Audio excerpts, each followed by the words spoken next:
Well, my name has been exonerated. I'm not in the Epstein files. I'm not in the Epstein files, I swear. Okay? Okay, good. Now that we got that out of the way. The Michael Garza Show. We're very happy to be the Michael Garza Show. Welcome to the show. Michael Garza, it's official. Michael Garza is not listed in the Epstein files. Allegedly. Now, that could change. Depends on what else is uncovered. But so far, Michael Garza has not been mentioned in the Epstein files. So it appears that Jeffrey Epstein was not a fan of the show. He never even mentioned it. I don't even know if Epstein knew about the show. I mean, this was before the show got big, right? So rumor has it that if you're not in the Epstein files, you're a loser. That's rumor has it. And I'm not in the Epstein files, so I'm kind of a schmuck, bro. I'm a loser. You're getting closer to pushing me off of life's little edge, 'cause I'm a loser. 'Cause I'm not even mentioned one time in the Epstein files. What the hell?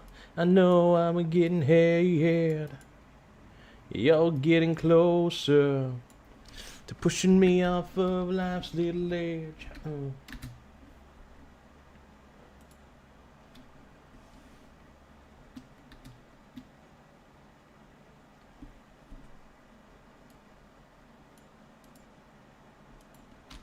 Give me one moment, though.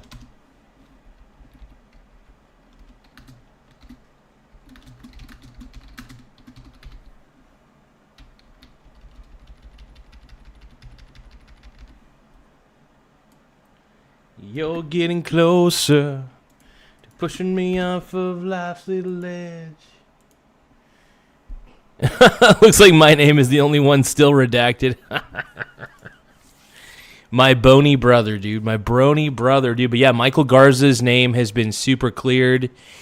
Michael Garza. Now, if you look up Garza, it's possible Epstein may have referred to me as Michael Garza. So that is a possibility too. I wonder if Michael Garza is listed on the Epstein files. The Epstein. Jeffrey Epstein. Oh, this is hilarious, man. This is hilarious.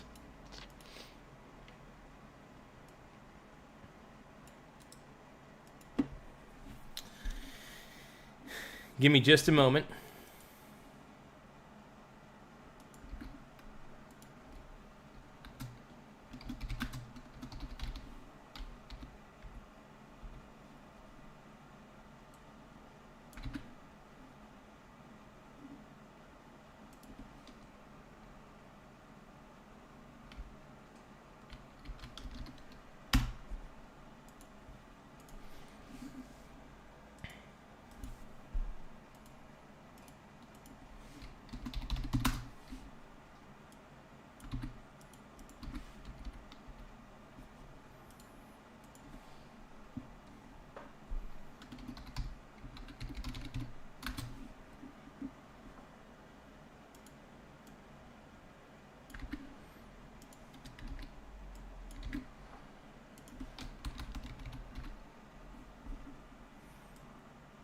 Give me a second, you guys. Give me 1 second. We're gonna be reacting to a few things. This is the Michael Garza Show, dude. The Michael Garza Show, and we're not totally gay on this show, but we're kind of gay. We're kind of gay.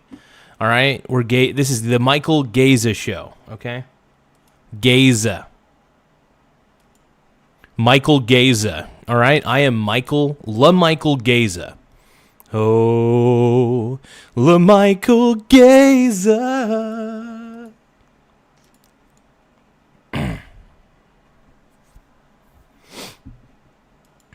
Okay, let's keep going.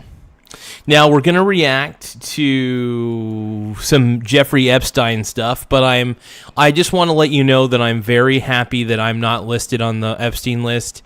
I guess I'm a little disappointed because that technically means I'm a loser.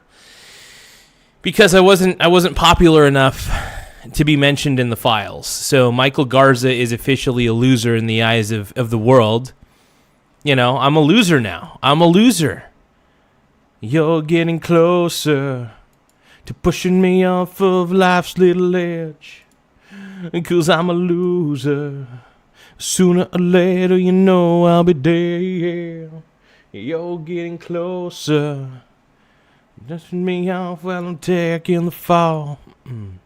'Cause I'm a loser. I'm a loser. Okay, so now Epstein's Bitcoin revelation. Ooh, Epstein had a Bitcoin revelation? No fucking way, dude! The Epstein Bitcoin connection. Debunking the internet's wildest cryptocurrency theory. Oh! This video's by definition. And we all know that the people who use Bitcoin and all cryptocurrencies are basically human traffickers and scum of the earth. I think we're all aware of that, right? Right? Come on, man. These automatic flowers won't do. Do do do do do do do do do do do do do do do do.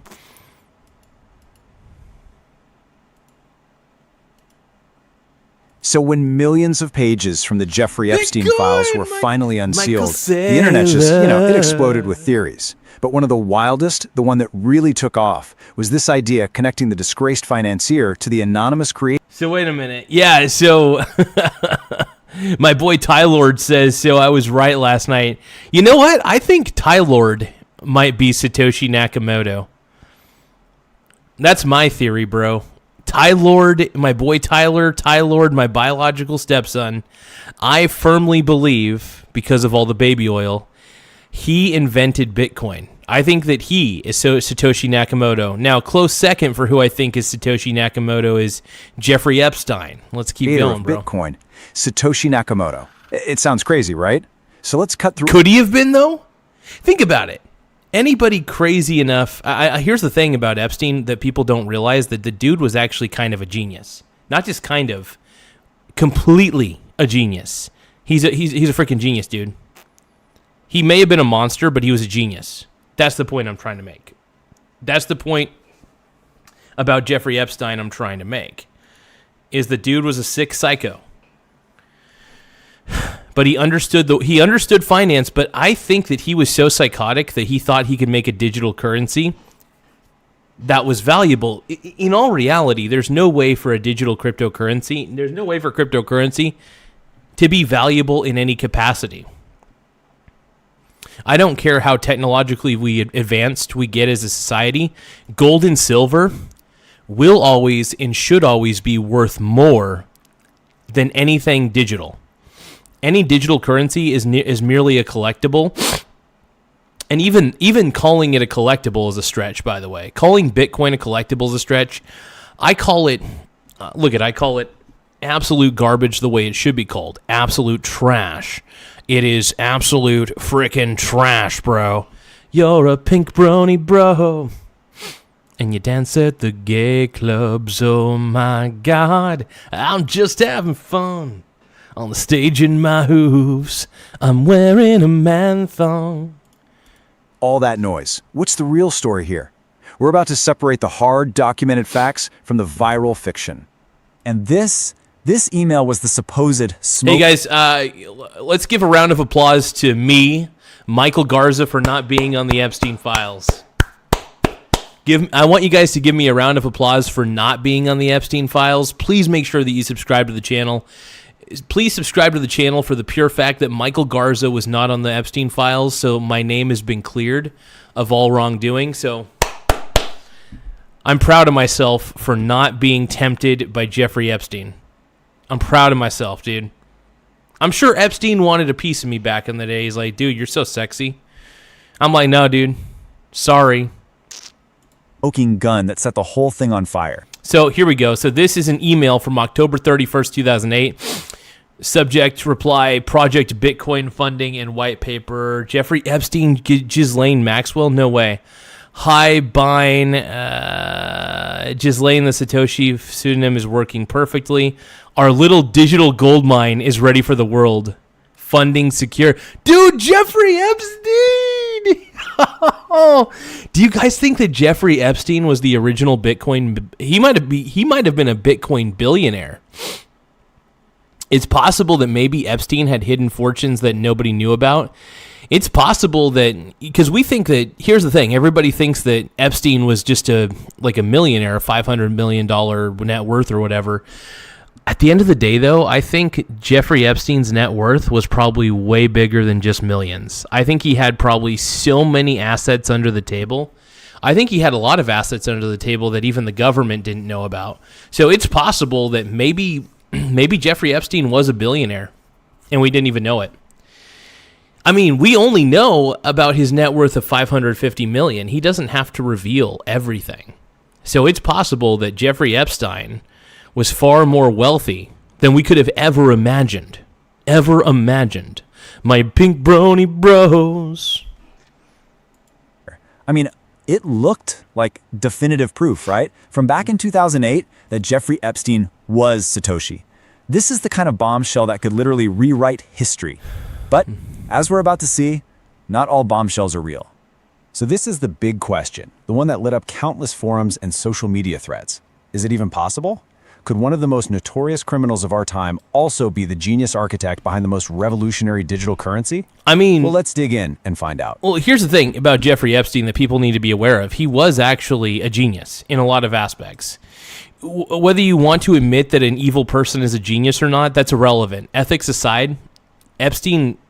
In my analysis of Epstein, he was a genius through and through. Like, there's no question in my mind the dude did have a curiosity for the world. I'm not saying he was a good person. I want to make that very, very clear. Epstein was not a good person in any way, shape, or form. What I am trying to get at is this. Is it within the realm of possibility that maybe we're underestimating the type of person, we're underestimating the genius of this man, even though there's a possibility he might be one of the most influential, intelligent people in the world? Yeah, am I glazing his meat a little bit? Yes. But at the same time, I'm also acknowledging that even evil people, as much as we hate to admit it, can be geniuses in more ways than one. It's crazy, I know. But it's true. That's the way the world works. And whether you like to admit it or not, man, E.T. says, let's celebrate with some pizza and jerky. Yeah, dude, by the way, hey, I think I should order a pizza and I should order some jerky because I'm very thrilled that I'm not on the Epstein list.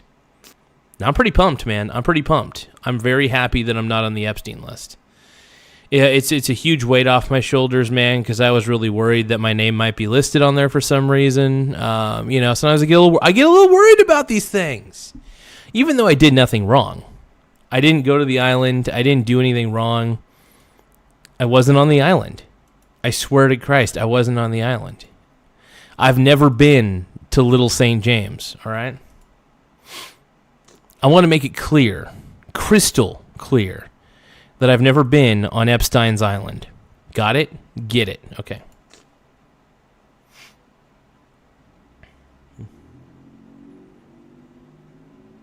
No. Dude, I just want some cheese pizza and beef jerky. Oh god. Oh, I know I'm saying it out of irony. Wouldn't that be funny if my personal celebration for not being on the Epstein list happened to be cheese pizza and beef jerky? That would be so disturbing. That would be in such bad taste, dude. In such bad taste. Absolutely, bro. Okay, first things first. We have to tackle this conspiracy head on. Let's put this whole viral theory under a microscope and see if it actually... This guy actually kind of looks like he might be AI. This definition guy. He only has 11 subscribers. I guess I'll help him out. I'm going to help this definition guy out because he looks like he's a small YouTuber. I feel like he might be AI, though. He looks like he's AI. By the way, does the guy in the right-hand corner kind of look like he might be AI? actually holds up against the real, verified documents. You know, the whole theory just completely falls apart with a little bit of scrutiny. When fact-checkers actually search the official DOJ files for that email address, or for key phrases like little digital gold mine, you know what they found? Nothing. Absolutely zero results. The single biggest piece of evidence was a total fabrication. Yeah, I think the dude in the right-hand corner is AI. I also think that the voice itself, I believe, is AI too. Okay, so Epstein wasn't Satoshi. Case closed on that, right? But hold on, because that is not the end of the story. Not even close. I mean, not going to lie, for AI, that's actually pretty good. I mean, I'll admit that AI has come a long way. It's still not perfect. I was still able to determine based on the vocal patterns and the way the motion of the character was. I could tell it was pretty much AI, but for a few moments, I really thought it was a real person. Then I took a double take and I was like, no, that's AI. Close. Once you clear away all that To the fiction, untrained eye, though, real they're going to think documents he's real. reveal a much more complex and, frankly, more fascinating truth. It's time to follow the actual money trail. All right. And this is the real story. See, while he didn't invent Bitcoin, the documents show that Epstein was undeniably an early and influential player in the crypto space. Okay, that's fair. Look, I can understand. Like, I don't know if Jeffrey Epstein was technically had the ability to develop Bitcoin. It's possible that Bitcoin was developed by a group of people, and that group of people could have been funded by Jeffrey Epstein. And it could have been a project that was kept well under wraps. That is very possible. Hold on. So yeah, I think that the project was kept under wraps for the most part. It wouldn't surprise me, is all I'm saying. Vacation Time is saying maybe Garza is Satoshi. That's a possibility. No, it's not. The only thing I was programming back in the day was like, I was doing server-side programming with PHP when I was younger. I got into that pretty early on.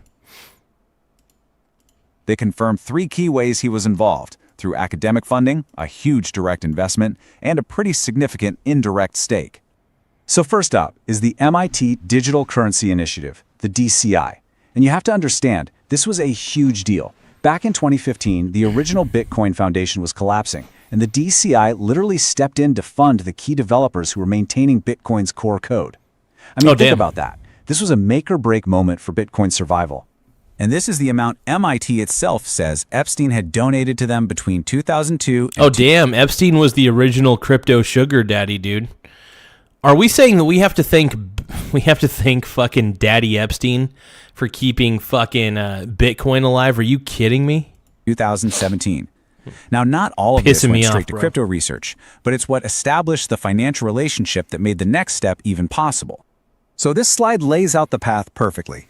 First, Epstein's money flows into the MIT Media Lab.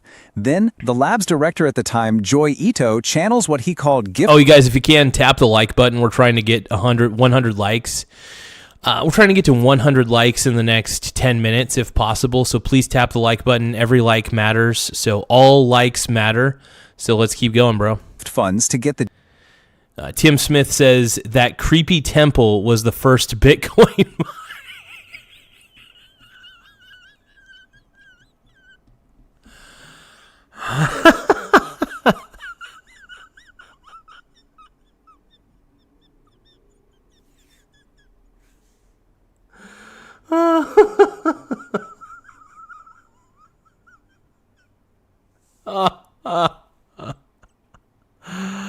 Oh man, I don't know why that actually got me, dude. That was actually pretty funny.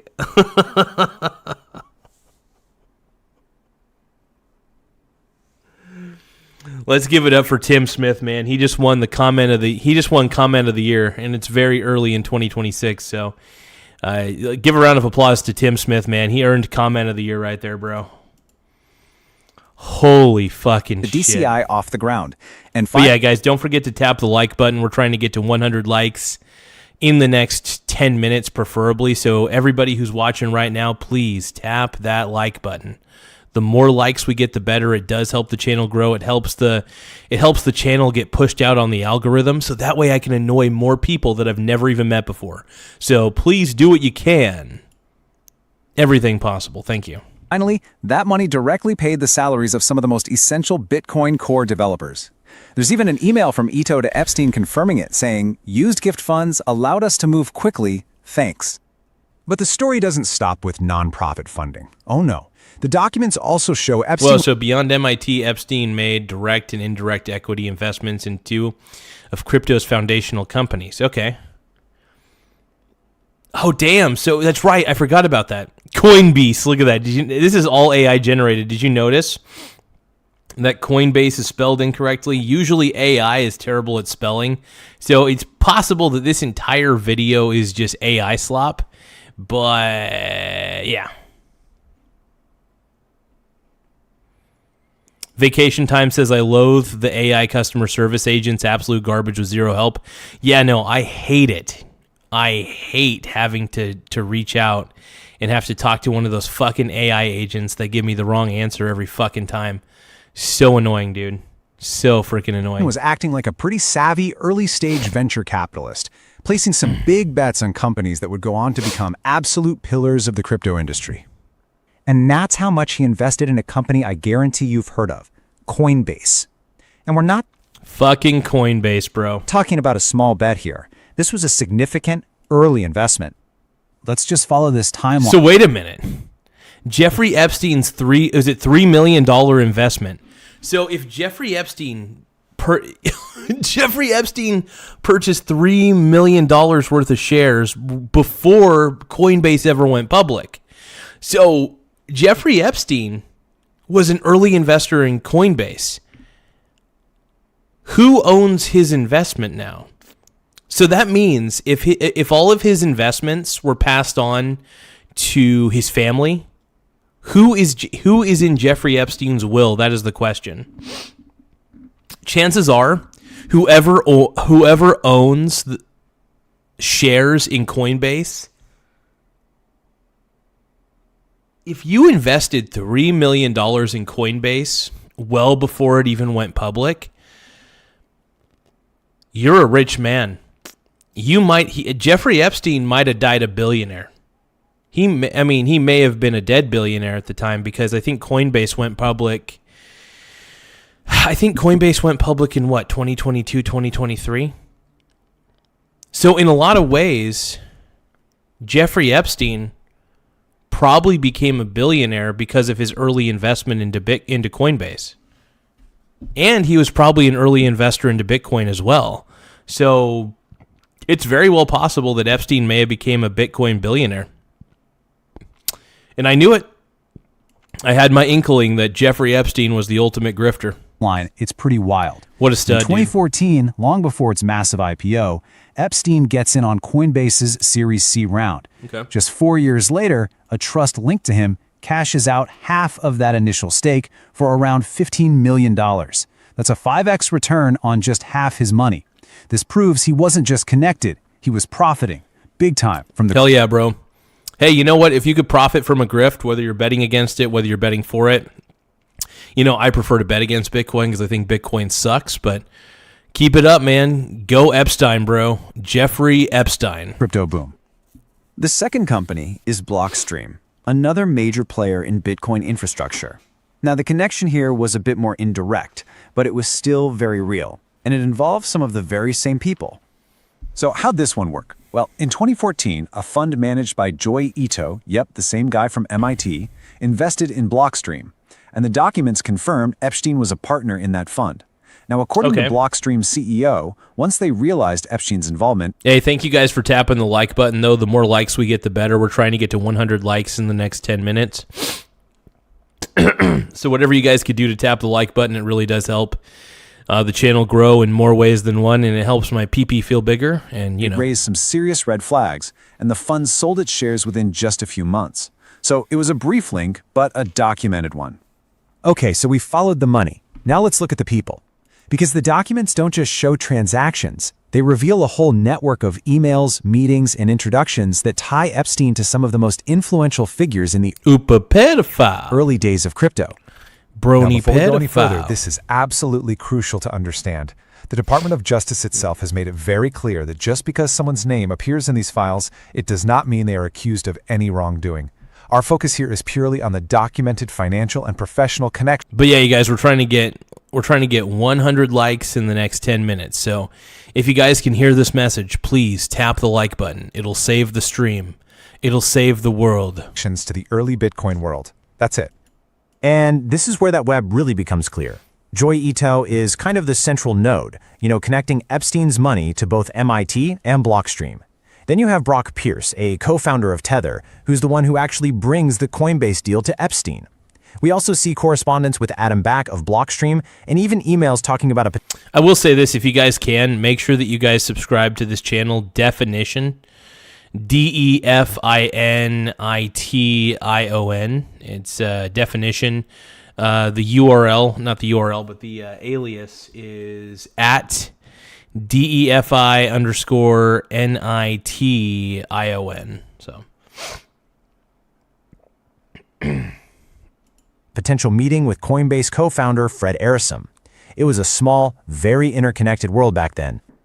All right, so we've unraveled the conspiracy, we've followed the money, and we've looked at the people. Now let's just put it all together in a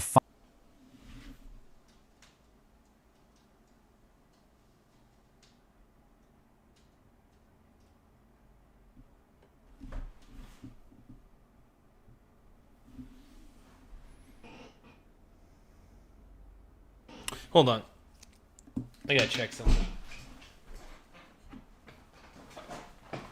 If you feel like you do not belong, newsflash, baby, remember you were wrong.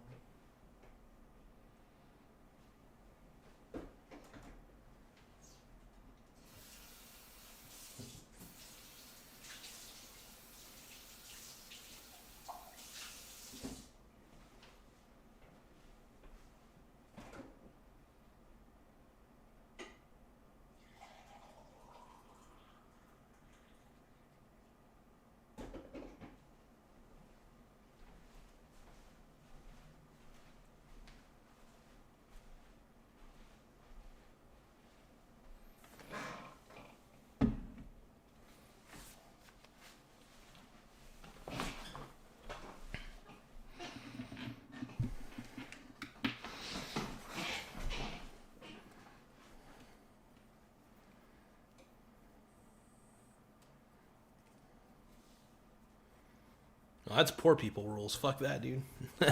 I choose to be wealthy. final, crystal clear summary of what we know for Poor sure people rules, bro. versus what's just pure speculation. So let's boil it all down. It's all poor. See, Bitcoin is poor people rules, dude. That's what poor people invest in. Bitcoin.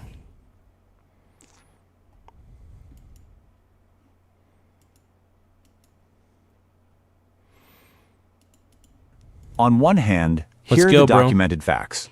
Epstein invested millions in Coinbase. He held an indirect stake in Blockstream.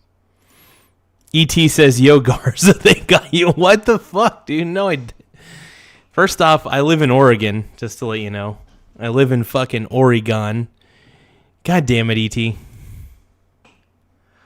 ET, you pissing me off, bro. You pissing me off.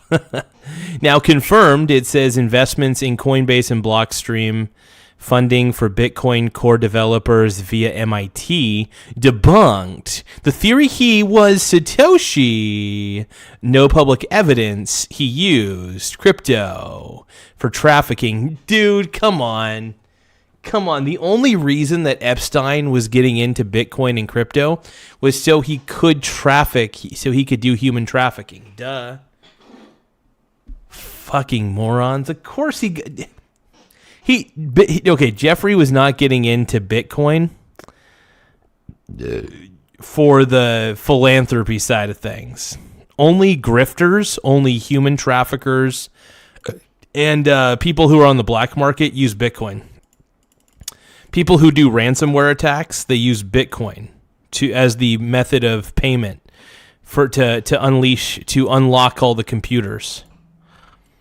Right? So I mean, like, give me a break, bro. Give me a fucking break.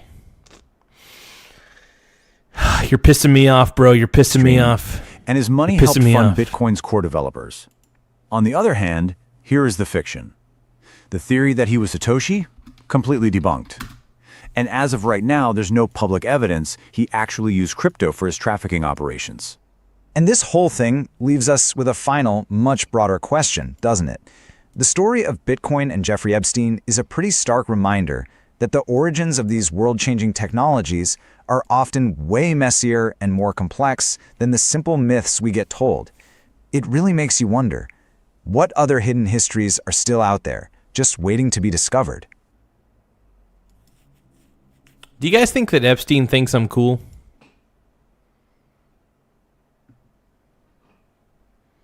I wonder. Maybe he thinks I'm the man. Ice, ice, baby. You'll stop, collaborate, and listen.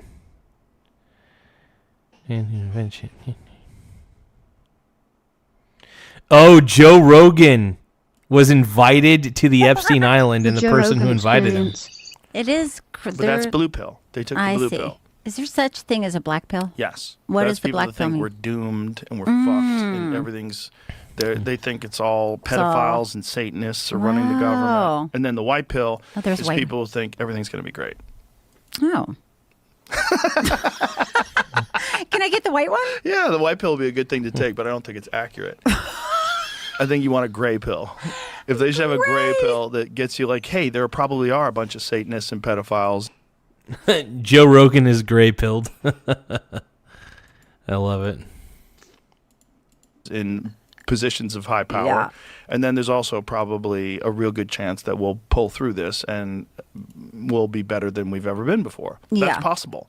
Yeah. There's a lot of exciting possibility about the future of human beings. And I think the good thing and the bad thing about the internet is the free distribution of information. There's a good thing about it that I try to focus on is that more people have an understanding of how things are really working than ever before. Yeah.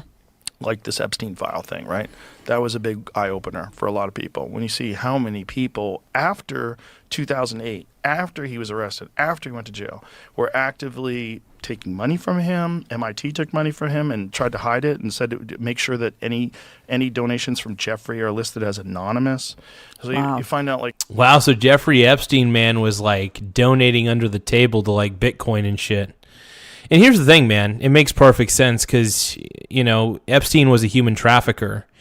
And, you know, the only people who use crypto anyway are human traffickers and scumbags and grifters. That makes perfect sense that Epstein would be into crypto. It makes perfect sense. And I think crypto is going to crash as a result because everybody's going to be like, oh, wow, this confirms it. Pedophiles and human traffickers love using Bitcoin. Okay. like people are like, they referred to him as Voldemort. Like you couldn't say his name. Wow. There was a lot Epstein. of people that met with him and did business with him and traveled with him after he was arrested, after he went to jail. Do you spend a lot of time reading them? No, I try not to. I try to have experts come on. I try to And read. just- You can't change it. Yeah. And it'll fuck with your head. Yeah, it's Like, toxic. Yeah, I got to admit, some of it's fucked with my head, but also it doesn't surprise me in any way because I know that some human beings are just too rotten to the core. So instead of me putting blinders on and rose-colored glasses, I just accept it for what it is. It's disgusting.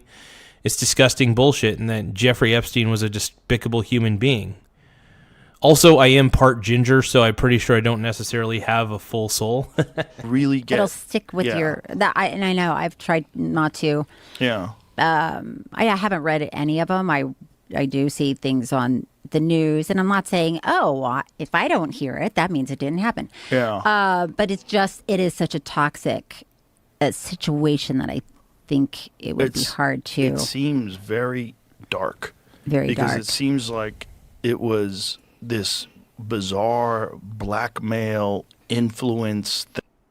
Just because Trump's name is mentioned on the files doesn't mean that Trump is guilty. he's only mentioned. Okay, so they're saying that he's mentioned 38,000 times in the files, and out of 3 million pages, that means he's only on 1.2% of the pages. That his name is listed on an average of 1.2% of the pages, in theory. So I think that Donald Trump is probably innocent, but we'll see. We'll see what comes out, and we'll see what the results end up being, man. Because he's only technically on 1.2% of all 3 million pages. So we'll see, though. I think Trump Daddy will be found to be innocent, and yeah. Thing that was going on for a long For time. so long. Through different administrations. Mm-hmm. That's Yeah. what's so unbelievable about it. It's How dark. long it was going on. I'm and how in the many files people. for not going. Huh? Yeah, I'm in the files for not going. 'Cause Jeffrey Epstein was trying to meet with me. Oh, Yeah, Epstein! He wanted to hang out with Rogan and his big hog, dude.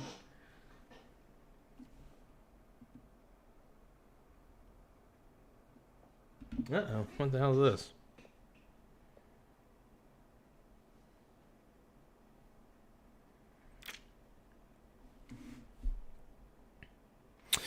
Well, I got a purchase. It's a purchase. Amazon. Okay. Oh, it might be my energy drinks. Let me just double check it real quick. Orders.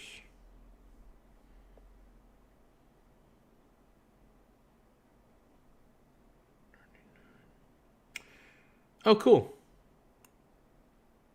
Yeah, they're a lot cheaper this time around. Hell yeah. Nice. Yeah, only $39.61. Okay, that's a good deal. Scared me for a second. I was like, what the fuck? And I got cash back rewards tight. Hell yeah. I did see that. Yeah, and I was like, what? I'm like, no thanks. Yeah. Aren't you like, glad? Yeah, but I would have never went anyway. It's like, it's not even a possibility that I would ever went. But did you- especially after I Googled them. I was like, what the fuck are you talking about? This was like 2017. One of my guests was trying to get me to meet him. I was like, bitch, are you high? Like, what the fuck are you talking about? Yeah, dude, Epstein's really cool, Joe Rogan. Come to the island with me, bro. Brad Stevens says, Garza, you're a top-tier grifter. I'm a top G. I'm a top G. Brad Stevens, dude, I'm not a top-level grifter, dude. I'm a top-level, I'm the best. No. I am the greatest reaction streamer of all time. I am better than Asmund Gould. Okay? I'm a top G. I'm a top G, not a top grifter. All right? I'm a top G. Top G. I'm not a grifter, you guys, I swear. Grifting Garza says that, dude. Dude, come on. Quit calling me a grifter, bro. You guys know deep within your heart of hearts that I am not a grifter. I swear, dude. I'm not a grifter, I swear. Stop it. No! I'm going to come. Just kidding, I'm not going to come. Let's keep going. And I will be iconic and say, oh, whoa, whoa. If you guys can, though, please subscribe to the channel if you love Donald Trump as much as I do. If you guys are big Trump sexuals like I am, if you guys love Donald Trump like I do, please subscribe to the channel. Let's go, bro. Would you? Let's go. What would be... If I was a guy who was like sucking up to the rich and powerful, if I was really interested in hanging out with rich and powerful people. You know what? It's crazy. That's so crazy. But yeah, some people... And also, don't forget to tap the like button. We're trying to get to 100 likes in the next hour. In the next hour, we're trying to get to 100 likes. So don't forget to tap the like button. It really does help the channel grow, and it helps push us out on the algorithm quite a bit. Some people get intoxicated by being in a circle of rich and powerful people, even if... Yeah, dude. Well, here's the thing. I really do enjoy reading about millionaires and billionaires. I love reading their stories and how they became billionaires and millionaires. What were they doing? What were their habits? I'm really more interested in their mindset and their habits. That's why I love studying millionaires and billionaires so much. I'm very fascinated by them. And I think that I love millionaires and billionaires, bro. Am I a little bit pissed that Epstein didn't think I was cool enough to go to the island? Sure. And maybe I'm a little upset, But I am celebrating that I'm not on the list, okay? Michael Garza is not on the list, okay? Michael Garza is not on the list. I swear. I looked it up. I used ChatGPT and I used Gemini AI, and they both cleared my name of being on the files. They're not, like, they don't even have any ambitions of being one of those people. They just want to be around them. Is it getting hot in here right now? Is it just getting hot in here? Because I feel really hot right now. I feel like the temperature in the room's going crazy. I'm not on the files. Nobel Prize winners, and because this guy what he was doing was very clever in that he was getting all of these very powerful and very respected people together. Yeah. And you would figure like, oh, it's if that safe. guy's there, if that lady's Clinton's there, here. This is fine. Yeah, if Bill Clinton's going, dude, it's all good, bro. Clinton's here. How could this be bad? Yeah. Look, it's Steven Pinker. How could this be bad? Yeah. He's a genius. Like, hey, I see everybody with the laughing emojis, and you're all laughing. Yeah, keep putting those laughing emojis out there. Fine. You know what? I'm the last one laughing, dude, because I'm not on the Epstein files. Whoever's pressing those laughing emojis is probably on the Epstein files, bro. You're probably on the Epstein files. Yep, you keep putting those little laughing emojis floating up. I bet you're on the Epstein files, bro. God damn it. And so you would go, I would imagine, you would go to these, because there's people that went to these, like he had parties in New York, like he brought in celebrities and comedians. Didn't Louis Black get invited to one of those? I think he's talked about it. I know Chelsea Handler went to one of them. It's like he would bring all these people in, and he'd like to be around. Epstein. I'm lean for Epstein.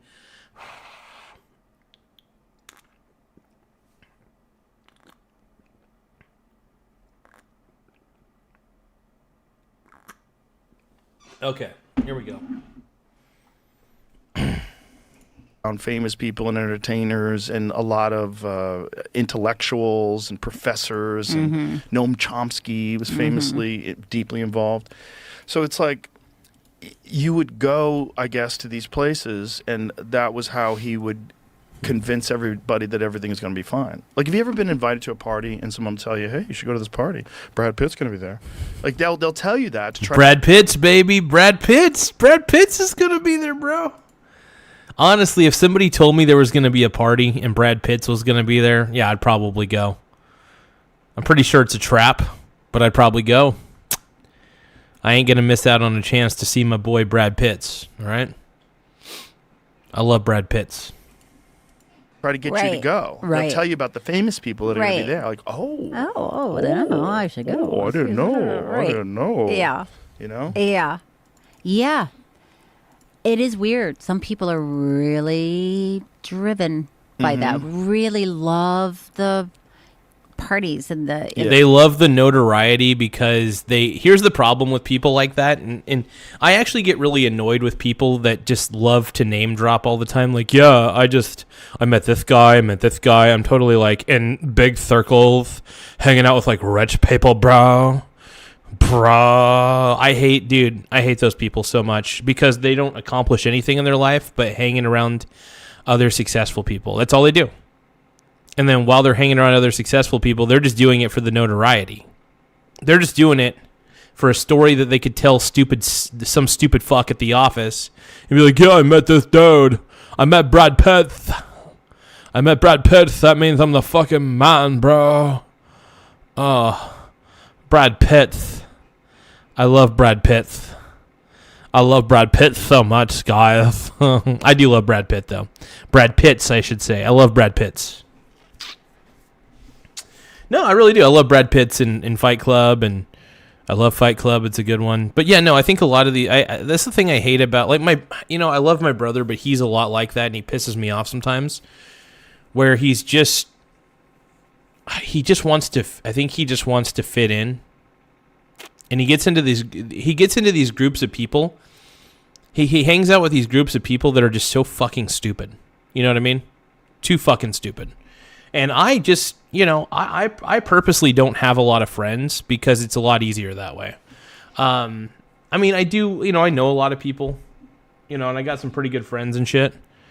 But I would say I only have probably like, maybe 5 or 6 friends total that I really talk to quite a bit, and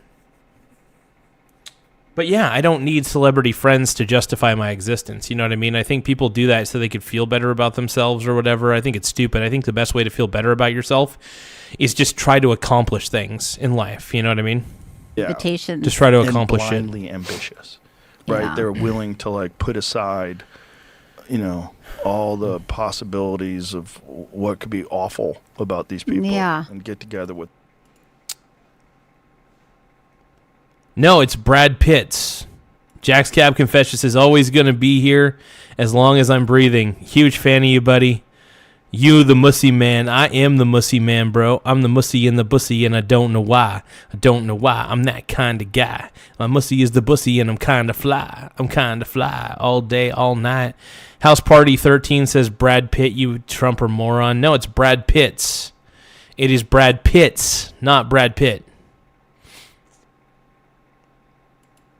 Yeah, I don't need a lot of friends because I'm not an insecure retard. Really, I'm not.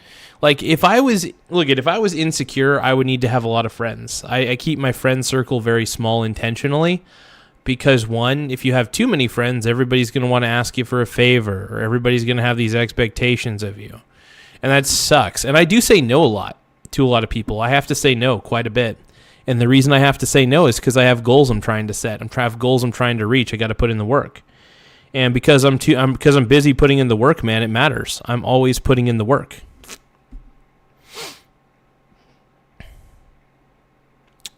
Were any of the Avengers in the files? LMAO? I don't know if there were.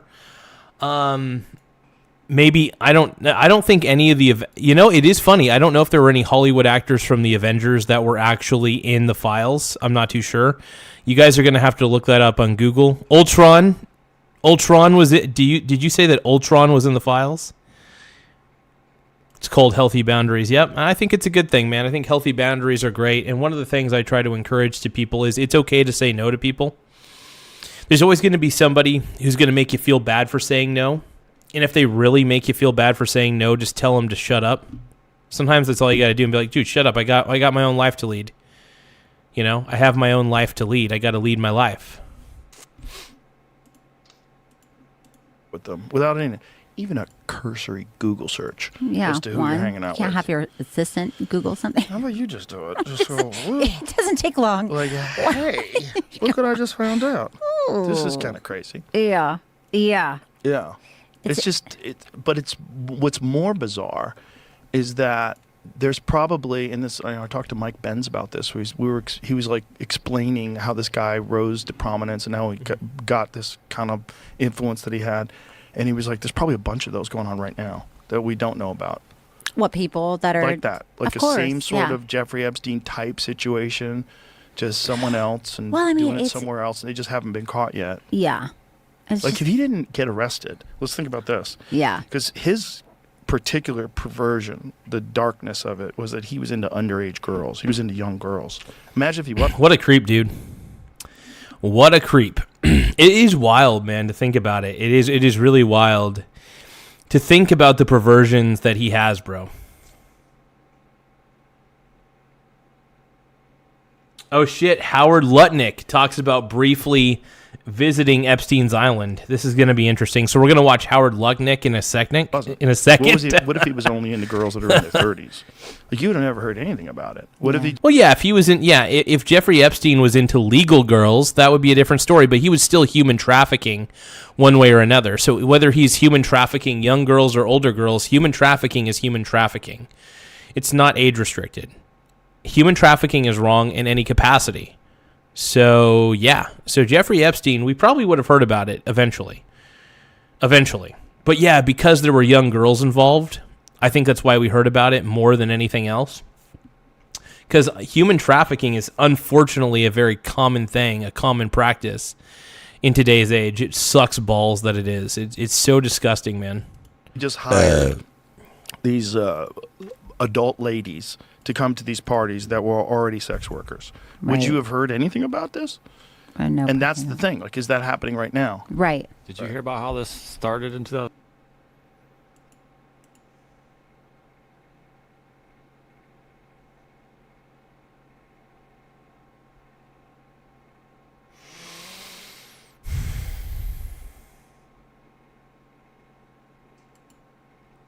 The White House says to move on. Exactly. There's nothing to see here, you guys. There's nothing to see here on these files. I want you guys to just shove the Epstein files to the side. Let's stop looking. Let's stop investigating. All right? He released the files. Let's stop looking into it any further. No more looking into it. And let's go about our business, okay? Okay?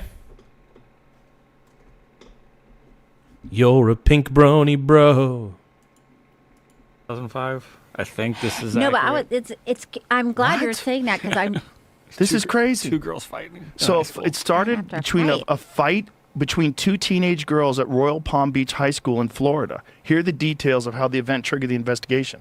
Early 2005, two girls at Royal Palm Beach High School got into a fight during which one girl repeatedly called the other girl a prostitute or hooker. Whoa, dude. That's crazy. Following the fight, school administration No and way. parents investigated, searching one of the girls' purses and finding $300 in cash. The confession. The student initially claimed the money was from working at a fast food restaurant, but later revealed she had been paid for massages by a wealthy man, later identified as... Oh, damn. Who do you guys think the wealthy man is? I'm going to say that this girl was giving inappropriate massages to... I don't know. I don't want to guess because I might get in trouble for guessing. Let's just see what Rogan says. Jeffrey Epstein. Oh, Jeffrey. Oh, she was This giving it to revelation led Epstein. to a Okay. police investigation She was giving it to Epstein. God damn it. in March of 2005 when the stepmother of one of the girls reported the molestation to the Palm Beach police. Wow. Wow, that's in two. You guys don't forget to tap the like button. We're trying to annoy more people on the internet. So the more if you tap the like button, it does help the channel grow. And what it does is it pushes out the stream to other people. And what that means is I can annoy more people that I've never met before.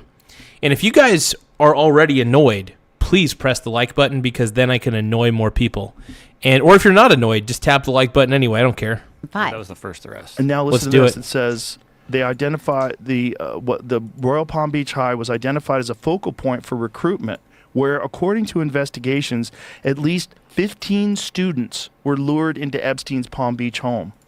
Holy shit! That's so crazy. Now That's imagine in if those- 2005. Imagine if those girls didn't get in that fight. Imagine if that didn't Wow. happen. So if the fight didn't happen and Epstein didn't get called out for being a total pedo,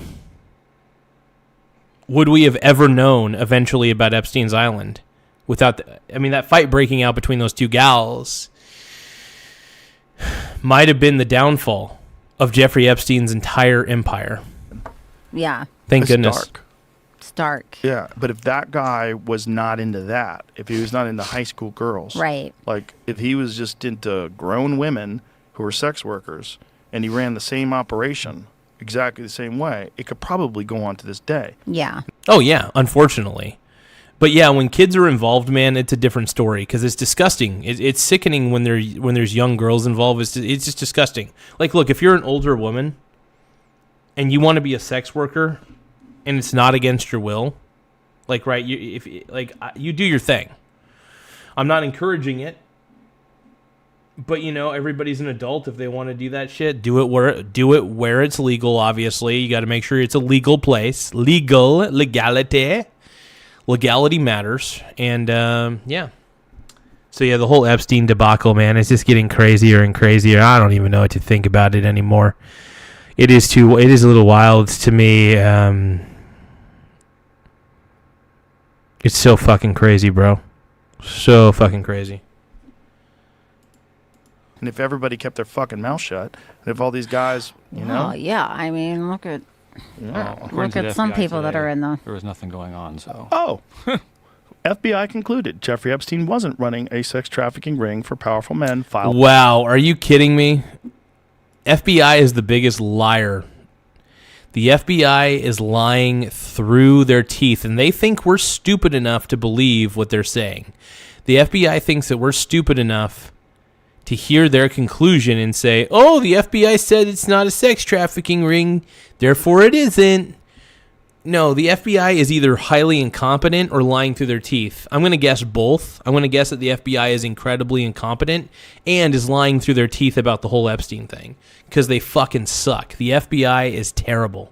Like, they don't know how to do their job. I can't stand Kash Patel, by the way. The dude, the one thing I hate about Kash Patel is he seems super sleazy, and he seems very, very weaselly. That's my problem with Kash Patel. Having Kash Patel in the FBI, I think is a bad move. Bad fucking move. The FBI is already incompetent. You don't need an incompetent boob like Kash Patel in there as well. I'll show. So there you go. Oh, there you go. Who says that? What's that source? Yeah, it's going around I just found the place that was showing the headline. It was going around the internet today. Oh, today? Yeah, the AP. It's the AP reporting it. Yeah. Today. Oh, I thought that was that was from this 2005. This is like the FBI stating I was like, it today.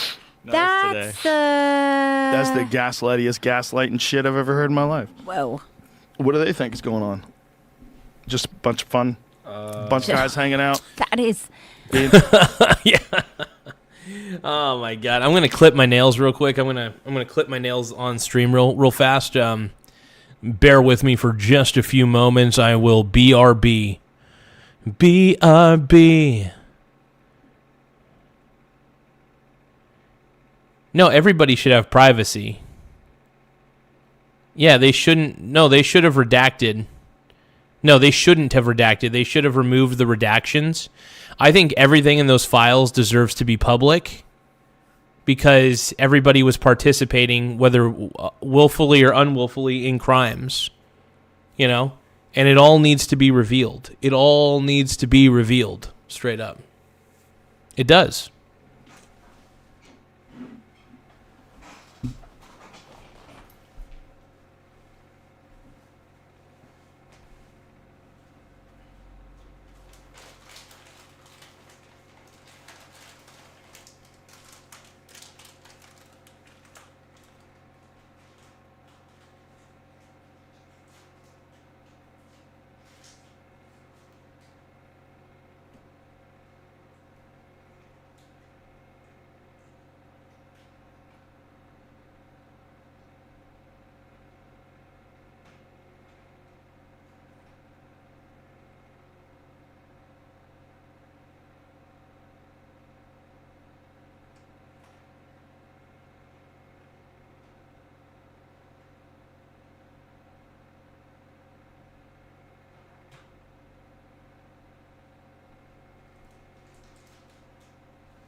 Oh, there's my nail clippers.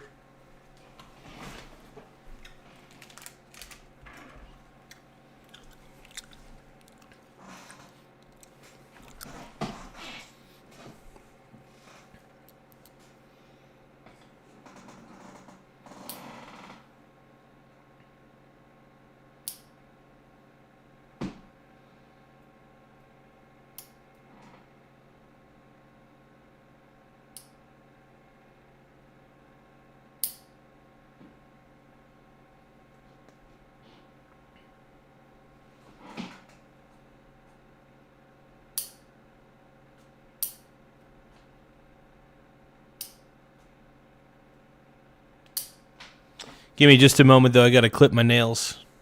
I'm clipping my nails, you guys. Come on, give me a second. We're going to watch the rest of Rogan in a sec.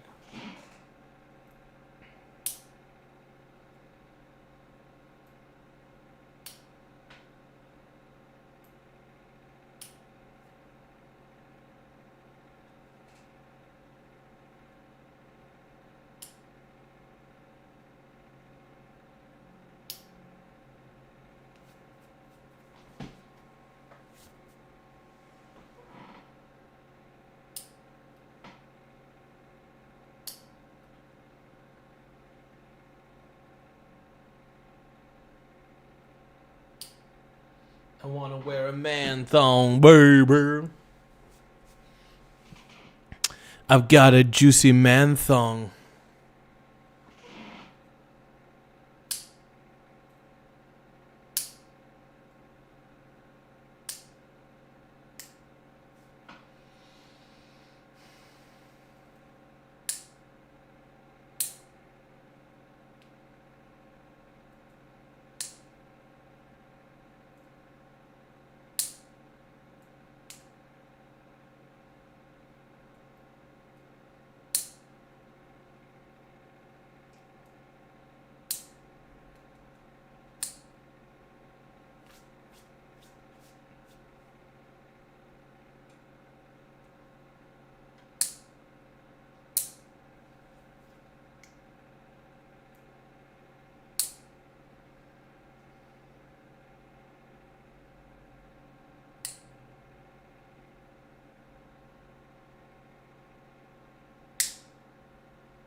You're a pink brony bro. And you dance at the gay club. Oh my God. I'm just having fun. I'm clipping my nails. Yepers. All right, just got my nails all clipped. Look at that. Look at those nails. So sexy, dude. So sexy. Wait, why you calling the police, bro?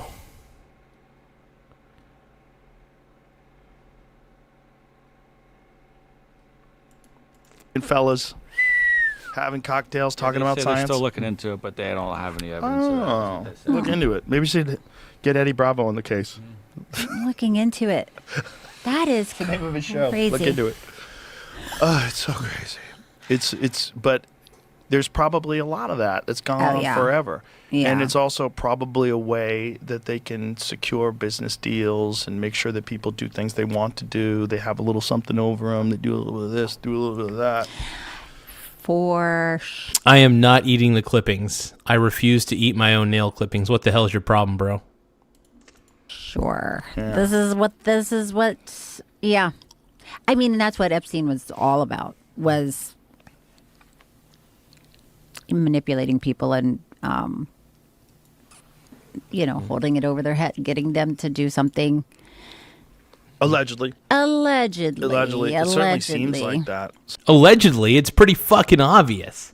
And by the way, Epstein's dead, so you don't technically have to say allegedly. If you have your own opinions, you can say, yeah, Epstein blackmailed people. He was a public figure. He's deceased now, though I think his estate still exists. So fine, I'll say allegedly as well, even though Epstein was a total fucking creep and a total piece of shit. So it certainly seems like that was a big part of it. He was a total piece of shit, bro. It's possible that people didn't know what was going on. Maybe initially. Yeah. If someone got lured in like they tried to lure me in and they didn't do a Google search. Hey, if you guys can, make sure you tap the like button. The more likes we get, the better. It does help the channel grow. We're trying to get to 100 likes in the next 30 minutes. I repeat, we're trying to get to 100 likes in the next 30 minutes. Now, we have 26 likes on the counter at the moment. But if we can get to 100 likes in 30 minutes, that would be a record. That'd be great. That'd be incredible. And also they're meeting with this eccentric billionaire, supposedly, who's just not politically correct.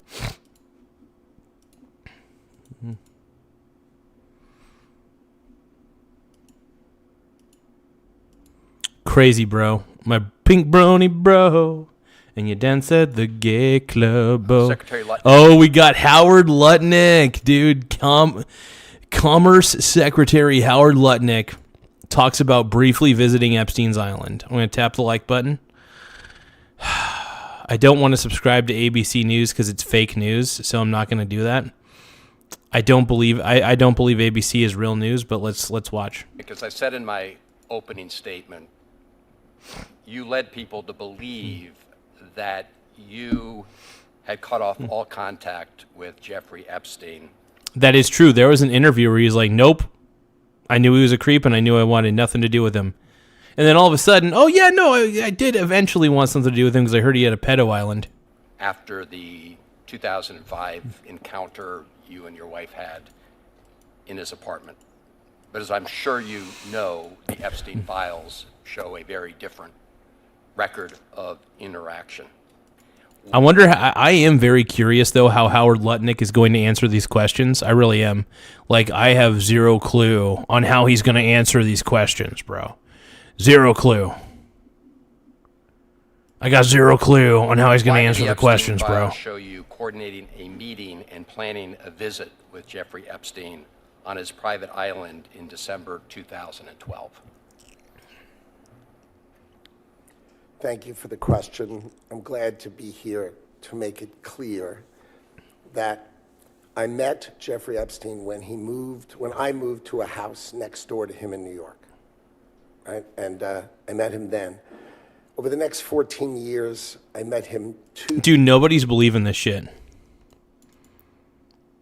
Look at the comments. The comments on here are great. Corey Dorr 4218 says, I've never seen a billionaire so nervous, shaky, and dry-mouthed. He's got cookie crumbs all over his face. And then Karate Essen 5704 says, are we really going to believe anything this liar has to say now?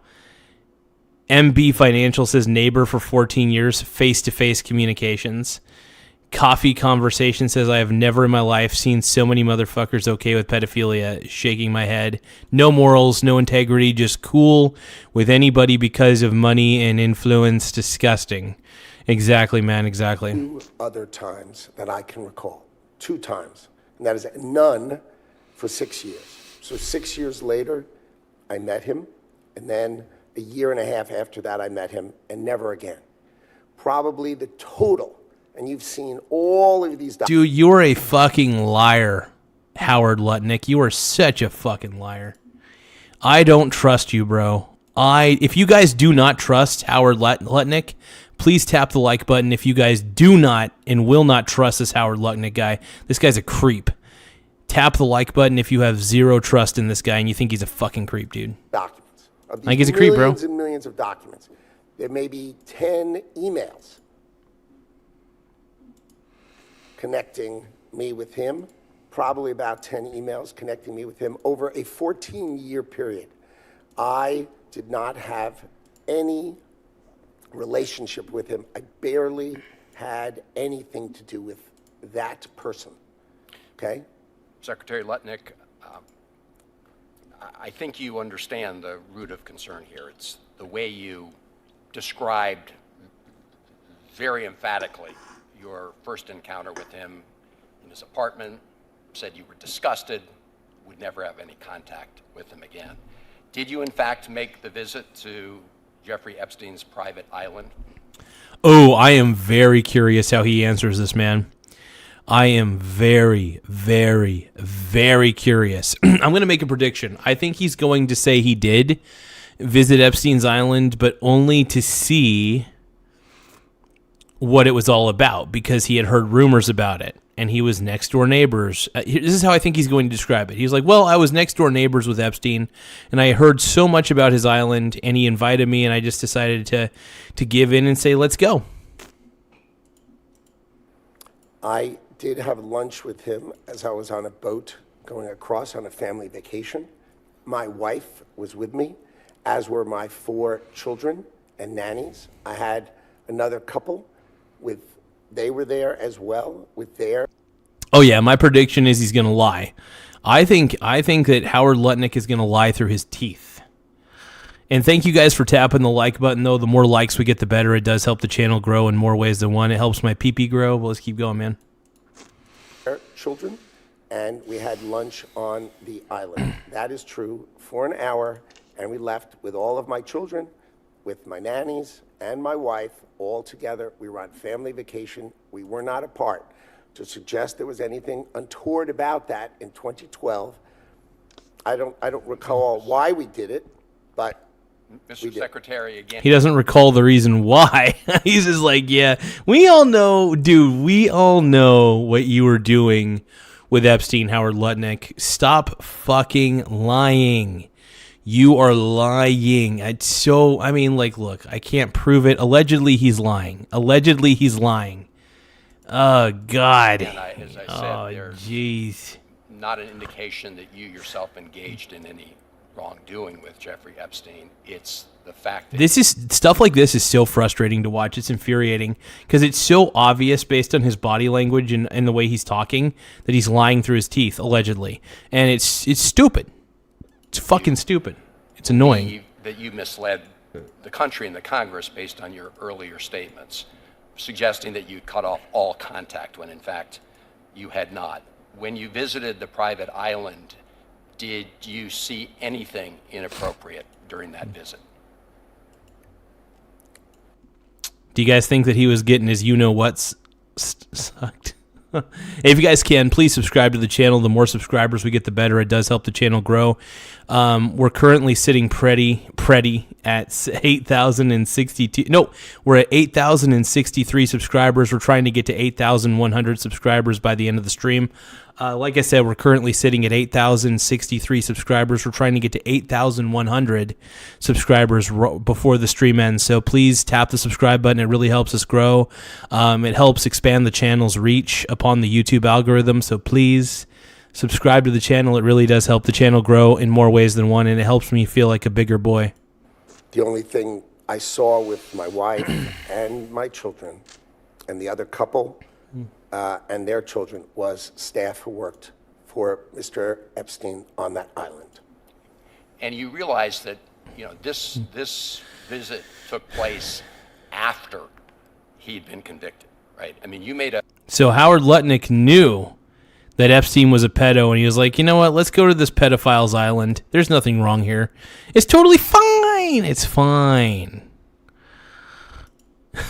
Tristan Allen says, I can only subscribe one time, broski. I appreciate it, bro. No, I understand. So the question I'm trying to ask is, if you haven't subscribed already, please subscribe to the channel if this is your first time viewing, or if you're just not subscribed at the moment. The more subscribers we get, the more it helps the channel grow. Thank you, Eric777. Let's give a round of applause to Eric. I want to thank you for subscribing to the channel, brother. Let's give a round of applause to Eric777 for subscribing to the channel.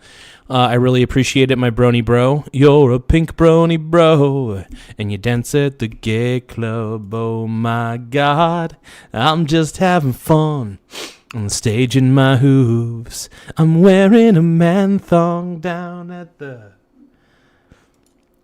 Pink Brony Club. I'm gonna keep on fapping at the Pink Brony Club. I'm gonna keep on trapping down in West Hollywood. I'm gonna keep on crapping at the Pink Brony Club. Pink Brony Club. A very big point of... Hey, you got it, Eric777. You're welcome, Brony. In 2005. You're a Pink Brony, and then, bro. Of course, in 2008, he was convicted... Thank you, Brony. ...of soliciting prostitution of a minor. He was, Jeffrey Epstein was soliciting prostitution of a minor. I'm just surprised it wasn't common knowledge back in the day. Like, all these millionaires and billionaires were hanging out with Jeffrey Epstein. And they didn't bother to look into his past, or, you know what I mean? I mean, a lot of people, I think, were thinking to themselves, like, oh, it's fine. You know, Bill Clinton hangs out with Epstein every other week, so it's totally fine for us to hang out with Epstein, too. Everything will be fine.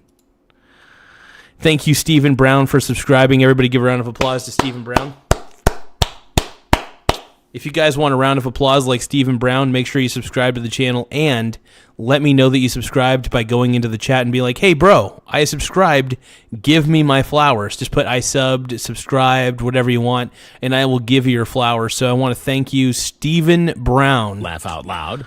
For subscribing and simp-scribing. I really appreciate it, my brony bro. You're a pink brony bro, and you dance at the gay club. Oh my God, I'm just having fun on the stage in my hooves. I'm wearing a man thong. All right, thank you guys. I appreciate it. Make sure you guys subscribe to the channel. The more subscribers we get, the better. It does help the channel grow in a lot of ways. We're a smaller YouTube channel. We're trying to get to 10,000 subs as quickly as possible. Hey, thank you so much, Leoka Stanko 5579. Thank you so much, my pink brony bro.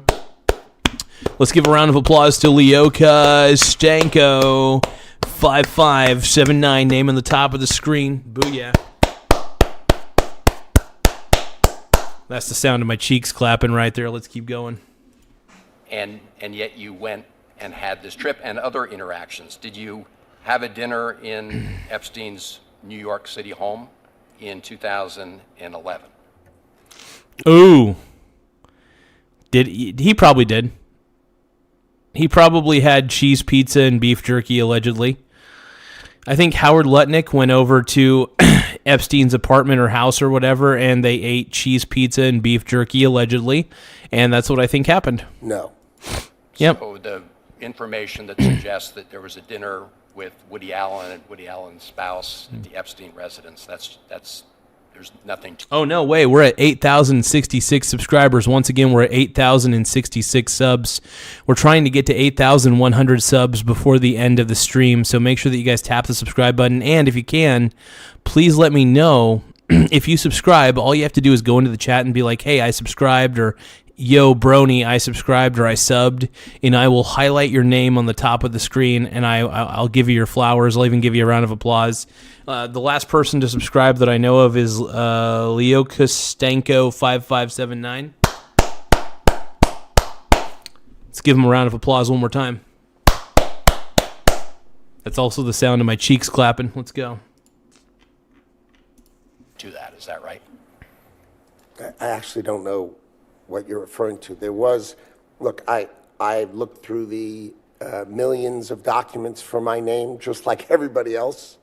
And what I found was there was a document that says that I had a meeting with him on in May, I think, for an hour at 5 o'clock. Okay. Not dinner or otherwise, for an hour at 5 o'clock. All right. There's also a reference to the fact that Epstein had expressed an interest in meeting your nanny. Do you know whether Jeffrey Epstein ever met? Oh, Jeffrey Epstein wanted to bang Howard Lutnick's nanny, bro. That's hilarious, dude. Do you guys think that Howard Lutnick was a kind dude and hooked Epstein up? With your nanny. No, I saw that. I had no idea what that was about. Laugh out Had nothing loud. to do with me, No as far as I know. Hey, let's give a big shout out to Dave Kelly for subscribing. Thank you, Dave Kelly. Actually, you know what? Let's put Dave Kelly's name back up on the field. Thank you, Dave Kelly, again for subscribing to the channel. It really means a lot. You're a pink brony bro. You're just like me. We're all pink brony bros. And we dance at the gay club. Oh, my God. I'm just having fun on stage in my hooves. I'm wearing a man thong. Thank you for subscribing to the channel. I really appreciate it. Let's keep watching, man.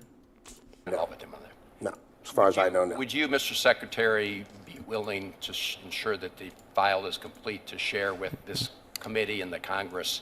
Give me a moment, though. I do need to pour myself a little more water into my cup. Pink Solo cup.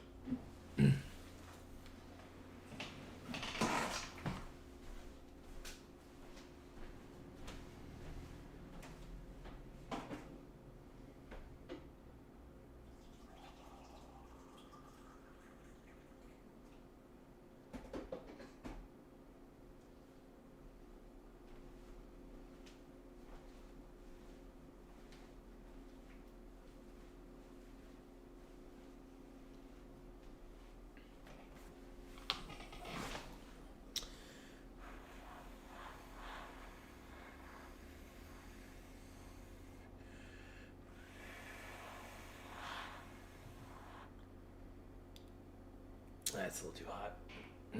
We'll give it a second to cool down. Let's keep watching, man.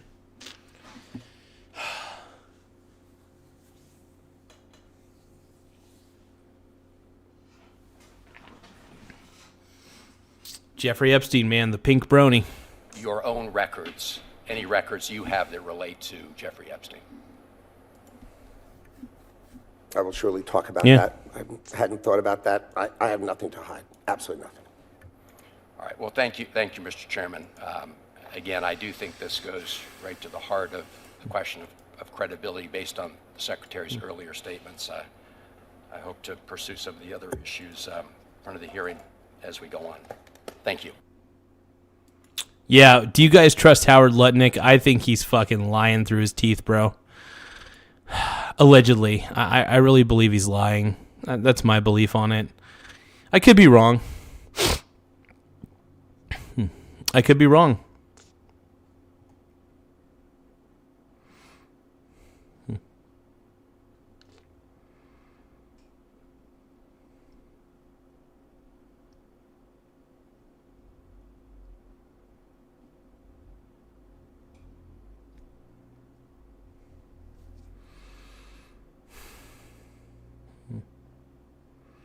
Oh shit, Nick Shirley's live, bro.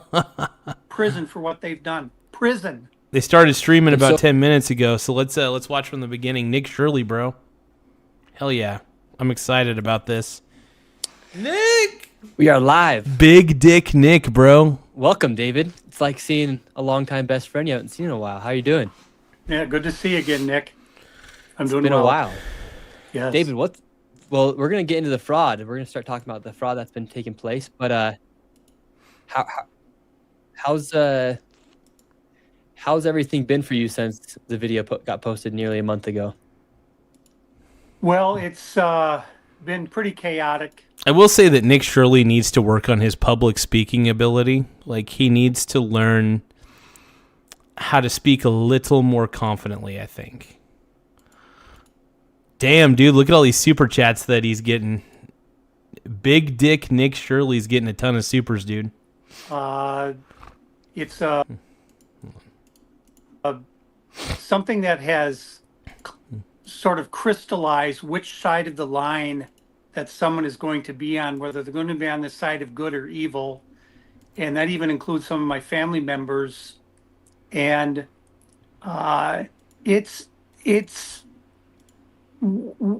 is sort of emblematic of what I said when our second video was coming out, before it had come out, that I said this. I think Nick Shirley is a national treasure, by the way. I think this kid's amazing. This is going to be World War III. And what I meant by that is we're really in a battle of the good versus the evil. And we're seeing it all throughout the country now. I've heard from people from all 50 states who have... Oh, if you guys can, though, don't forget to tap the like button. The more likes we get on the video, on the stream, the better. So don't forget to tap like. So please tap the like button. It really does help the stream get put out there to more people. So the more people who see it, the better. So please tap the like button. Have found the same sorts of fraud in their states that we found here in Minnesota. And it's really been an awakening for the country to know that they have been so poorly served by their elected officials to allow this fraud to go on and actually propagate it and support it. And so it's a good thing that we're fighting this battle right now as we speak. Because think about it, what we did is we went out, we simply just went to the daycares and we showed the fraud that was taking place. And we also went to these other healthcare providers. And people knew about the fraud, but they just had never seen it with their own eyes. And so what we did is we're actually reshaping how people view the United States and how they look at some of these programs that the United States has for welfare programs, or whether it just be programs where tax dollars get sent. No, can anybody really trust where our dollars are going at this point? No, you can't, bro. You can't trust the government. The government is a black pit. Is a black hole. It's a deep pit. It's a money pit. So whenever you're giving money to the government of any kind, just know that they're gonna waste the majority of it or pocket it. A lot of the time, government fraud goes unnoticed and here's the thing. I think the reason that government fraud goes unnoticed is because government fraud is so common, and also the fraud checkers are so incompetent. They hire the most incompetent people to do the fraud checking for the checks and balances. So a lot of the time when you give the government money, just know that the chances are your tax dollars are going to be going to waste, and that it's not going to anything good. That the dollars that you give the government are going to nothing of value. Straight up. The government will waste your money. It'll take your cash and it will throw it in a fire, basically. Because there is no representation for your taxes, the tax dollars. It's all going to bullshit. In this fraud, it's all going to bullshit. Happening for how long it's been. Thank you so much, Haley Ledford. Thank you for the bronze medal for 50 joules. I really appreciate it, my brony bro. I'm going to keep that up on the screen for a little bit. Taking place. It's pretty clear that... Everybody give a shout out to Haley Ledford for sending us a bronze medal gift for 50 joules. Thank you. I really appreciate it. I'm going to give you your flowers here. That's the sound of my cheeks clapping, by the way. That a lot of people saw what was going on and they felt powerless. They felt overwhelmed. They knew it was wrong, but they didn't have a way to really get their voices heard. And I think we gave them that opening. We gave them that person they could point to and say, that's my guy. Those are my guys. And now they're not afraid to speak up because we brought it out there. We shone a light on the fraud, and let everybody know what was going on, and now people feel emboldened to come out. They feel empowered to come out and. This is Nick Shirley's latest live stream. I just watched it from the beginning. He's probably about 15 or 20 minutes in. I'm watching the delayed version of it just because I want to pause it and actually analyze what Nick Shirley's saying in as much of real time as possible. But yeah, no, I'm reacting to Nick Shirley's stream, man. I'm reacting to Mr. Nick Shirley. Speak out, whereas before they were afraid of being ostracized or called a racist, Exactly, or an Islamophobe, or anything. Yeah, Nick Shirley and Tom, I believe was his name. Nick Shirley and Tom, dude. Tom is a legend, dude. Tom is the man that kept the data and he gave the data, dude. Tom is the real legend. Tom is the real MVP. Nick Shirley is also an MVP. Don't get me wrong, but Tom, man, he is the unsung hero of the journey. In revealing all the fraud that happened in Minnesota. I love these Quality Leering Center shirts, though. I kind of want to buy one. I really want to buy a Quality Leering Center shirt so bad. Of those names, and now that fear of that is sort of dissipated, and they feel like they can come out and they can say what they really feel. 100%, because I originally went to Minnesota last June, and I had a bunch of people interviewed who are set up to be interviewed, and they were all too afraid to be interviewed when it came down to do the interview because they were afraid of being called an Islamophobe. Exactly. Or just having to deal with the hate they would maybe get from inside their community, or the backlash they would get from people within inside their own community. And we saw it firsthand with Governor Tim Walz instantly calling people like me and you white supremacists when we were just showing the fraud that was taking place. And today I want to get into some of the the new discovery. Okay, so Nick Shirley revealed a lot of fraud in Minnesota, Caden.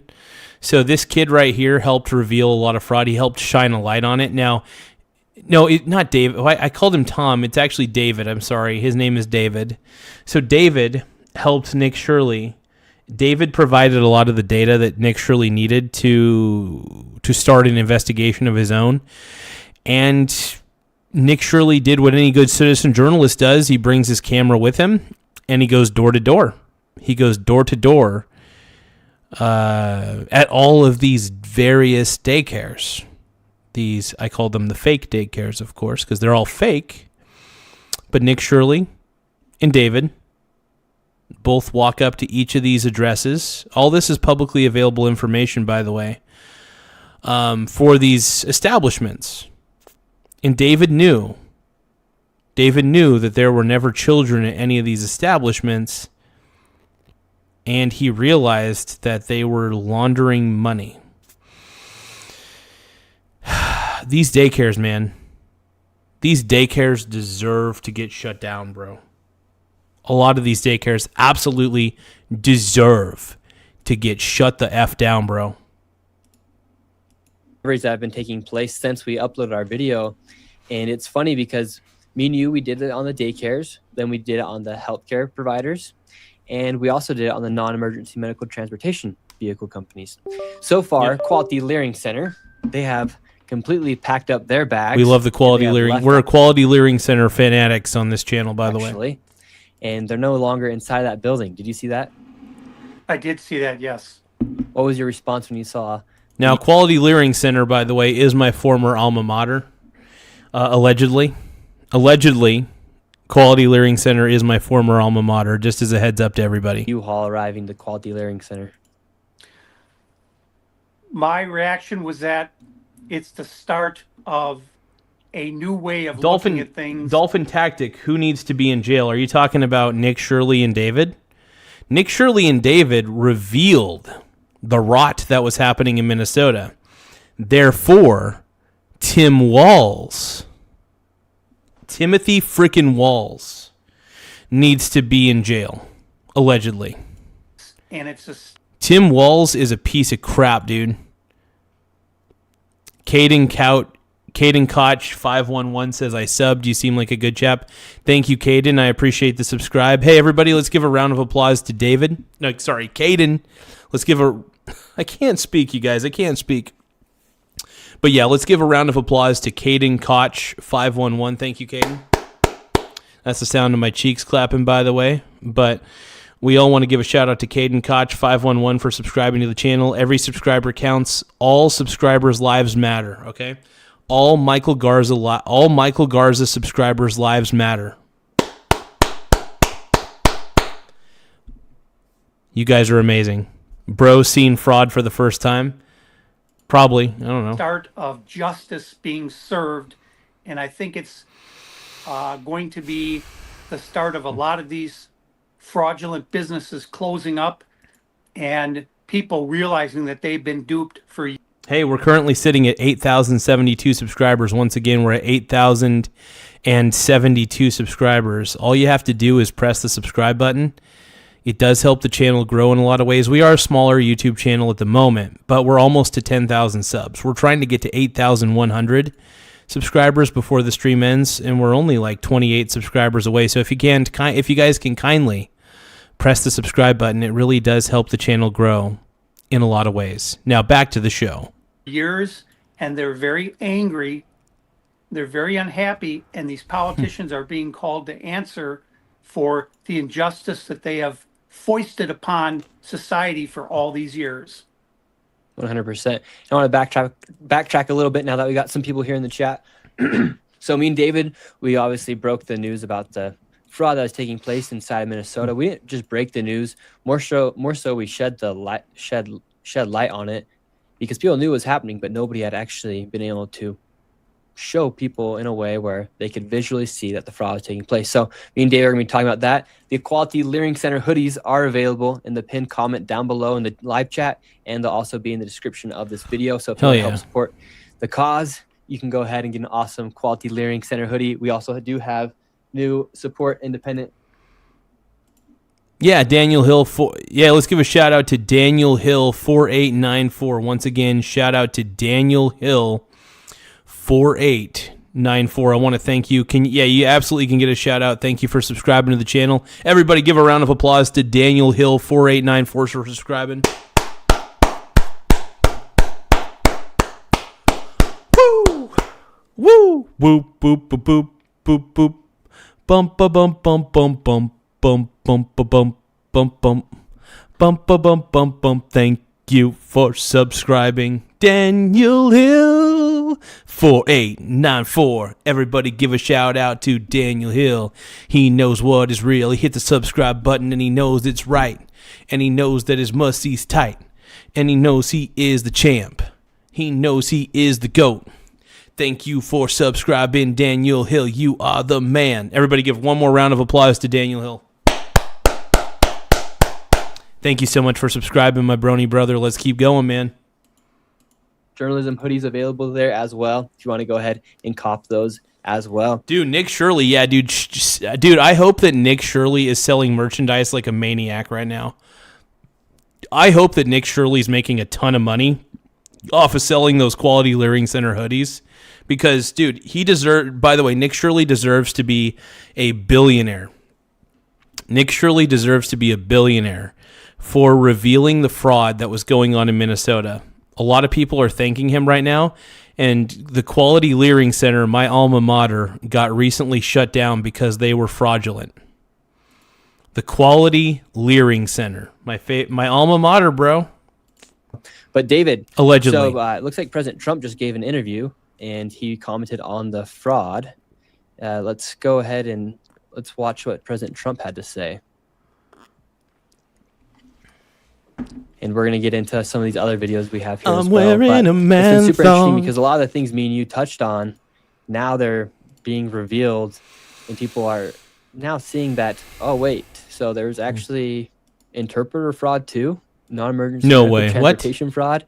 And it's just interpreter fraud. What the hell? Because everyone tried no to way, bro. No way. How the hell was there interpreter fraud? How does that work? Me and you, in reality. Oh, wait, is it somebody acting as like a sign language interpreter, for example, saying that they're interpreting sign language for people, but they're technically not? They're probably not even doing anything. They're probably just taking government money saying that they do sign language for people, and they're just not. That's crazy, dude. That is insane. Caden Koch is saying, is anyone pursuing legal action? Honestly, first time hearing about this fraudulent activity. I don't know if anybody's actually taking the time to pursue legal action. I would like to believe, hopefully, somebody is. I mean, I'm pretty sure there's tons of people suing the state of Minnesota. I'm pretty sure the taxpayers of Minnesota are all collectively getting together with lawyers and being like, "Hey, can we sue the government of Minnesota for turning a blind eye to fraud all these years, allegedly?" They couldn't because what we said was factual and true. We'll get into that later, but let's get your reaction to this clip right here. Take a look at Minnesota. So we think it's at least $19 billion of... Hey, I want to say thank you, everybody, for liking the stream. We got 52 likes. We're trying to get to 100 likes in the next 30 minutes. So if you guys hear this message right now, please tap the like button. The more likes we get, the better. It really does help the channel grow. So please don't forget to tap that like button, man. Let's keep going. Fraud, medical, every fraud. Somalia has come in here. What they've done to our country, these people, they've come into our country, and what they've done with that fake congresswoman, she's so bad. Ilhan Omar is terrible, dude. I think she's she's a god-awful, rotten person. Ilhan Omar is a piece of work, I'll say that. I don't like her. Everything about her gives me the heebie-jeebies. I think she's fake. I think she's a fake person, allegedly. I mean, she's obviously a real human being. What I'm saying is I think she's two-faced.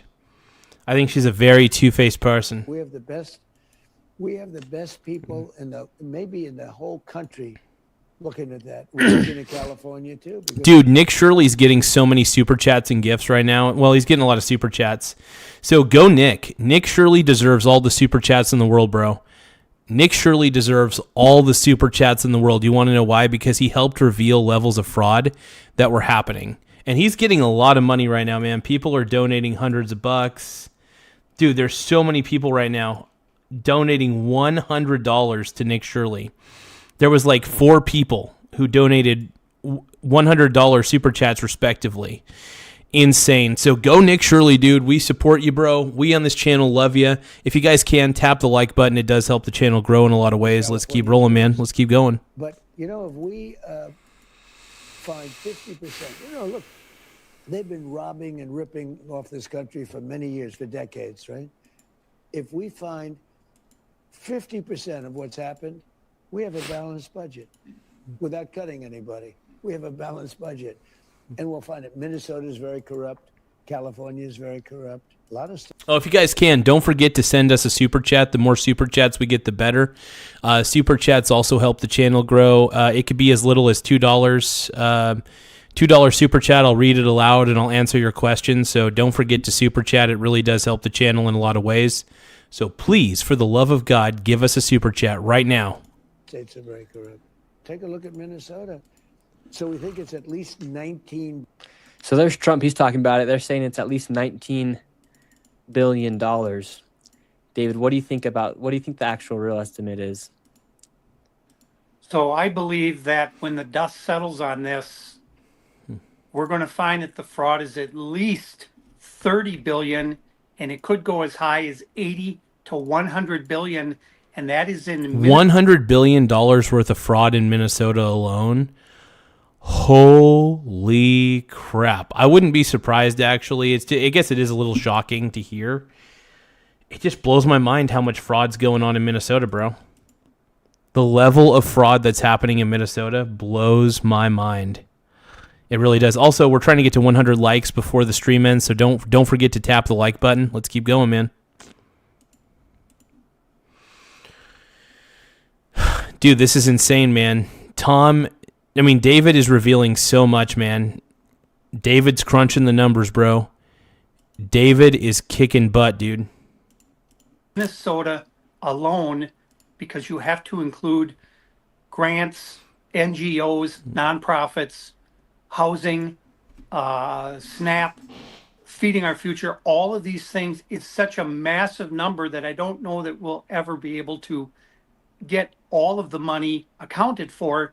But what I can say is that everybody who enabled this fraud is a traitor to the United States of America, and the stain of their treason will be on our country forever. Incredible, man. 100%. And Trump brought up Ilhan Omar. How much do you think she's involved with the fraud? I think my estimation before David answers, I think the chance that Ilhan Omar is related is not just related to the fraud. My probability that Ilhan Omar is participating in the fraud is allegedly 97%. Allegedly. Like I said in our second video, Ilhan Omar is the godmother of all this fraud, not just Okay, so David just confirmed it, that Ilhan Omar is the godmother of all the fraud. Now, I wouldn't be surprised, allegedly, if that was the case. in Minnesota, but nationally. She helped put together this whole fraud network that we're now seeing exposed throughout the country, and we're seeing it. Hey, if you guys love Nick Shirley as much as I do, please subscribe to the channel. We're huge Nick Shirley fans. If you love David as much as I do, please subscribe to our channel. If you love Nick Shirley, please subscribe. If you love both of these guys and you think they're awesome, please subscribe to our channel. It really does help the channel grow. The more subscribers we get, the better. Let's keep watching, man. Other countries as well. We're seeing it in Sweden. We're seeing it in Australia, New Zealand, Japan, Denmark. And again, I go back to the fact that all of this fraud was constructed here in Minneapolis. They tested. Oh, shit. We're at 8,075 subscribers, you guys. We're at 8,075. So don't forget to tap the subscribe button in the upper right-hand corner. We're only 25 subscribers away from hitting 8,100 subscribers. I repeat, we're only 25 subscribers away from hitting 8,100 subscribers. Please tap the subscribe button. It really does help the channel grow. Let's keep admiring the sexiness of David right now. It out, and then they expanded Let's admire it, it, bro. Not only nationally, but internationally. And now we're seeing the pushback from people who are saying, wait a minute, I've seen these daycares, I've seen this transportation fraud, they've seen it with their own eyes, and now people are starting to go out there and do their own investigation. They're doubting the narrative. Exactly. And we see the violent reaction from these fraudsters once they're exposed, because obviously they've been living the high life without working. And here you have people who get up and go to work every day. They work hard. They're honest. They're hardworking. They're raising their family. And these people are spitting in their faces and laughing at them. Absolutely, dude. Yeah, absolutely. That whole community is just spitting in their face and laughing at them, without a doubt, bro. Without a fucking doubt, dude. So I am thrilled. I love David. I love Nick Shirley. I think they're both incredible human beings for doing what they're doing, exposing the obvious fraud that's happening in Minnesota. I love you guys. You guys are incredible. Hey, we're at 8,077 subscribers, by the way. 8,077 subs. If you guys can, please subscribe to the channel. We're almost to 8,100. We're trying to get to 8,100 subscribers by the end of the stream. It really does help the channel grow a lot. Thank you, guys. Let's keep on watching, man. Because they're getting millions of dollars without doing a single thing. And it's all because these politicians allowed it to happen. And what's funny is we know these politicians have enabled it to happen because after months of this news coverage, they have literally came on TV and said, the fraud's very real. Mayor Fry said that on live TV. Tim Walz has said, this fraud thing happens in all 50 states. Like, they just openly admit to Tim Walz is such a piece of garbage, dude. On television. Dude, Tim Walz is the biggest piece of garbage in the world, dude. I can't stand Tim Walz. Every time I hear the dude's name, I get sick to my stomach, bro. Every time I hear Tim Walz's name, I get sick to my fucking stomach. Thank you, For Real, for subscribing. So everybody give a round of applause to For Real for subscribing. Laugh out loud. Thank you, For Real. If you guys want to be like For Real, please subscribe to our channel. The more subscribers we get, the better. It does help the channel grow. So once again, let's give one more shout out. Let's give one more love to For Real. Laugh out loud. Thank you so much for subscribing. Let's get back to the show. And if you guys do end up subscribing, man, please make sure. Pharrell, if you guys can, make sure that you let us know that you subscribed in the chat so that way I could put your name up on the board. Farrell Rammy, thank you so much for subscribing, man. I really appreciate it, my brony bro. Thank you so much for taking the time to subscribe to the channel. It does help the channel grow in a lot of ways. It helps my PP feel bigger, so I want to thank you. Everybody give a round of applause to Pharrell Rammy. Thank you again, Pharrell Rammy, for taking the time to subscribe. Anybody else who has taken the time to subscribe within the last 30 minutes or whatever, please let me know in the chat, and I will be more than happy to give you your flowers and give you a round of applause because I really do want to thank you. I mean it. I want to thank all you guys. Acting like it's just something that we should have to deal with as tax-paying citizens that we should have to deal with a portion of our taxes going towards the fraud. And when in reality, they know about the fraud, and they're the ones who are controlling and enabling that fraud to happen.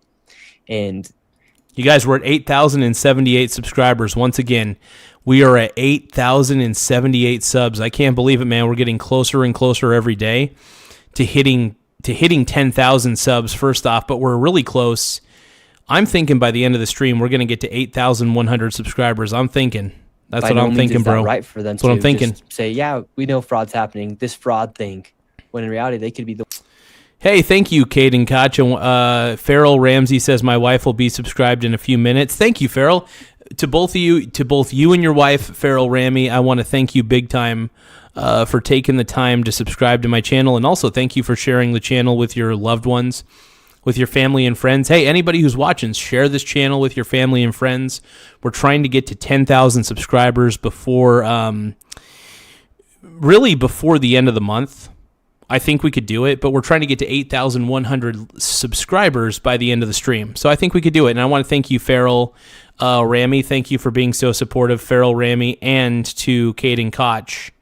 To both of you guys, thank you guys for sharing this with your loved ones. If you guys will, anybody out there, please share the show with your loved ones if you feel like it's a channel that they would appreciate and want to watch. I appreciate you guys. Anyways, keep watching, man. I'm glazing everybody's meat right now, dude. I'm glazing all the meats. The ones cracking down on glazing all your meats, man. Well, not only that, but every time a fraud was committed, so every time a fraudulent payment was issued or a fraudulent payment was accepted, and we have millions of such cases, every one of those is a felony. And the people of America are tired of these people getting away with this fraud and just... Oh, yeah, and they're all getting away with it. David, they're all getting away with it. You know it. I know it. Nick Shirley knows it. Nick Shirley definitely knows what's happening. David knows what's up. Saying, okay, they know what's up, man. Was fraud, and go on to the next thing. They want people to be arrested, handcuffed, brought in front of a judge, and put in prison for what they've done. Prison. And so far, from what absolutely, bro, absolutely, you've seen and what you've heard, do you think any of them will be put in prison? I'm hopeful, but when I help a guy here in Minneapolis get convicted of $7.2 million of fraud, a unanimous jury verdict finding him guilty, and the judge, Sarah West, overturns the verdict, and that guy's out walking free now and still collecting money from the government. Fucking wild. I have to collect myself and say, look, justice and truth are going to win out, because that is... I hope they will. A punch in Unfortunately, sometimes justice and truth don't win out for a long while. Sadly, some of these people, a lot of these fraudsters are just going to get away with it because a lot of the woke judges in Minnesota aren't going to prosecute them. A lot of the judges in Minnesota are super woke. And then there is the mob in Minnesota, and we all know which mob I'm referring to. It's a certain community that's going to threaten the judges if they prosecute any of their people. So we all know, I don't trust for the life of me. I do not trust a lot of the, what do you call it? I just don't trust that community. I trust that community is going to threaten the judges if the judges try to arrest a member of their community for committing fraud. Also, I will say a lot of these political guys in office, a lot of these politicians in the Minnesota government they really do need to have their feet to the fire in a manner of speaking. I mean that figuratively, of course, not literally. When I say, and I mean accountability is what I'm trying to get at. They just need to be held accountable. And that accountability matters. So I think a lot of these politicians need to be put on trial for turning a blind eye to fraud all these years. And they either need to pay a hefty fine or go to jail, one or the other. In the gut when a judge does that, but I have to believe that at the end of the day, we're going to be successful in what we're doing, which is exposing the fraud and getting people sent to prison. Yeah, I think people need to know about this because a lot of people about that. Oh yeah, people absolutely need to know about this. People should know about this. The world should hear about this, in my opinion. I think the entire world needs to know about the fraud that's being committed in Minnesota.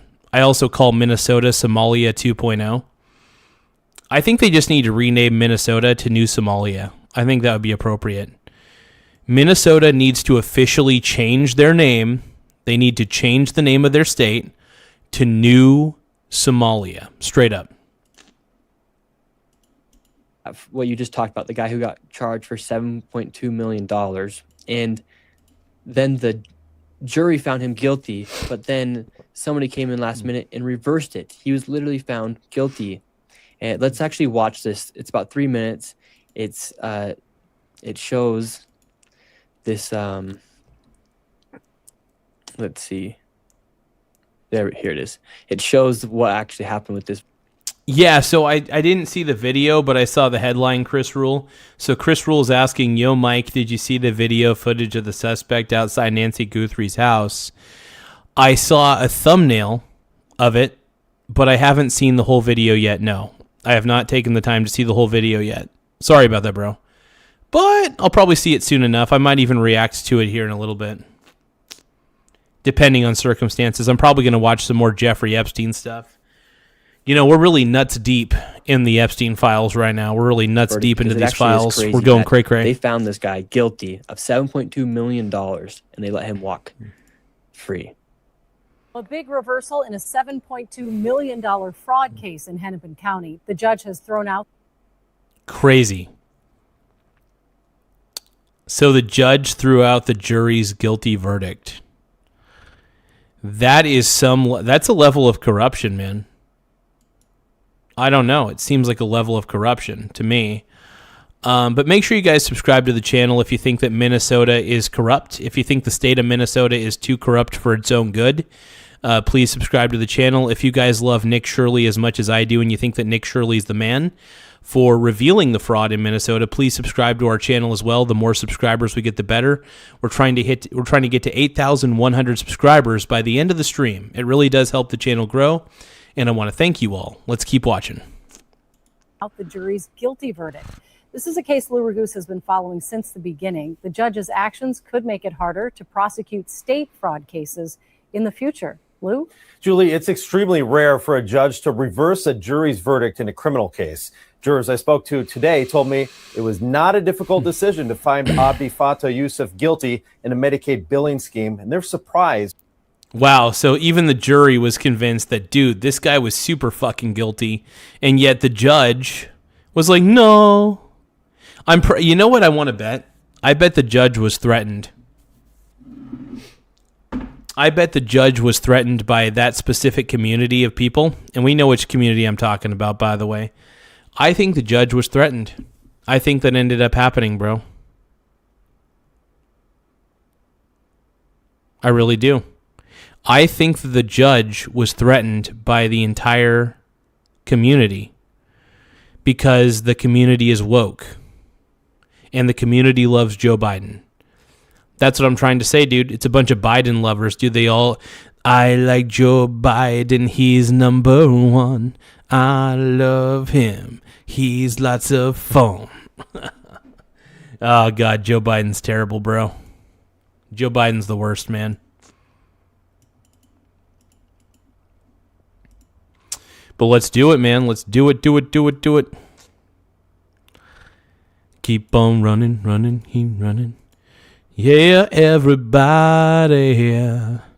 Yeah. Who's in the Epstein files? By this development. Yeah. At the August trial for Abdi Fattah Youssef, the jury heard evidence that he ran his home health care company, Promise Health, out of a mailbox at a Central Avenue address where multiple... So he ran the whole thing out of a simple mailbox? Are you kidding me? So he's just stealing money. He was like, yeah, I'm going to take all the checks and I'm just going to do my thing and I'm going to waste the government money and I'm just going to be lazy. Okay. Other home health care companies were supposedly located. Youssef and his wife, Lol Ahmed, were charged with stealing $7.2 million of taxpayer money through Medicaid overbilling in a That is crazy. $7.2 million in taxpayer money was stolen in a personal care assist or PCA scam. Personal care assistant or PCA Holy scam. crap, bro. The couple allegedly spent tens of thousands of the fraud money on luxury items for themselves, despite the jury swiftly convicting you. Unreal. So all they did was they got a bunch of money and they ended up probably buying a bunch of Gucci bags like fucking morons. This is what happens when you give people that have no concept of how economics works money. Only fraudsters and only losers and fraudsters, by the way, the only people who want Gucci bags are poor people. You know, it's funny. Actual wealthy people want nothing to do with Gucci bags. They don't want designer brands. They don't really give a fuck. Do you think millionaires are lining up at Nordstrom or other luxury clothing places to try to get a hold of a Gucci bag? No. Because they find the reason that they're millionaires and they're not poor is because they never wanted to buy stupid shit like that to begin with. Buying luxury brand items like buying $1,000 watches, I think is stupid. I think it's tarded. I have no understanding. I have zero clue why people want to buy these luxury items. Judge Sarah West last week decided they got it wrong. It's reversing or overturning a jury's verdict. Defense attorney Joe Tamburino, who's not affiliated with this case, reviewed the decision and analyzed it for KARE 11 News. He says Judge West ruled that the state's case relied heavily on circumstantial evidence and that she believed the state did not rule out other reasonable inferences. Oh, God. And it's so obvious, too. A lot of these, even the jury was like, this dude is so fucking guilty. And yet the judge was like, no, I'm going to be a woke judge. And I'm pretty sure this woke judge was actually threatened by that community. And then when she was threatened, she was like, well, I've got no other choice but to throw out the jury's verdict and let this guy go free, or else the entire community is going to try to kill me. That's probably what was going through her mind, allegedly. And, yeah. That, in fact, there could have been other reasonable theories other than guilt in this case. That's what... No, I think that she was threatened. I think the judge ended up getting threatened by that certain community. And then she was like, well, crap, if I say that this guy's guilty, I'm going to get killed. But if I say he's not guilty, I'm not going to be killed. So the judge was thinking about preservation of her own life. So she was like, well, let's just say he's not guilty. That's what it comes down to. Despite the ruling, even Judge West wrote that she is troubled by the manner in which fraud was able to be perpetuated. Yeah, I think Gucci bags, here's the thing. If you have a designer bag, see, the funny thing is rich people don't own designer bags anymore. Actual rich people do not own designer bags. The only people who own designer bags are poor and middle class people. Only poor and middle class people buy Gucci bags. You want to know why? Because rich people think it's a poor person habit. Only poor people buy overly expensive shit. And by the way, most of the time, if you see somebody with a Gucci bag, chances are that they're up to their eyeballs in debt because they're retarded with money. They're too stupid with money, right? And if somebody is too idiotic with money, that ends up being the result. That's why all these people were buying Gucci bags and stupid shit. That's why they were doing it, bro. That's why they were doing it. I was stunned. State Representative Kristen Robbins, chair of the House Fraud Prevention and State Oversight Committee, says she's now reviewing if any state laws need to be tightened. We want to strengthen state law so that we can get prosecutions out of these cases, because clearly a jury thought he was guilty. Jurors in the case can't believe the decision. Yeah, it's poor people wanting to feel upper class, but here's the problem with that. I don't understand. So here's the thing. When I was younger, I never wanted to feel rich. I wanted to be rich. There's a big difference. So people who want to feel rich end up getting poorer because they buy things that make them feel rich. But in all reality, they're buying things to make them poorer and poorer and poorer, right?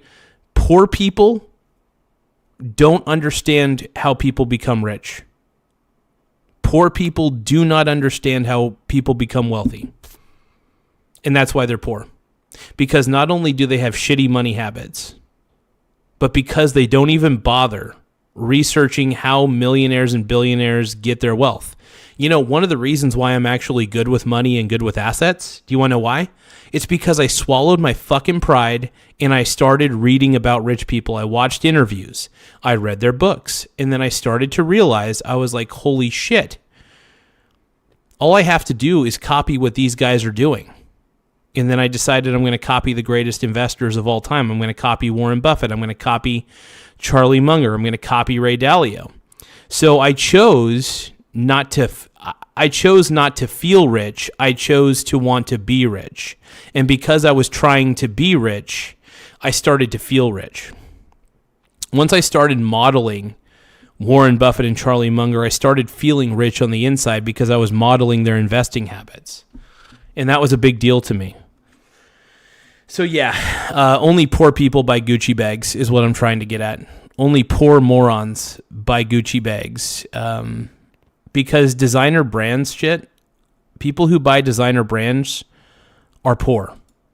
If you're buying a Gucci bag, you're a poor person. If you're buying any sort of designer clothing or anything, you're a poor person trying to look like they're rich, but you're fake. Because here's the thing. The thing is, rich people know what rich people actually buy. Rich people are not buying that stupid shit. Only poor idiots are buying that stupid shit because they're poor and they're idiots. Let's keep going. I'm shocked. I'm shocked based off of all of the evidence that was presented to us and the obvious guilt that we saw based off of the said evidence. It was not a difficult decision whatsoever. The deliberation took probably... Exactly what Farrell Ramsey's saying right here. Farrell Ramsey says, most of my friends retired before 55 because they were smart with their money. No jets, no first class, and no Ferrari cars. They invested in properties and made solid business decisions. Absolutely. Abso-freaking-lutely. And that's the point. That is the point. The best way to become rich, honestly, is to invest early. And you don't even have to invest early. Just invest when you can. The problem is everybody's got their priorities backwards. You know what I mean? Everybody's trying to feel rich, but they're not trying to get rich. There's a difference. If you are spending all of your efforts to buy things that make you feel rich, you're always going to be poor. If you go into life trying to be wealthy, not trying to feel wealthy, but actually trying to be, it is not enough to feel. It is important to be or not to be. No, but it really is important to try to be rich, not to feel rich. Now, granted, once you take the journey to try to be rich, you're going to start feeling rich. And by the way, when you start accumulating wealth, you know what you're not going to do? You're not going to be buying stupid designer bags. You're not going to be buying that stupid Gucci bag. By the way, Gucci is a stupid brand, by the way. I hate designer clothes with a passion. I think it's a waste of money, and I think that they're overpriced pieces of garbage. Caden says, got to get into the trades instead of college and student loan debt, plumbing, HVAC. Good jobs with good pay and job security, especially septic experience over degrees. Yeah, absolutely, man. Granted, there are people who are in the trades, and I'm lucky enough to where I don't, I trade precious metals, for example. I'm able to make a good living off doing that. I'm also, I do delivery driving and I do the YouTube channel. So luckily I've got three ways of making money, but yeah, no, I completely get it, man. Absolutely. Experience over degrees, 100%, bro. 100%. But yeah, no, I'm lucky. I got into media. I got into delivery driving, and then I got into swing trading precious metals. I mean, the best part is I'll never have to work for anybody again. That's the whole point. I don't have to work for anybody. I'm still always looking to see if I could get a job somewhere, because it is fun to work a job, preferably part-time. But it is fun to try to get a regular job from time to time. 4 hours at most, based off of the state's evidence that was presented. I was beyond a reasonable doubt. The attorney for Mr. Yusuf, Ian Burrell, sent me a statement today that says, in part, Judge West's ruling affirms what we have maintained from the beginning, that our client, Mr. Yusuf, was wrongfully accused and did not commit fraud or racketeering. The Attorney General's office filed an appeal this afternoon. So So the Minnesota Court of Appeals will take a second look at this decision. Julie. So, just did Mr. loving Tamburino, myself. did he have any kind of emotional reaction? And this is pretty stunning. This does not happen. Yeah, he leaned towards the idea that this was kind of a one-off and that it would have a good chance at appeal. But the worry is that there's so many other cases just like it where somebody's in the exact same position as Mr. Yusuf but is charged with fraud. And if the judge can... Oh, snap, we got Piers Morgan. Piers Morgan is interviewing Brett Cooper. This is going to be a good one. This is an hour ago. About the woke... Brett Cooper on woke MAGA, Bad Bunny. Oh, dude, I wonder if she's going to talk about Epstein. Kind of football is ours. I hope They she call talks it about American Epstein. Football. Are Epstein. the right in America becoming the very wokies that we thought we'd We're woke! Are we becoming the wokies? got rid of? No! In a lot of ways, yes.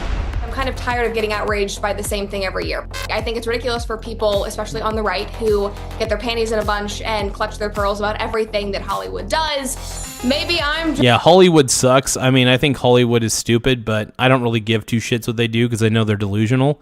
Nobody pays attention to Hollywood anymore because we all know that Hollywood is stupid. Yeah, we just don't pay attention to Hollywood at all. That's the whole point, you know.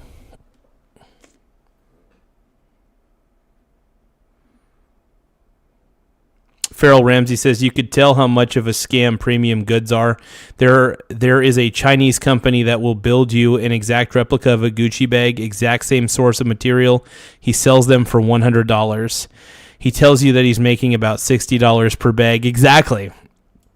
I think, by the way, I think that most designer things are stupid.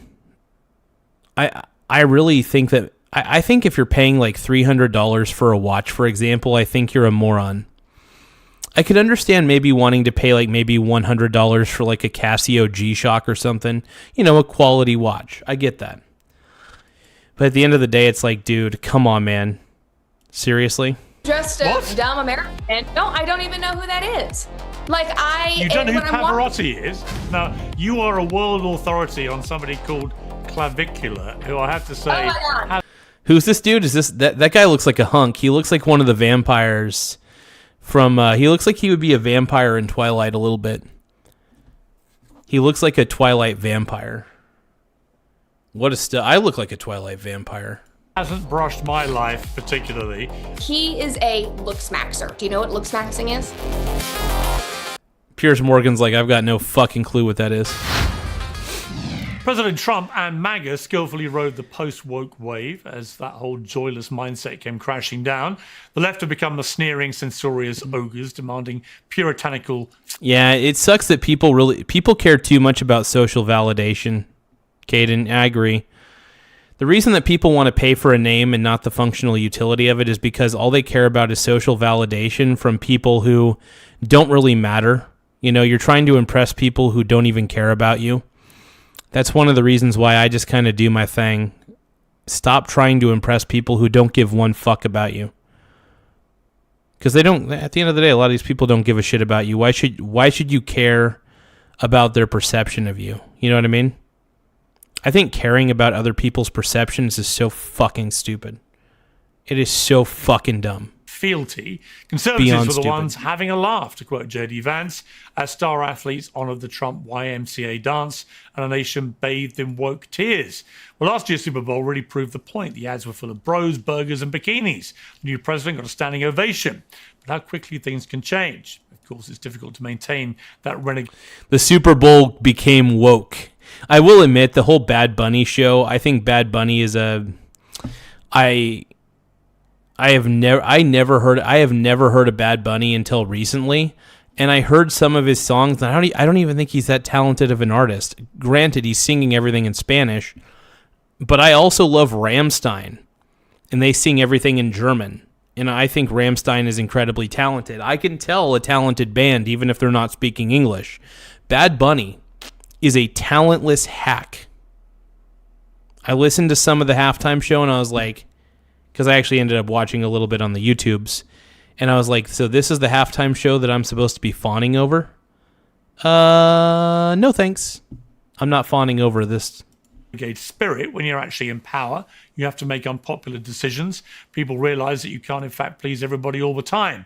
And a lot of the furious reaction to Bad Bunny's spectacular and largely non-political halftime show at this year's Super Bowl, it's worth asking whether the culture is now shifting. Is MAGA becoming a bit thin-skinned, a bit sneering, a bit censorious, a bit, dare I suggest it, woke? Well, Brett could. Oh my God, MAGA's become the one thing that we never thought it would become. Do you guys think that MAGA's become a little woke? Have we become the wokies that we've made fun of this entire time? Is MAGA woke? OMG. OMG. Cooper, host of the Brett Cooper Show, is a foremost cultural commentator. She joins me to discuss all that and more. Brett, welcome back to Uncensored. Happy to be here. Hope you are well, Piers. Very well. Are the right in America becoming the very wokies that we thought we'd got rid of? We're becoming wokies, bro. You're woke. You're a wokey. You're a wokey, man. Dude, I would love to see Rammstein. If we're going to start having foreign bands or foreign artists start playing at the Super Bowl, can we please get Rammstein? Thank you. I want Rammstein, bro. Oversensitive. I love Rammstein. Hypocritical. Rammstein. Enraged by absolutely everything. Du hast. In a lot of ways, Du yes, hast but I don't mich. really think that that's a new thing. I Du- think that we were just Du hast. more united Du in hast fighting mich. the left, and the left was That's such a good band, dude. I love Rammstein.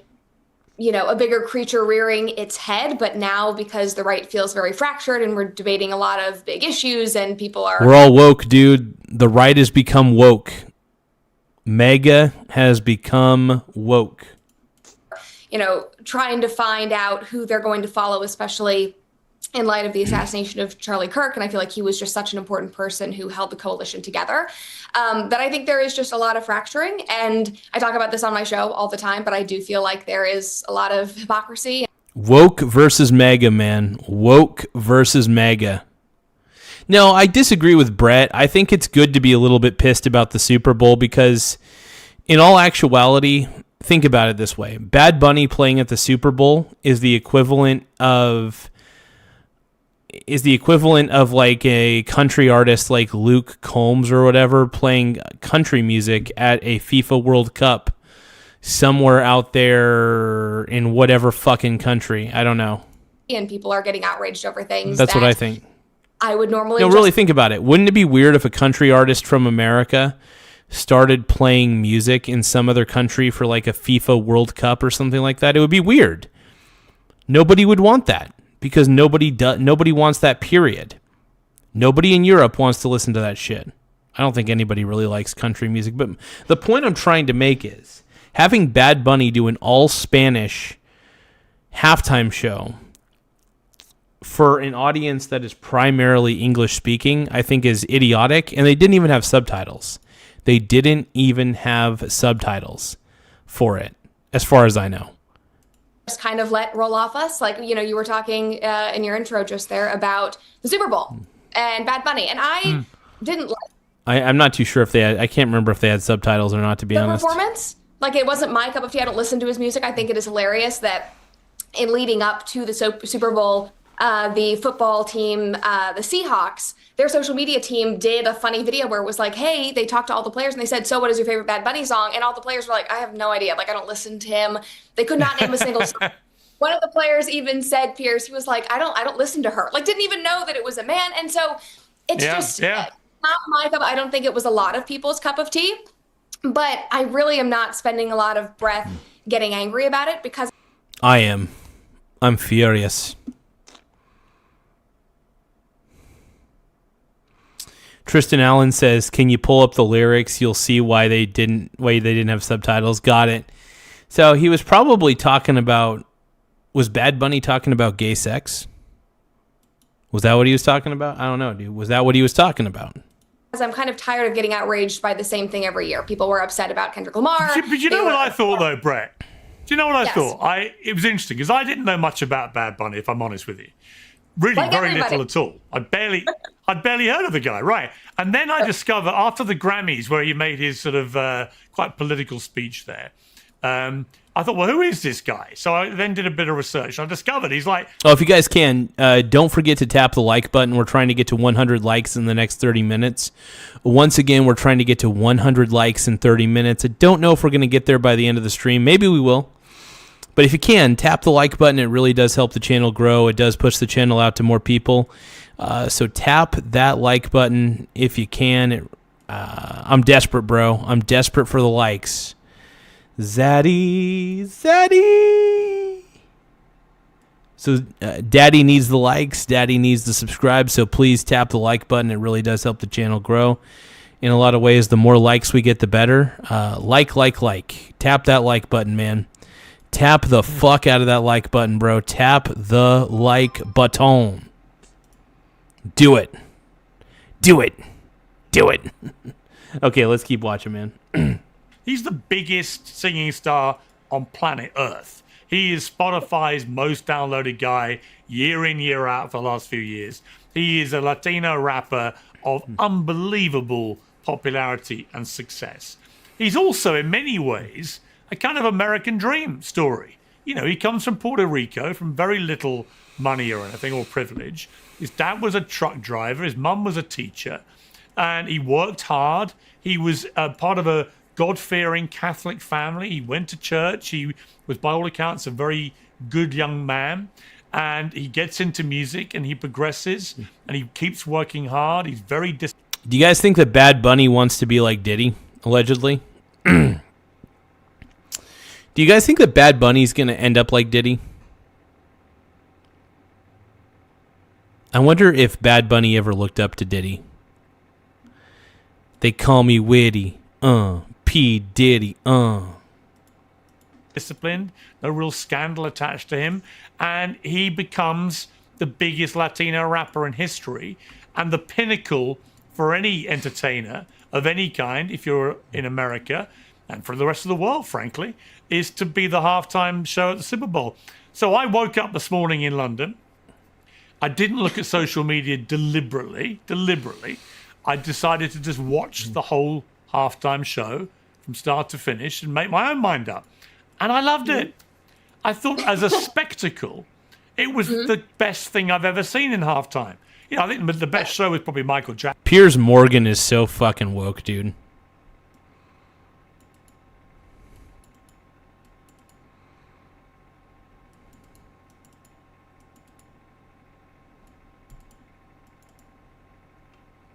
Yeah, no, but I find it hard to believe that Bad Bunny is one of the top streamed guys on Spotify year in and year out.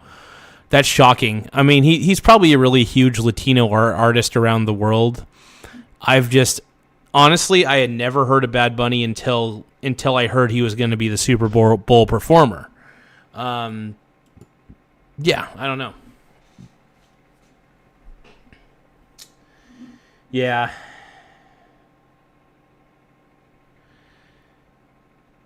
And you can be iconic and say, ooh, I'm too busy loving myself. If you feel like you do not belong, newsflash, baby, you are not right, you are wrong.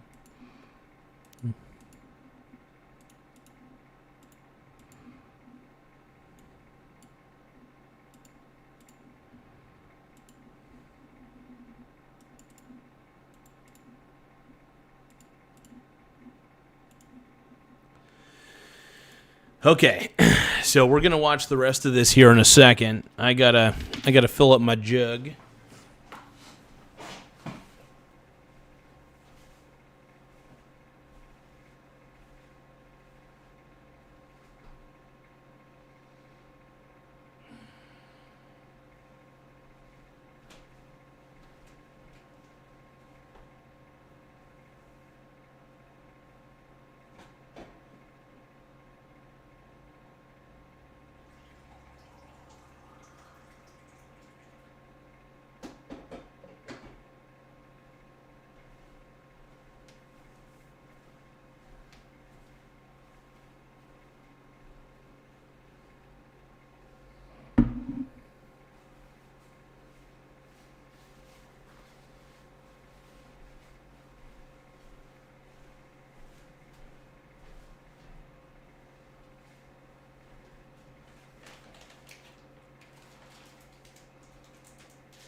Jackson or Prince or whatever, but they were just like short gigs with 6-7 banging songs, and they nailed it. He said 6-7.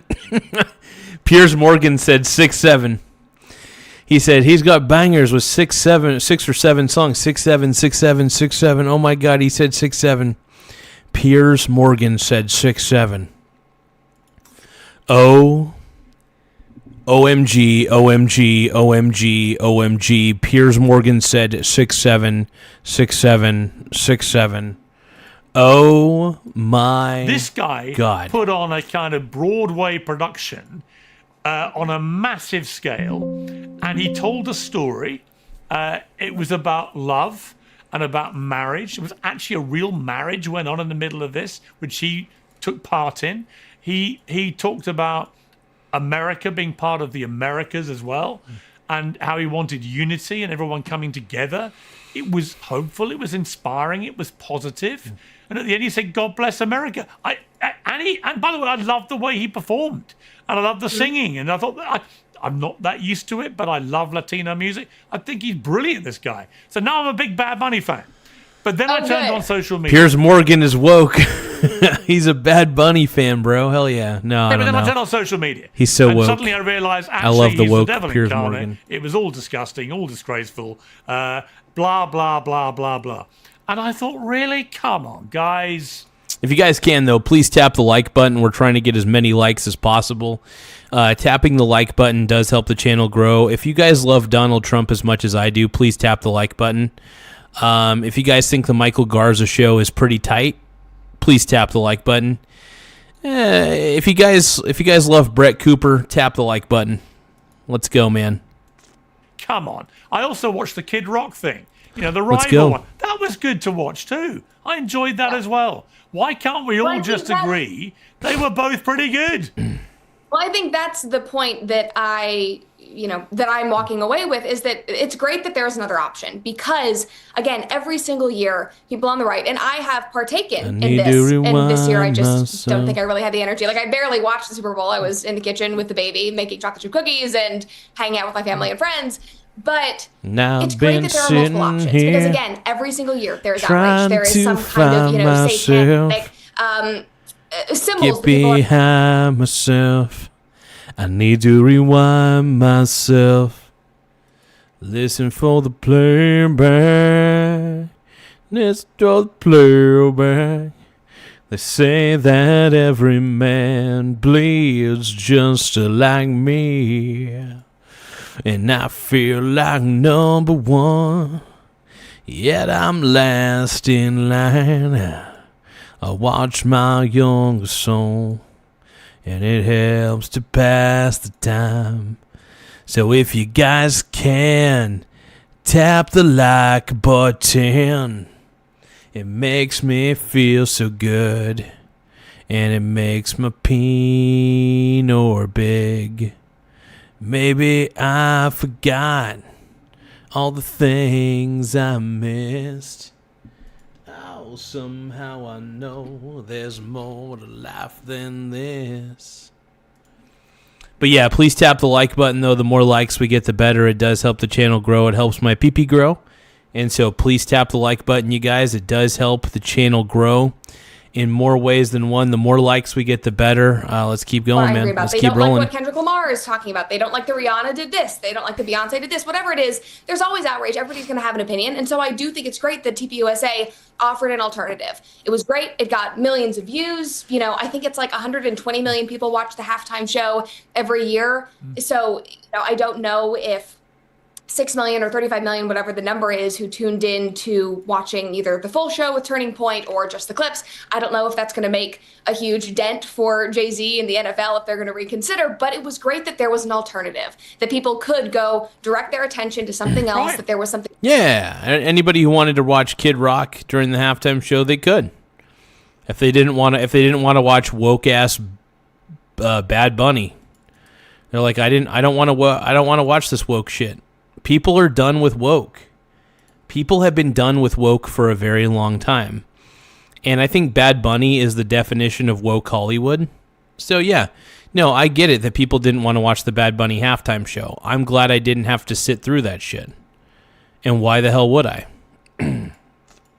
Positive that was aligned with their values, and that's great. That's the free market. We should be offering alternatives. And so I think that overall it was positive for everybody, and we should be able to be happy about it. And I do agree with what you were saying about Bad Bunny's performance being different. And, I think it was obviously made for television. Like, it was not, there are clips now that are circling from people in the stands who paid, the $10,000 or whatever it is to be at the Super Bowl. They couldn't see what was going on. Like, this was not a performance that was for these football fans in the stands. They were just seeing the people dressed as grass dancing around. They saw Bad Bunny running in and out through all the houses and the sets. But this was made for television. This was for Bad Bunny's fans, people all around the world. It definitely is part of the NFL's huge push to, I would say, make the NFL more international. They're playing. They're trying to globalize the NFL product. They absolutely are, without a doubt. So I think they're trying to get Latinos into football. But here's the problem. I think that Latinos look at Bad Bunny, and I think that they look at him and they're like, yeah, no. I don't know. Bad Bunny, ugh. He just doesn't seem like a real I am technically Latino, so I guess I can say this. He doesn't seem very Latino to me. Sure, he speaks Spanish, but he acts like a woke white Karen. He seems like a woke white Karen, right? So that's the way I see Bad Bunny. I think he's a woke Karen who speaks Spanish and happens to be a Latino. But I think that most Latinos don't respect him. I know I'm Latino. I don't respect him. I'm only part Latino, by the way. Why do I love Donald J. Trump? Because I think he's the man. And he closed the border. And because he closed the border, that's a big deal. He's the deregulation president. I mean, there's plenty of things to love about Donald. Tristan Allen says they'll never break the FIFA hold over the rest of the world. Soccer is just better anyway. Soccer kind of sucks, dude. I hate soccer. I prefer American football. I think American football is more strategic and more interesting. Soccer is so fucking boring. I've tried to watch soccer on TV. I don't get it. Like, I've watched soccer I've actually been to a soccer game before, and that was actually a fun experience. Soccer is one of those sports that you actually have to be there to enjoy it. Whereas if you're watching soccer on television, it just sucks. Now, football games, NFL football games, on the other hand, you could watch that on TV and still be entertained. I feel like soccer is a less entertaining sport than NFL football.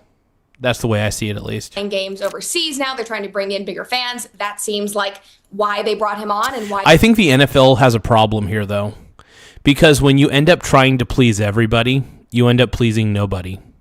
I repeat, when you try to please everybody, you end up pleasing no one. And that's the problem. Yeah, the energy in a soccer stadium is unlike any other, absolutely. But here's my issue with what the NFL's doing. So my main issue with what the NFL's doing is this. The NFL is trying way too hard to please everybody. Right? They're trying to pander to the Latino audience. They're trying to pander to the European audience. They're trying to pander to even people here in America.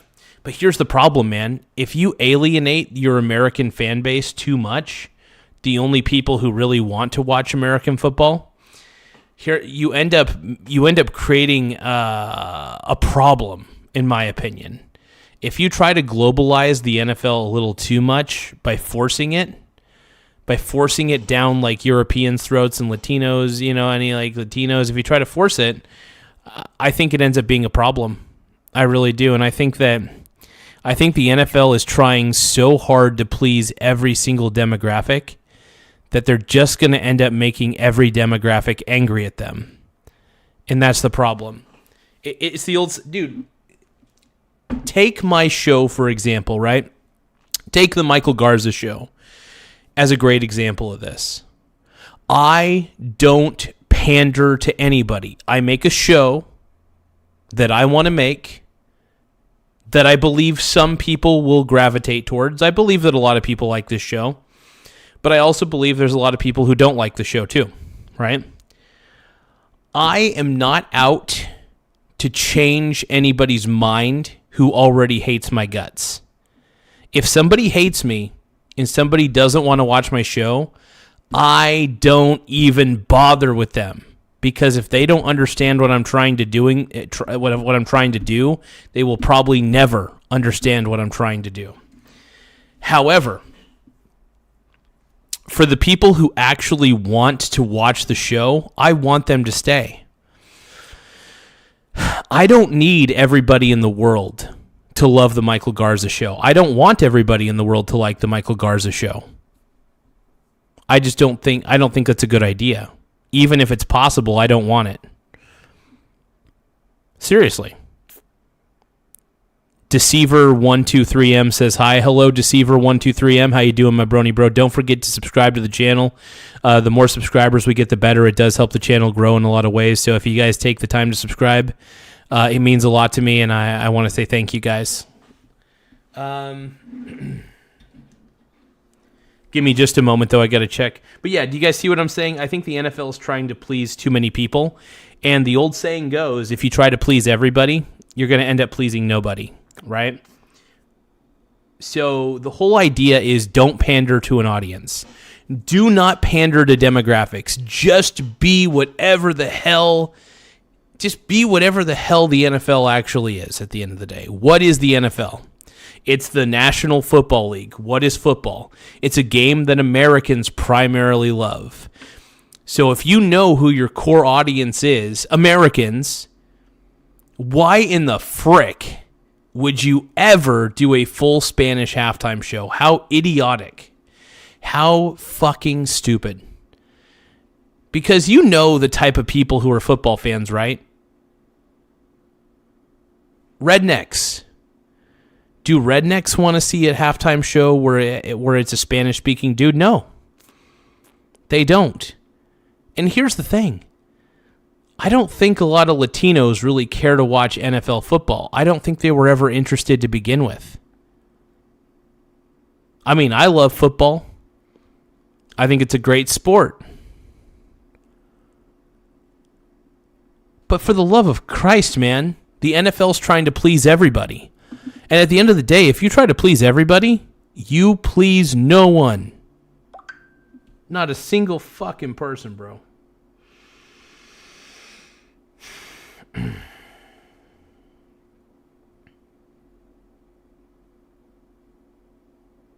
That's the way I see it.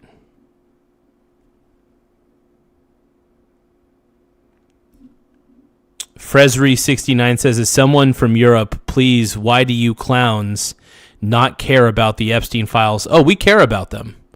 Oh, we care about the Epstein files. We're very serious about them on this show. We are very, very serious about the Epstein files. Also, don't forget to tap the like button. The more likes we get, the better. So tap the like button, tap the subscribe button, do whatever you can to help the channel grow. But the simple act of tapping subscribe and the simple act of tapping the like button really help this smaller channel become bigger. We're almost to 10,000 subscribers, and we're only going to get bigger and bigger and bigger.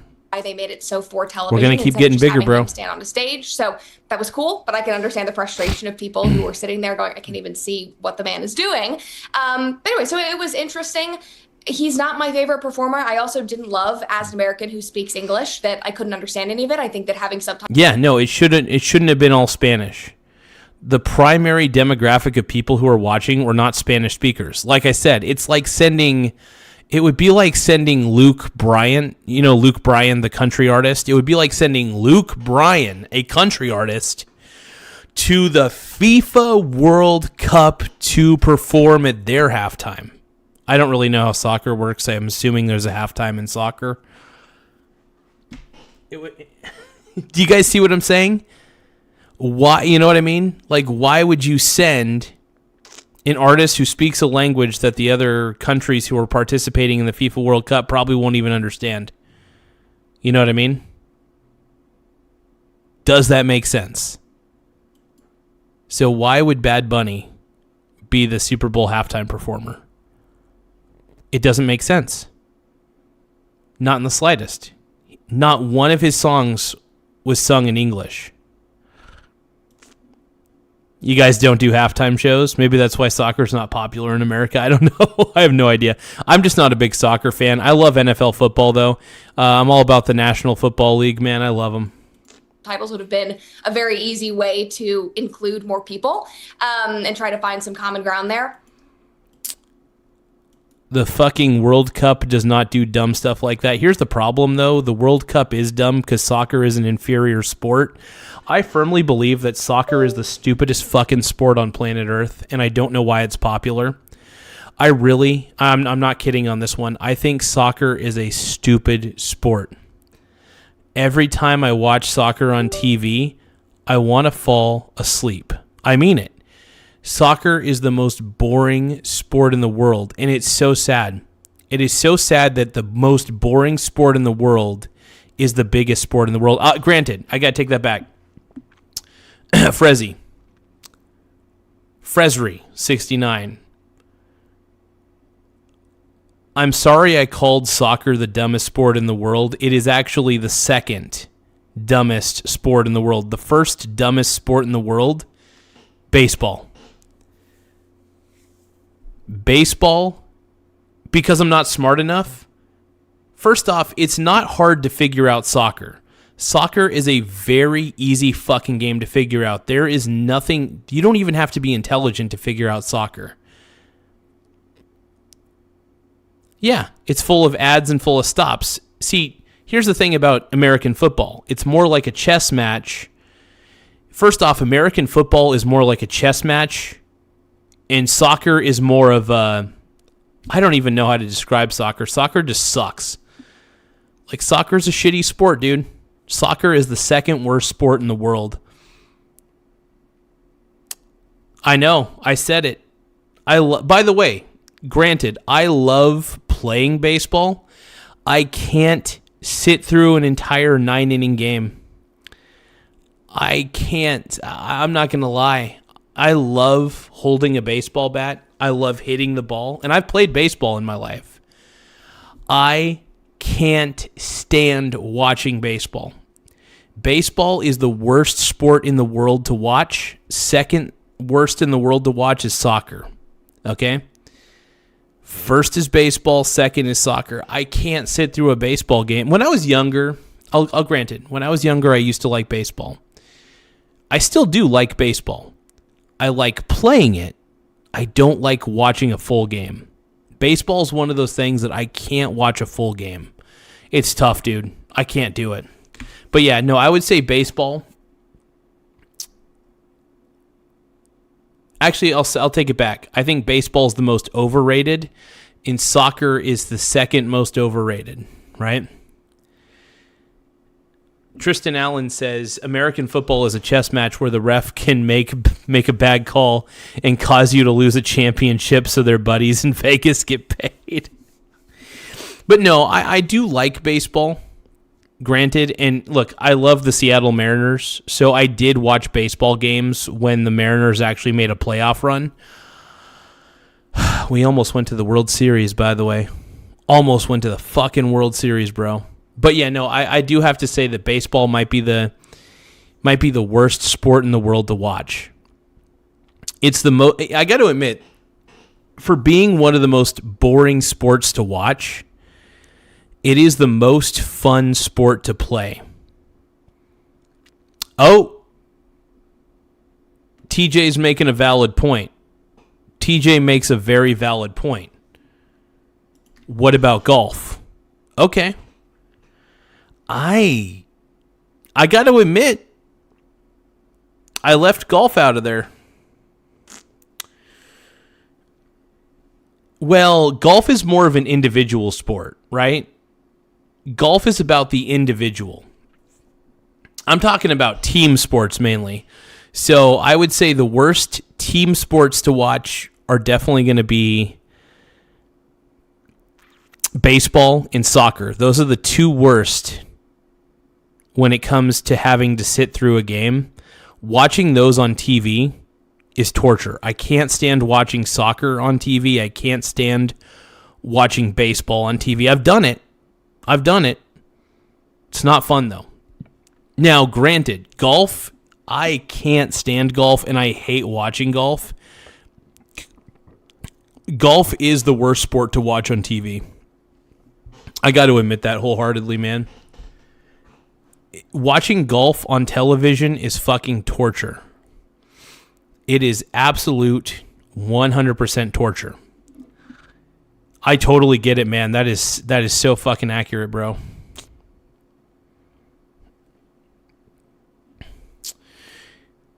So let's see. Fresry is saying 1 is American football, 2 is cycling, 3 is baseball. Fresry, you've watched soccer on TV before, correct? You've at least watched soccer on TV. I'm assuming. How can you tell me? How can you look at me and tell me that soccer isn't boring as shit to watch on TV? How can you sit there, look me in the eye and tell me? How can you put it inside me and look at me and tell me that soccer is a fun sport to watch on TV? It's not. It's one of the worst.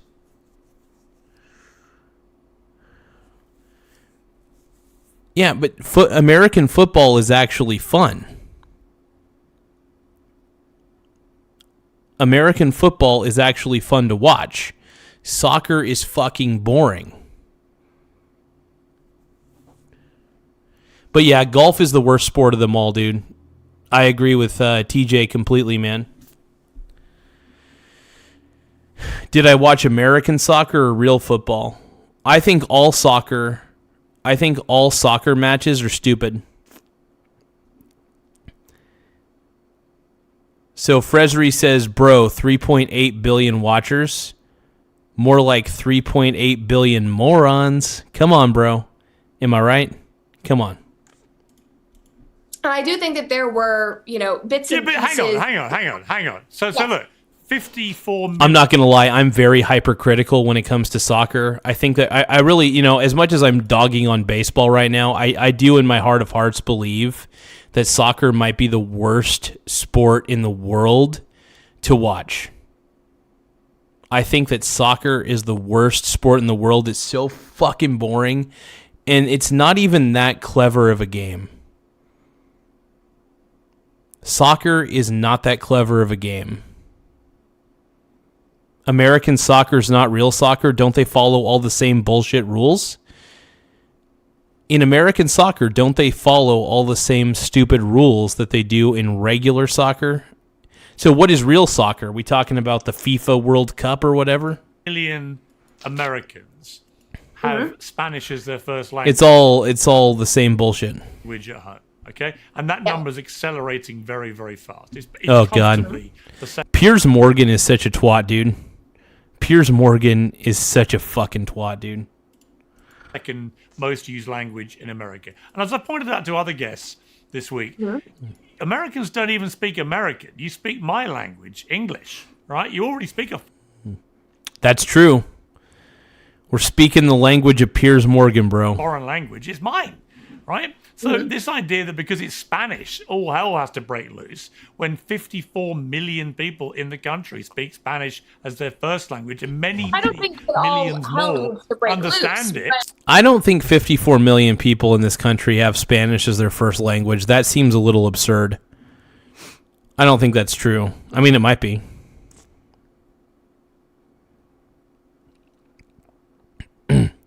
Oh, TJ is saying, do you know Alex Rosen from Predator Poachers on YouTube? Yes, I do, my man. Yes, I absolutely do. TJ also says, I've been texting him about this drag show. Interesting. So I don't think I'm going to be able to make it to that drag show thing. It does sound kind of weird, though. Do you think that Alex Rosen from Predator Poachers is actually going to show up?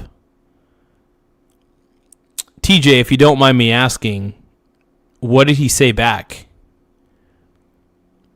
Oh, dude, you have his cell phone number? Fuck yeah. So just out of curiosity, though, what did Alex Rosen tell you? Like, did Alex Rosen tell you that he was going to come down here and investigate it and interview people? That would be awesome. Holy crap, dude.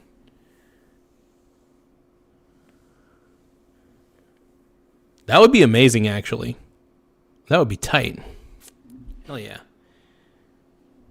But yeah, let me know what he said, man. Did he, like, give you any insight as to what's going to be happening? Or if he's going to come down and investigate all the pedos? Because I'm pretty curious, man. I'm very, very curious.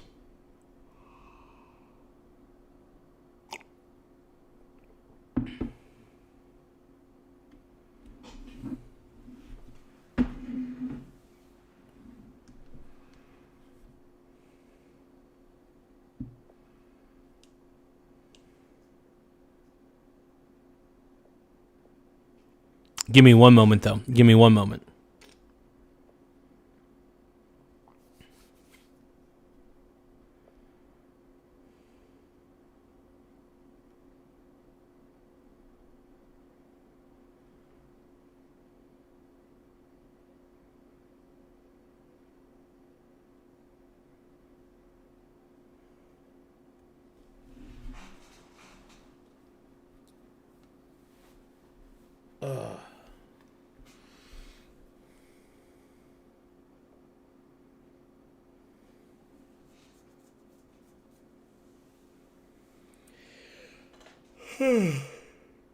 Give me one moment, everybody. One moment.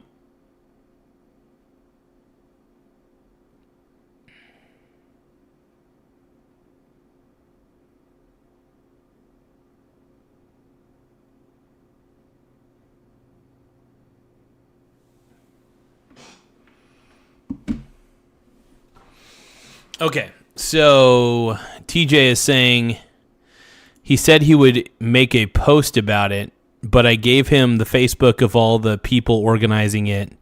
Then he went silent on it. Okay. Damn, dude. Yeah, Huey, I'm a Donald Trump supporter, man, and if everybody here is a Donald Trump supporter as well, please tap the subscribe button if you love Donald Trump as much as I do, you guys. Come on. Come on. But yeah, don't forget to hit the subscribe button. The more subscribers we get, the better. It does help the channel grow in a lot of ways. And tap the like button as well. So tap subscribe, tap the like button. It just helps the channel grow in a lot of ways. So the more likes we get, the better. And it expands us out. Age hits you like a brick and earlier than you think. Alex Rosen says, TJ said that Alex Rosen will call him on Wednesday night. Fuck yeah, bro. Fuck yeah. Hey, everybody, subscribe to @StocksFamilyFarm. Really cool dude. One of the nicest dudes I've ever met. One of the kind soul. And sorry, you guys, I got a bit of a headache today. Hold on. Oh. But yeah, make sure you guys subscribe to Stocks Family Farm. Total stud, total beast. Really good dude. He also runs the Allegheny Church YouTube as well. So yeah, he's an amazing dude. I love him. It turns out that most men begin losing testosterone around the age of 30, about 1% every year. And even worse, a lot of what your body makes is blocked by proteins in the blood.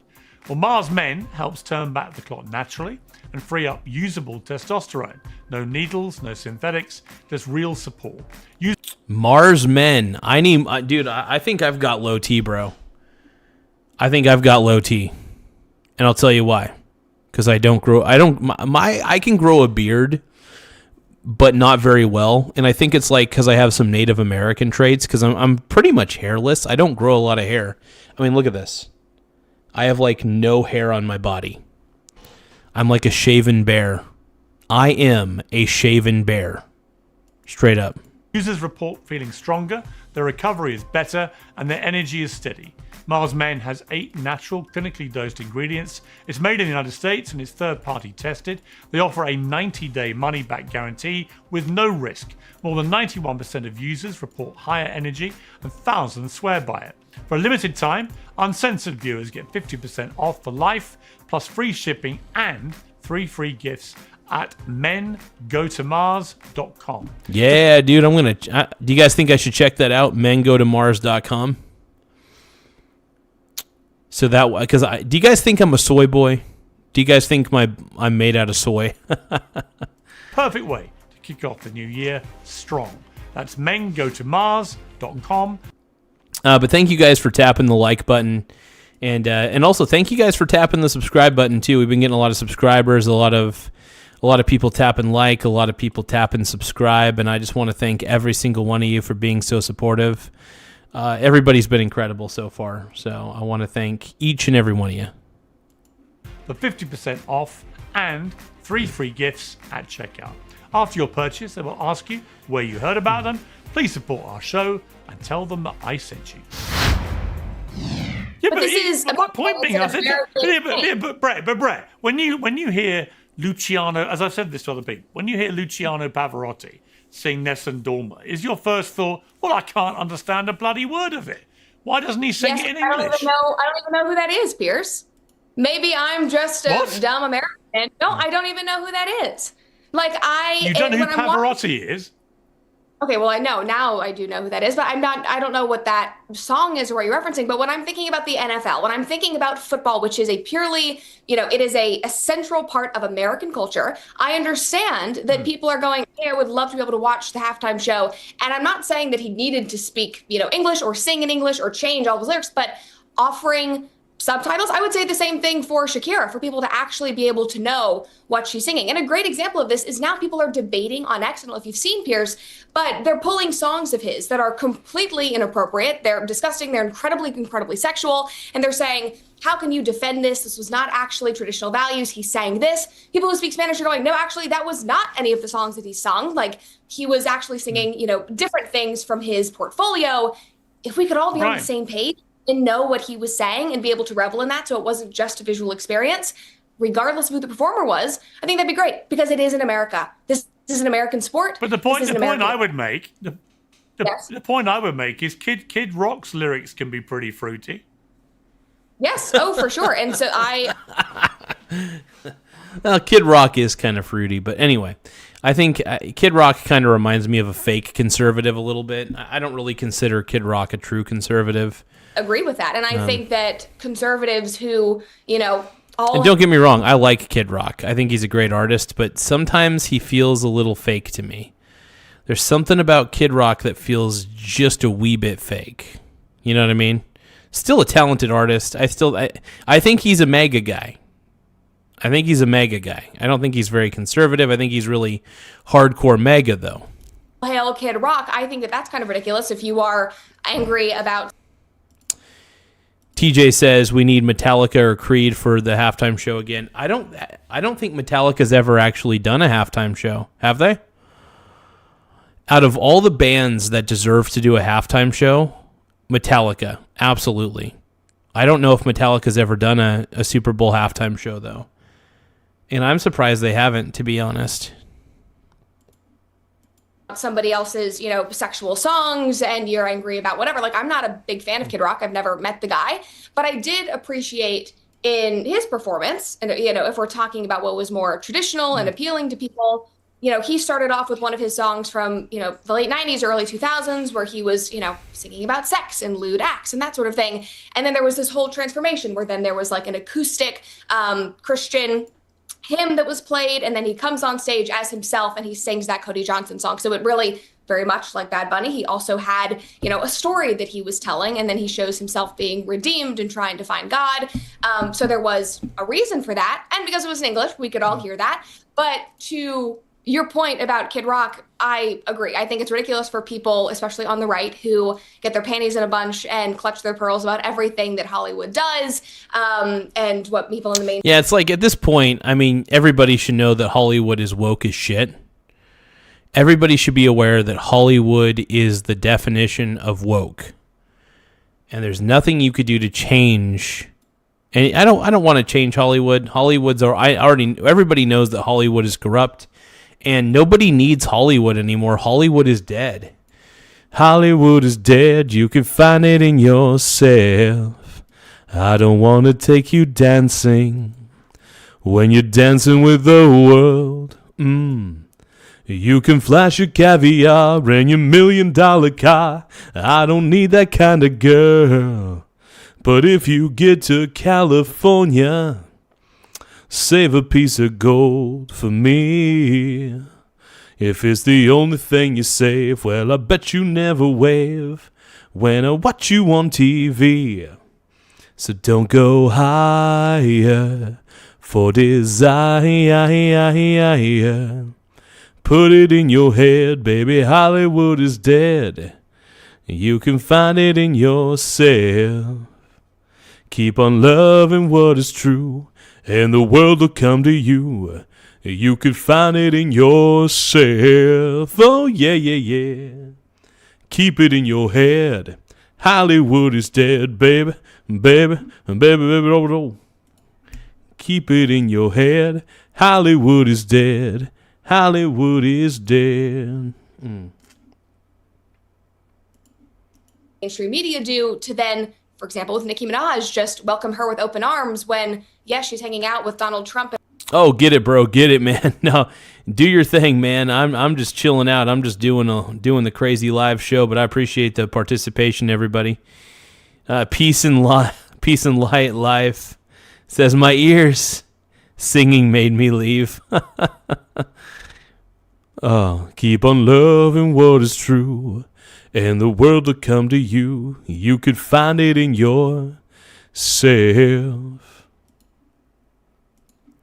And Mike Johnson, but she's still posting videos like twerking on private jets. Like, I'm not going to say, oh, she's super conservative. Yeah, exactly. And the truth is, if Donald Trump, if Bad Bunny had said in the last few weeks, I quite like Donald Trump.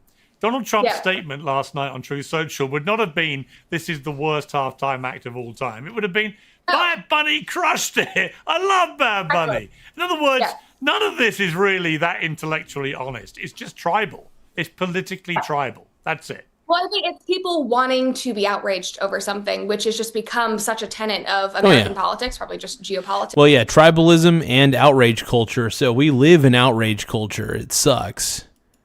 Because everybody wants to get pissed off at something. Granted, I just make fun of everything. I literally just throw spitballs at everything. Like the Bad Bunny halftime show, I was like, oh, this sounds stupid. This sounds so dumb, bro. Keep it in your head. Hollywood is dead, baby. Baby. Oh. Yeah, keep it in your head. Hollywood is dead. Hollywood is dead.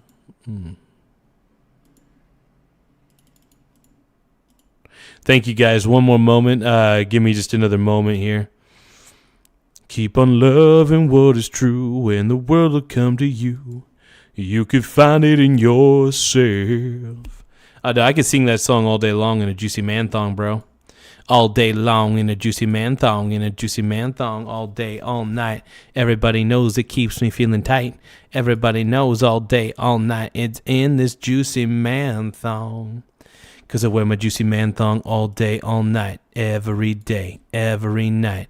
I got to keep my bussy and my mussy tight. In general, that we are always in search of something to be angry about. We always need to be fighting over the next thing. And it also, Pierce, becomes so serious. And I think this is something I've also talked a lot about on my show recently, where it's now if you joke about something, if you say, oh, I found this funny, this is, kind of objectively humorous, but it's offending other people. It's like, how could you? I love how people get offended off of people laughing at something that's absurd already. So, for example, the Bad Bunny halftime show. It looked super stupid. It looked ridiculous. It looked woke and annoying. So I thought it was funny. If somebody actually got pissed at me laughing at the Bad Bunny halftime show, they're fucking losers. Because I think it's stupid. I think the Bad Bunny halftime show is stupid. I'm not going to go full Karen about it. I'm like, this is stupid. That was dumb. But that's pretty much how I'm like, no, this is either ridiculous or it's not. or it's smart or stupid, one or the other. Do you do this? This must be an endorsement of this. It's like, no, I'm not endorsing, for example, Bad Bunny's politics. I'm not endorsing him. I mean, liberals get offended by everything, just to let you know. Don't get me wrong. Don't go projecting on us now. Don't go projecting on us, Hoagie. Hoagie, you know that the woke liberals get triggered by everything. Woke people get triggered by everything. Everything. Now, don't get me wrong. Meg has become a little woke lately. Unfortunately, we've become the wokies that we don't want to be. Now, granted, I think that the left is very guilty of being triggered about every little tiny thing because they got nothing better to do, obviously. Him burning the American flag and, on stage with his shows or whatever it is, but I kind of enjoyed the sets. Like, that was fine. And it's like, but things just can't be nuanced. I think we've become so partial to outrage and tribalism. So, yeah, completely agree with you there. But I think that's... It is sad that everybody wants to get outraged about one thing or another. Like, people are so busy being little busybody Karens that they can't see the forest from the trees. You know what I mean? And that's the sad part about all this, is people can't see the forest from the trees at all at this point. And, everybody's getting pissed off about this or pissed off about that. And it's really sad, man. It is pretty depressing at the end of the day. It makes my mussy sad. My mussy is the bussy, and I don't know why. I don't know why. I'm that kind of guy. All right, let's keep watching. I wrote a whole book about this. I just think we've become such a boring, oversensitive society where people pretend to be outraged by everything, but they're not really. Like, if I get... Oh, yeah, no, there is currency in being outraged. For example, I pretend to be upset when people say something in the chat just because it's hilarious to pretend like I'm upset. Am I really upset? No. I could really give two shits what people think about me or this show. But I do like pretending like I'm mad and sad. And yeah, no, there's outrage culture is everywhere, mainly because there's currency in pretending to be outraged, unfortunately. Like, oh my God, did he really say that about Bad Bunny? Did he say that? Did he say that? OMG, did he say that about Donald Trump? Did he say that Donald Trump was a PDF file? I'm not that offended. I don't really care. At the end of the day, people are going to have their opinions. And truth be told, I don't really care. It doesn't matter. Other people's opinions about the world don't affect my everyday life. I mean, they might eventually, who knows, but people's opinions are just opinions at the end of the day. I can't control them. I don't want to control them. And that's the point. I don't want to control anybody but myself. I want to control my abilities and my skills. That's all I want to control at the end of the day. If you guys can, please tap the like button. The more likes we get, the better. It does help the channel grow. So please don't forget to tap that like button. So tap the like button. It really helps the channel grow. The more likes we get, the better. We're trying to reach 100 likes in the next 10 minutes. Once again, we're trying to reach 100 likes in the next 10 minutes. So don't forget to tap the like button. It really does help the channel grow. It helps me feel like I got a bigger dong than I actually do. Obviously, I got a tiny dangus. So please tap the like button. If you can, please tap the subscribe button as well. It does help the channel grow in a lot of ways. So you guys are incredible, and you make the channel sexy and feel very good at the end of the day. Yeah, you guys are amazing. Tristan Allen says opinions are like assholes. Everyone has got one, and some of them smell like shit, absolutely. Mine specifically smell like mussy. My opinions smell like bussy. They smell like bussy. My mussy is the bussy, and I don't know why. I don't know why. I'm that kind of guy. Yeah, yeah, yeah. Oh, yeah. Go out with friends to a pub or whatever, Whether it's in New York or LA or London or whatever it is. My mussy is we the have a bussy and I totally don't know different why. conversation about I it. don't know Everyone's why. I'm laughing that about all kind these of things. guy. And then I turn on social media or cable news, whatever it may be. No, but yeah, my opinions.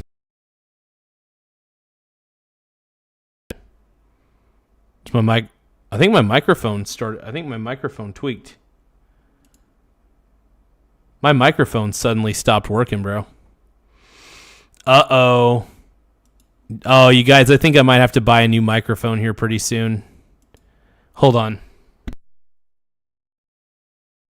Testing. Yeah, so like my microphone tweaked out for a second. Hold on, let me make sure that all the settings are still there. Okay, all the settings are still there. Is it possible? Hold on. Testing. 1, 2, 3. Can I still hear myself? Testing. 1, 2. Testing. Testing. 1, 2, 3. Testing. 1, 2, 3. My mussy is the bussy and I don't know why. I'm that kind of guy. My mussy is the bussy and I feel so fly. I feel so fly all day and night. My mussy is the bussy and I don't know why. I'm that kind of guy. My mussy is the bussy and I don't know how. I'm that kind of cow. Yeah, my microphone like cut off for a split second. It was really weird.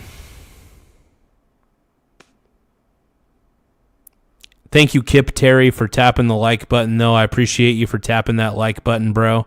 So everybody give a round of applause to Kip Terry for liking the stream. I appreciate you, Kip. You're the man. Thank you so much, Kip.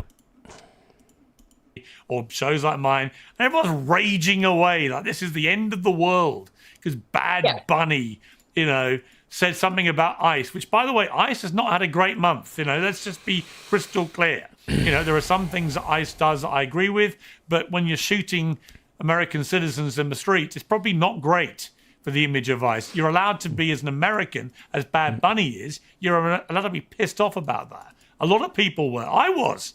And you should be able to express that under your First Amendment rights without the world caving in or without it being disqualifying for performing at the Super Bowl.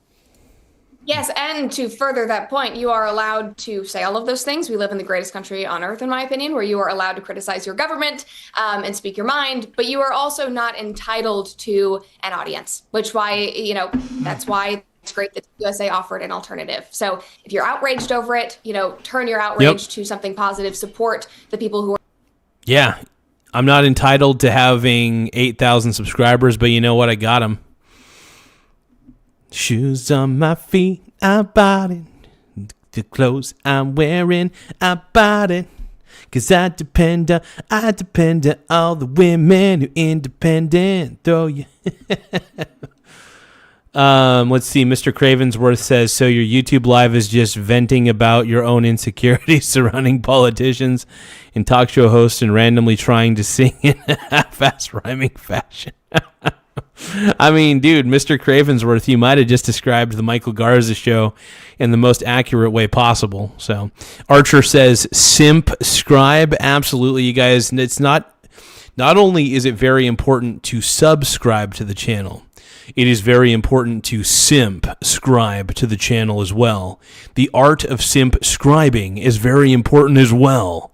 So if you guys don't simp scribe, then you will never thrive. You got to be a simp if you want to be a pimp, yeah? You got to be a simp if you want to be a pimp, yeah? You got to be a simp if you want to be a pimp, yo. Stop acting like a hoe. Stop acting like a hoe. Stop acting like a hoe. Everybody, yo, stop acting like a hoe. Stop acting like a hoe. Actually, you know what? I'm going to play some music.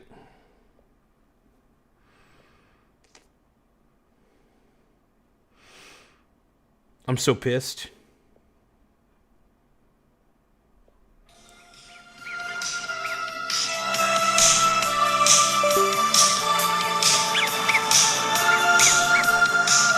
Everybody say, yo, yo, yo. Everybody thinks I'm the greatest rapper. Everybody thinks I'm Parappa the Rapper. Everybody knows what I'm trying to do. Everybody knows that I love you. I am the greatest rapper of all time. Why is everybody acting like it is a crime? Stop, stop, stop. Everybody flop, shake your ass right on the floor. Shake your ass all over the place. Shake your ass right in my face.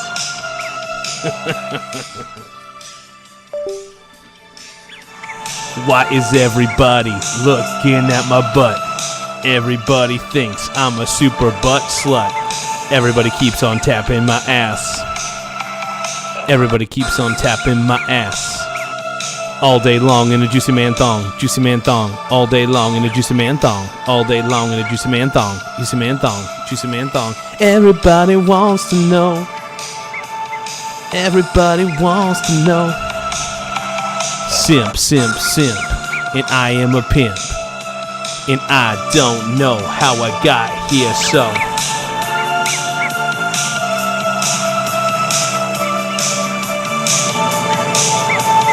everybody's jealous of my big old booty. I am so sexy. And I am so fruity. Everybody wants to know how I got my crazy rap skill. Everybody wants to know how I can be thrilled. Everybody wants to shake the ass and get up in my butt. Everybody thinks that I'm a butt slut. Oh.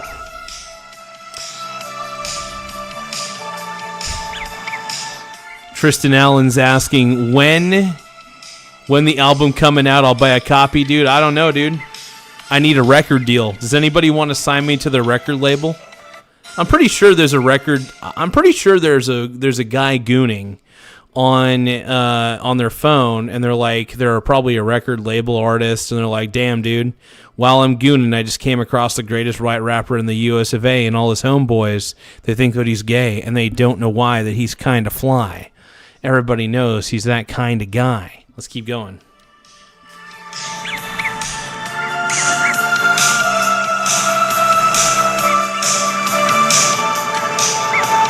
Don't stop me now.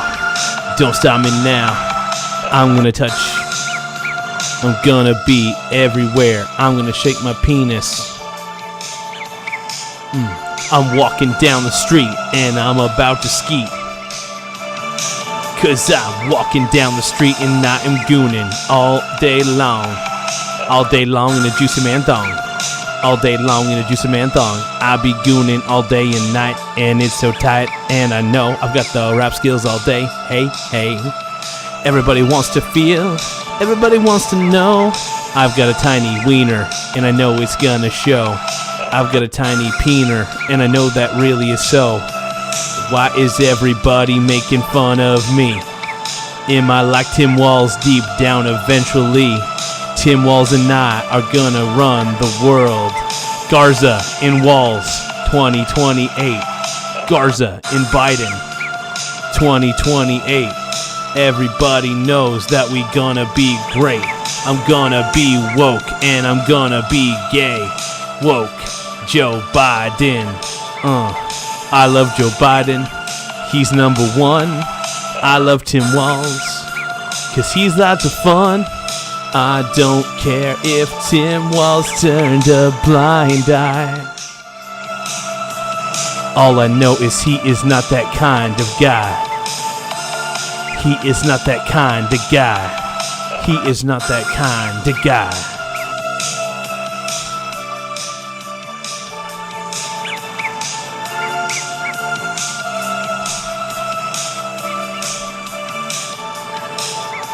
They call me Gaza every day. Gaza, Gaza, yeah.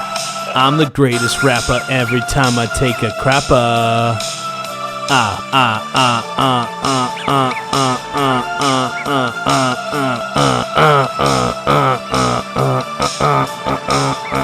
And everybody wants to get down right now.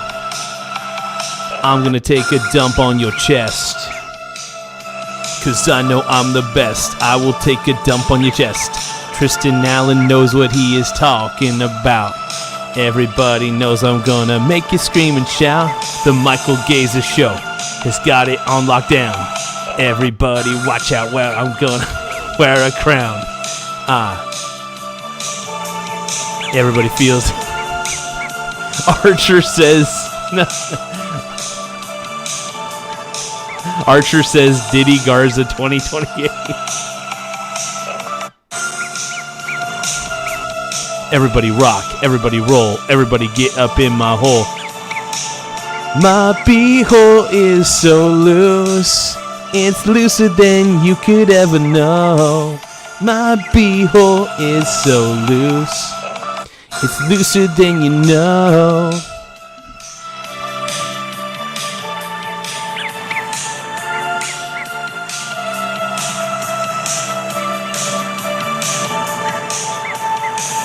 It is so fucking loose.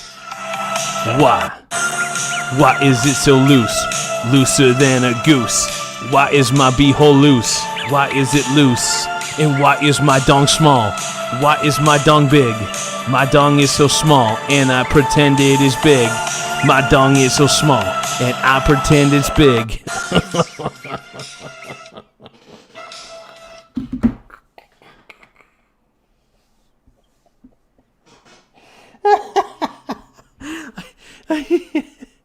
Oh, dude. Oh, my God. That might have been the worst thing I've ever done in my life. I've never, I'm really bad at making music to begin with, but that was my failed attempt to try to be the greatest white rapper in the US of A, and all my homeboys to think that I'm gay, and I don't know why, but I'm kind of fly. Or doing something that Holy is more shit, in line bro. with your values, and it's great that there was an alternative. And if you don't want to watch Kid Rock, there's the Puppy Bowl. I don't know if you watch the Puppy Bowl, Pierce. It's amazing. I tried a ton of I do like the Puppy Bowl. The Puppy Bowl is very cute. It is amazing. I love the Puppy Bowl. Puppy Bowl, like you can watch the rescue I dogs. love the Puppy Last Bowl. night's was extra depressing. They filmed it in October, but one of the dogs was like the special needs dog that was in this little. Oh, sweet. Oh.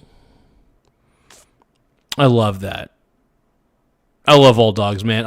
Dude, when it comes to animals, man, when it comes to any, honestly, I think in general, as critical as I am of other groups of human beings, I actually do have empathy for other human beings, shockingly. But, I do enjoy poking fun at groups of people. But no, I love dogs. I love cats. I love all animals, man. Like, they're just, I don't know, man. Every time I see a dog, man, I get happy. I think I'm just as happy as the dog is. So, I think I'm happier to see the dog than the dog is to see me a lot of the times. When I see a dog, I light up. I'm like, oh, you're so cute. You're so cute. I've got something you'll like, because I broke my hip recently, and one of my sons gave me this. And if you can be the person your dog thinks you are. See it. That's great. That's good. That's too the person good. your dog thinks you are. That's now, funny. The slight problem is I don't have a dog. I have 2 Burmese cats, and they're much more inscrutable. But I do think as a general rule of thumb, be the person your I love cats too, dude. Cats are amazing. Cats are beautiful creatures, dude. They're the best. dog thinks you are. If more people thought that, I think we'd be in a much better place, right? I'm glad you've solved politics, Pierce. How has motherhood changed you, Brett, in your outlook on life? Gosh. In every way, it completely changes your life. I think the first thing that comes to mind that I've been saying a lot is that I give less of a crap about things now. And I think that's a good attitude to have in general. I think people get so caught up in the world of politics and stuff.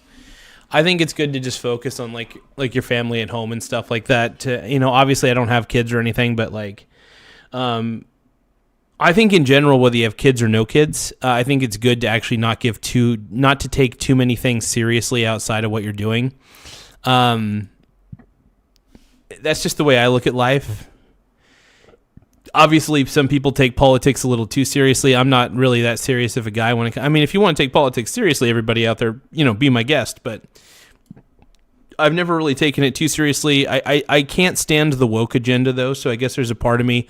I am so anti-Democrat at this point that, yeah, I do get into the world of politics, but it really is just to make fun of the Democrats because I think the Democrats are so idiotic these days, and I don't understand half of the stuff they're trying to do majority of the time. No, but I think that most of the stuff the Democrats are doing is just pure lunacy these days. Things, sort of in line with what we're talking about with politics. Things seem less relevant to me in a lot of ways and less worthy of getting angry about. And I'm more interested. Oh, our boy Stocks Family Farm uploaded a video. Hold on, 23 minutes ago. Let's react to that real quick. I mean, we're gonna get back to Piers Morgan and Brett Cooper. Actually, I do want to react to a few of TJ's videos. Hold on, let's see. What was it again? I'm drawing a blank. Hold on. Let's see. Stocks Family Farm. Yeah, dude, I love TJ. I think he's a cool dude. I love watching his stuff, like watching his channel. I haven't been able to watch too many YouTube things lately, but for example, here's one. I think this was 23. Was this 23 minutes ago? Oh, that's Commander. That's little Commander right there. I think this was uploaded just a little bit ago.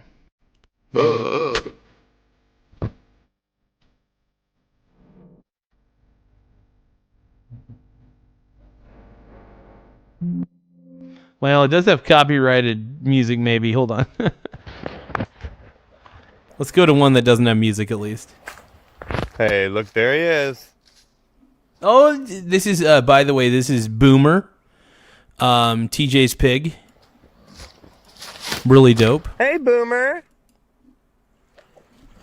Hey, bud. Dude, I love it. I didn't get, when I went to TJ's place, I didn't actually get to see the piggy. Because he was already out in the field doing his thing, and I think he was probably sleeping at the time. I can't remember, but I didn't get to see the piggy. It was also really dark out when I was there, so. Buddy?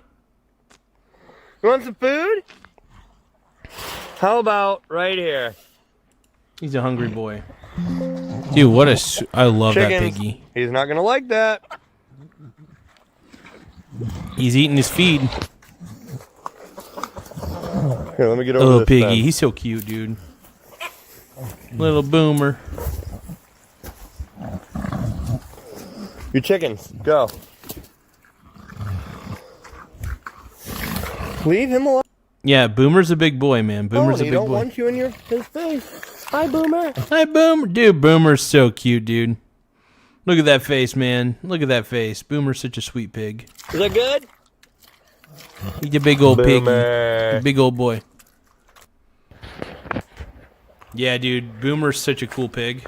Hey. I mean, what the average... Hey, look, there he is. We're going to watch Boomer just one more time. Hey, Boomer. Hey, Skip to him. How about He's so right cute. here? I love those noms, dude. I love the noms. Chickens. Adorable, He's man. not gonna like that. Very sweet pig, dude. Here, let me get over this fence. I mean, I'm not going to lie. That's what I look like when I eat. When I'm munching. Your chickens, go. Leave him alone. He don't want you in his face. Oh, Hi, he's Boomer. such a sweet piggy. Is that good? What's going on, dude? Such a cute pig, dude. I love this pig. Boomer! I love that face, dude. Boomer. Such a cute pig, dude. Yeah, what a pig, dude. I love that piggy. He's so cute. In, you know, just being honest and speaking my mind and not really caring if I offend people and finding humor in things.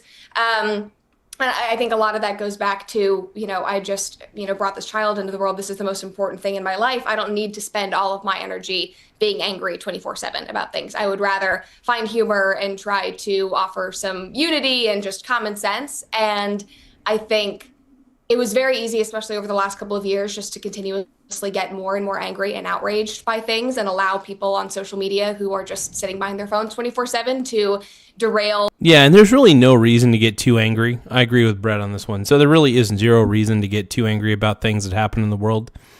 There are, at the end of the day, a lot of things that we cannot control. I mean, we could speak out against it, but I think getting angry about things, I don't know. I've just never found any particular reason to get angry about a lot of stuff. I mean, I'll get like kind of like a little heated, I guess you could say. I'll be like, oh, that's just cringy or something. And I'll judge it for sure. But yeah, that's just the way I look at it overall and the way I look at the world of politics and shit. But yeah, I don't really take politics very seriously. I mean, I'm making fun of politics half the time. It's just kind of the way I operate. That's the way this channel operates. Is, you know, normally we like to just talk about the stock market and, you know, and I've been swing trading precious metals quite a bit, for example. That's been a fun adventure. I love swing trading precious metals, though. It's become kind of an addiction for me. Let me see. Actually, I might be able to swing trade a little bit of silver if it's down. I want to buy silver on the dip, though. I love anytime silver dips, I tend to buy.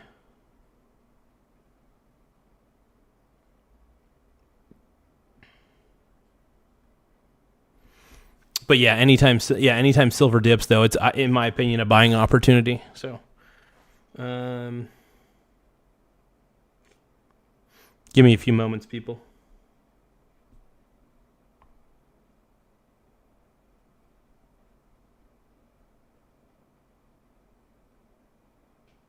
You're a pink brony, bro.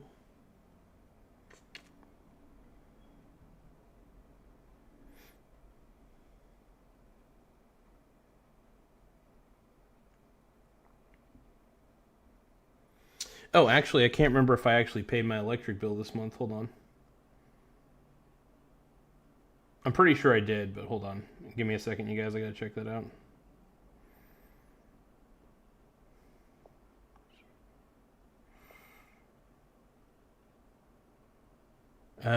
Hold on.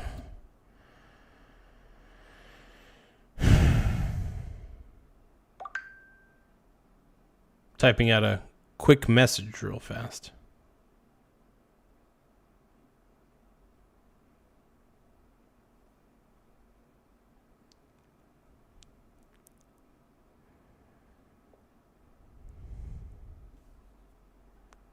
Okay, I actually already paid it. Never mind. I thought for some reason I thought I didn't. I like to check. I like to make sure I'm paying all my bills and stuff.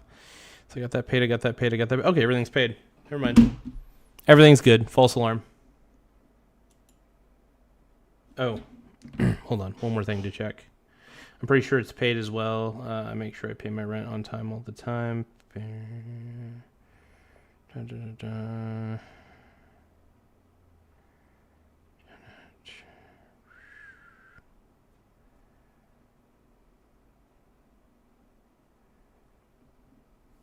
Cool. Okay, I'm already up to date on that. Sweet.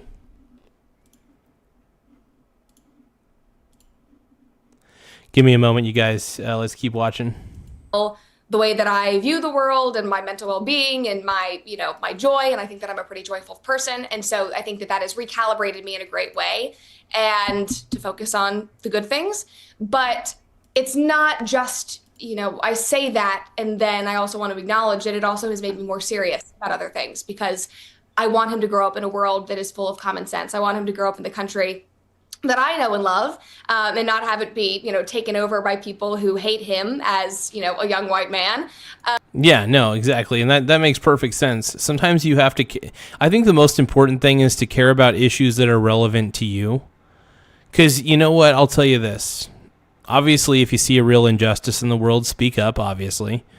But sometimes you can't just be a grandstander for every single little event that happens in the world. You know, not everything can be fixed. As much as we want to fix everything.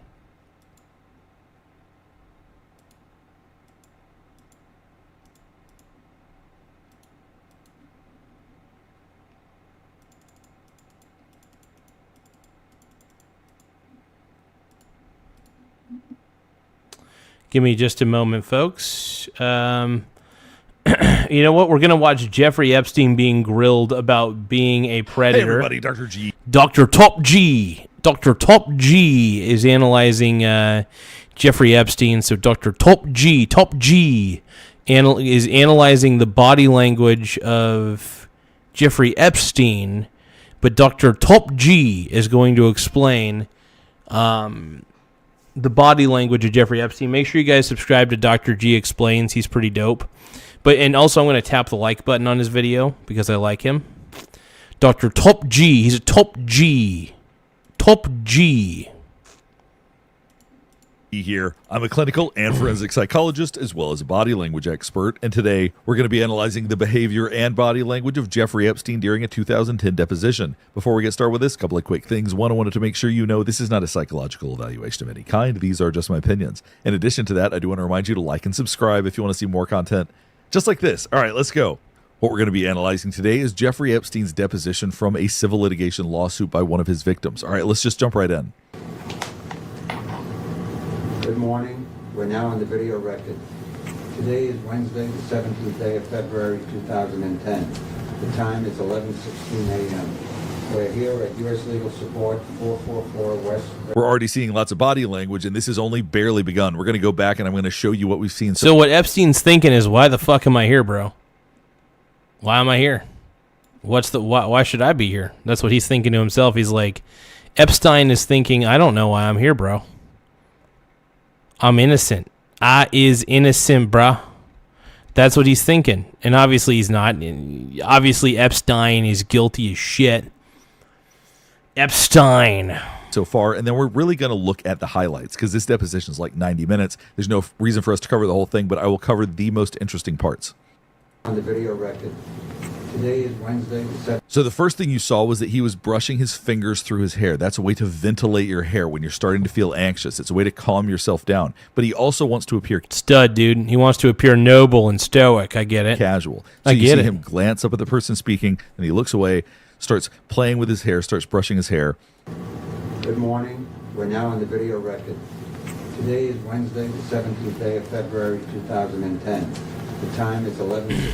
You can see him bunching up his mouth. We do that when we're not approving of something, so this is a sign of disapproval. Now he's looking away from the person speaking. He's trying to appear above this. He's wanting people to see, I don't need to be wasting my time with something so small. Oh my God, he was right. I was right about Epstein because he's sitting there, he's like thinking, I don't need to be here. I'm too good for this. I didn't do anything wrong. I did not.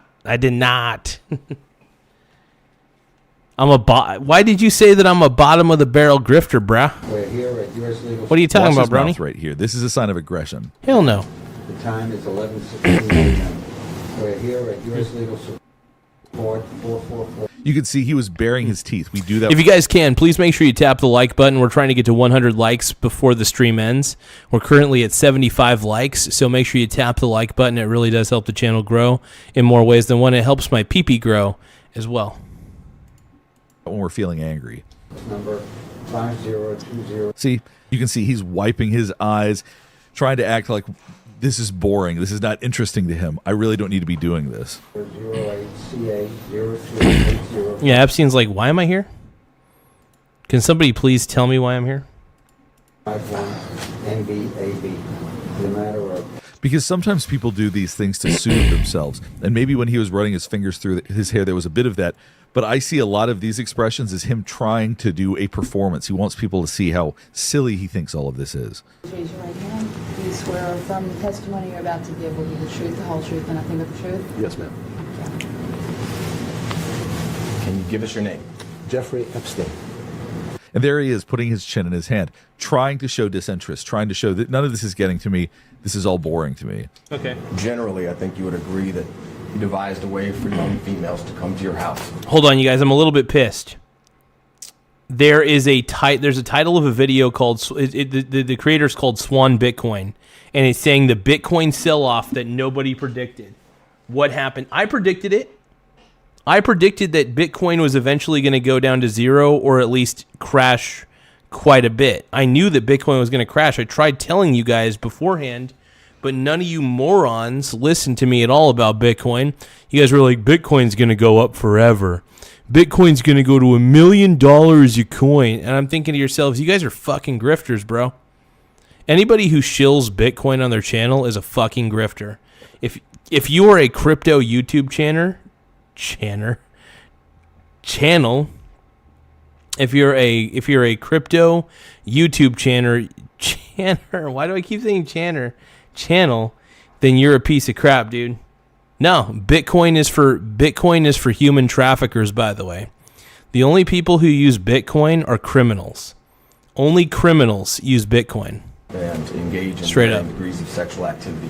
Some of the girls as young as 12, some of them as old as 17 or so, most in between. This is crazy, bro. It's crazy. As of yet. Now, one thing you're noticing right here, prior to this, he's been moving around pretty much nonstop. He's trying to appear casual, but he's actually had quite a lot of energy.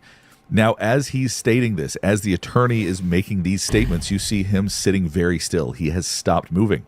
That happens when the fight or flight system gets engaged. When we want to be ignored, we sit very still, hoping that danger will pass us by. So hearing him say this, even though this is after he was convicted in 2008, he does feel like this is danger for him, because if this is civil litigation, this could cost him a lot of money.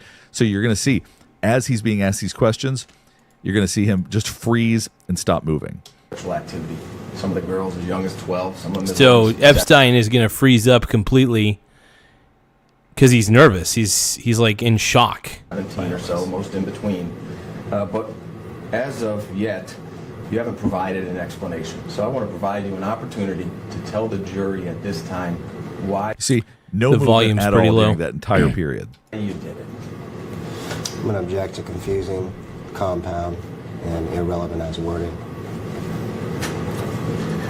You know, I'd like to answer that question, frankly. However, at this time, my attorneys have told me that I can't, and I must invoke my 5th, 6th, and 14th Amendment rights. Therefore, assert those rights. Sorry. And in addition to that, I'm going to move to strike counsel's statement as... Now, there was a little... So Epstein's basically, that might have been a power move. That may have been a power move. Look at that. He was kind of removing his glasses like, hey, my attorneys basically said I gotta evoke my 5th, 6th, and 14th Amendment right or whatever. And he's like, bro, screw you. Little flash of contempt. If you've watched my videos with body language before, you may have seen that when people's mouths do this, when it goes up on one side, that's a feeling of contempt. That's the only emotion that is only on one side of the face. But I want you to watch the side of his mouth right here. Very brief. And in addition to that, I'm going to move to strike counsel... See, right there. Sorry. And in addition to that, I'm going to move to strike counsel's statement as narrative as well. I understand. We wanted to provide him the opportunity if today was going to be the day. Same thing, move to strike narrative. Mr. Epstein. You also saw a slight smile right there. Today was going to be the day. Same thing, move to strike narrative. Okay. He feels like he's winning right now because he didn't have to answer anything. So you saw...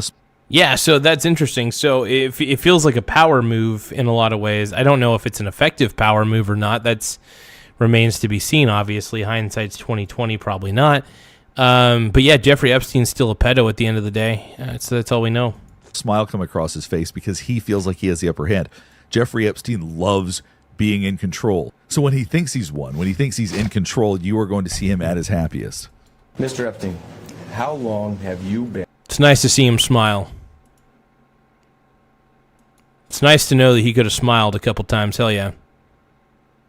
It's okay, bud. No, I'm just kidding. Just kidding. Just kidding. No, Epstein's a total evil monster. And the more we watch, dude, the more creeped out I am by Jeffrey Epstein. Been sexually attracted to underage minor females. Objection, harassing, argumentative. Are you kidding? All of the happiness of being in control just went away. This made him feel completely out of control. How dare somebody ask me that? You look at his brow ridge right here. You can see that it's starting to form a little bit of anger. Objection, harassing, argumentative. Are you kidding? So you can see, I've talked about how you raise the eyebrows as to bring attention to our face. He is shocked and angry right now that somebody would dare ask him this. I don't think he expected this level of aggression or these types of questions that were this direct. Because you can't answer that question, because it was, how long have you been, not are you. Do you guys think that they treated Jeffrey Epstein unfairly in this particular video? Do you guys think that Dr. Top G is being unfair? Do you guys think that Dr. Top G is being unfair to Jeffrey Epstein? Not a yes or no question, and he's not going to answer it anyway. But the fact that it was phrased that way is making him so angry. Harassing, argumentative. Top G. Top G. He's a top G. And it's interesting. You see the smile on his face right now, a slight smile, because he's so used to hiding his emotions behind a smile. That's his default. Now you can see in the brow, you're going to see anger right here. No, I mean, I don't feel like I'm divulging any secrets here, right? Move to strike. Now, that was the most interesting thing he's done so far. Now, I want you to keep a close eye on his mouth when he says, I don't think we're divulging any secrets right now. Any secrets here, right? What are we talking about here? Have you ever Googled your own name or email address? Before I had Aura, I did. Yeah, I always did, and I couldn't find myself. And wow, it was my full name, my old address, phone number, all sorts of information I did not want people to have. That's why I started using Aura, today's sponsor. If you've Dr. Top G. Dr. Top G. You're a top G. Ever wondered how scammers get your number or why your inbox is drowning in spam? This is why. They're companies called data brokers that collect and sell your personal information to marketers. You're a top G. Scammers, and yes, top G, stalkers, top G, top they do G. it without your permission. The good news is they're legally required to remove it if you ask. The only issue is that it's time-consuming and they make it as confusing as humanly possible. This is where Aura comes in. They take care of the hard part for you, automatically requesting removals from these data broker sites and keeping your info off of them over time. In the first 2 weeks, you'll see exactly where your personal data is exposed and start watching it disappear without you lifting a finger. It's an all-in-one digital security tool that gives you alerts if your personal info appears on the dark web, real-time fraud alerts for crediting and banking, 24/7. One moment, you guys.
There we go. 7 identity Okay, let's keep monitoring, watching. a secure VPN, antivirus, password manager, and more, plus a $5 million identity theft insurance policy and U.S.-based fraud experts available around the clock. Top G. You can try Dr. Top G wants you to... Aura sounds kind of cool, dude. I mean, I've got a lot of aura. People say that I got aura. I'm aura maxing. I've heard that term used about me. They say that I got a huge hog. Pretty cool. I've got a huge hog. No, I'm just kidding. JK. My hog is tiny. I've got a tiny hog.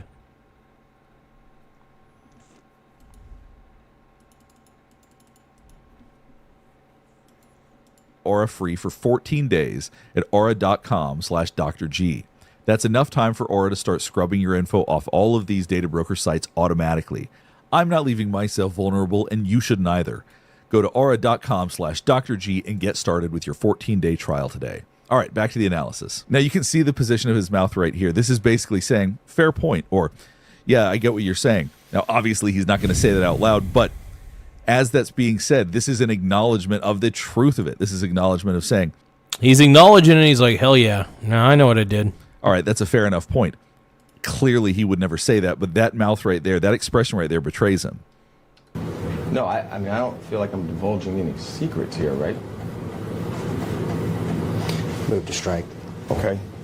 Would you consider yourself addicted to sex with minor... Now, this is a very interesting position because he's doing a lot right here. Okay. You can see he's bracing 2 of his fingers. This is a sign of stress. This is a way of basically bracing himself and holding on because he does not like what's happening right now. You also see his hands touching his mouth. We do that to soothe ourselves. So he knows how agitated he's getting. But at the same time, he's covering his mouth. He doesn't want to talk. He doesn't want to say anything. So there's a whole lot going on right here in this body language. Constitution is guaranteed by the 5th, 6th, and 14th Amendment. Okay. Would you consider yourself addicted to sex with minor females? Same objections. You know, Mr. Edwards, I want to be very respectful. And as the current U.S. attorney has described your law firm as a criminal enterprise. So you see the hands bracing each other. He's continuing to feel stress about this. He is not calm right now. This is working. This is very agitating for him. Yeah. On advice of counsel, I'm going to have to refrain and assert my 5th, 6th, and 14th Amendment right. Can you then provide an explanation? Now you see him taking in deep breaths. You saw his mouth. It looked like it quivered just a little bit. He is that upset right now as he's being asked these questions. Yeah, that's interesting. Right. Can you then provide an explanation for? You can actually hear him sighing. You can hear the deep breath out. There is so much adrenaline coursing through his veins right here. And he's doing a fairly good job of covering that up, but he is clearly getting very agitated. Elaborate on the relevance of that soliloquy to his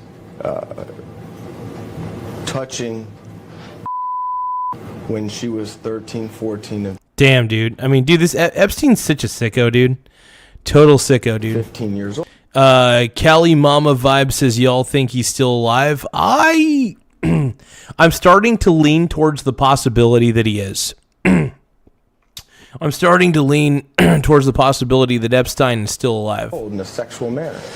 He's getting so mad he doesn't want to look at this attorney anymore. So he's just looking directly at his attorneys going, I'm not sure what to do.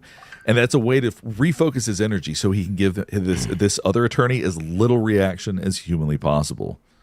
I'm going to object again. Argumentative, compound, harassing, and irrelevant as worded.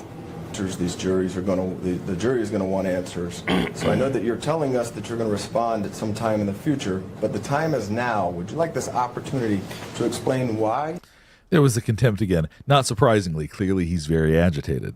At some time in the future, but the time is now. Would you like this opportunity to explain why you engaged in sexual activity with beginning when she was 13 years old and you were 50? So we're probably going to end the stream here in just a little bit. I'm going to go. I'm going to go do some DJ bingo at the mall. But yeah, we're just going to watch the rest of this reaction, and then we'll end the stream after the reaction's all done. But it's very interesting. You could tell that Epstein's getting super duper nervous. He's crossing his arms. He's kind of like holding back, reserved. He's doing the things with his hands. The eyes. Just like Brad Lacken used to say, the eyes, the fadey head. Now I don't see Epstein doing the fadey head rolls. Years old. I don't see any fadey head rolls. Again, so we're getting way too argumentative with the questioning. The questioning is. See, now he's getting hostile. Watch the way he cracks his knuckles right here. Again, we're getting way too argumentative with the questioning. So sometimes people engage in behaviors to self-soothe, to make themselves feel calmer. This is because he's feeling so hostile he doesn't know what to do with himself. So, for example, if somebody's lying and they start touching their lips, they start stroking their face, it's because they're trying to lie better. They're trying to calm themselves down. He's feeling angry, and he's engaging in behaviors that are actually going to make him feel angrier. I'm going to object once again. We're getting way too argumentative with the questioning. The questioning is compound, it's speculative, and it's also harassing. So now I've skipped ahead to where he's actually responding to some questions. Lafayette High School. After high school, did you attend college? Yes, sir. And where was that? At New York. What college did you attend? Cooper Union. I'm sorry. Cooper Union. And did you get a degree from Cooper Union? No, sir. How many years were you in college? he's a top G. What'd you study? He's a top G. So right here, very direct responses, but something interesting is about to happen. And why did you leave college early? I intend to respond to all relevant questions. Yeah, there's a lot. There's like 3 million different documents, man. I think it ranges from emails to photos to just about everything. It's a lot of documents. And it's pretty disturbing, man. At the end of the day, it's just highly disturbing, and it kind of blows my mind how many sick bastards are doing all this shit, right? It's crazy.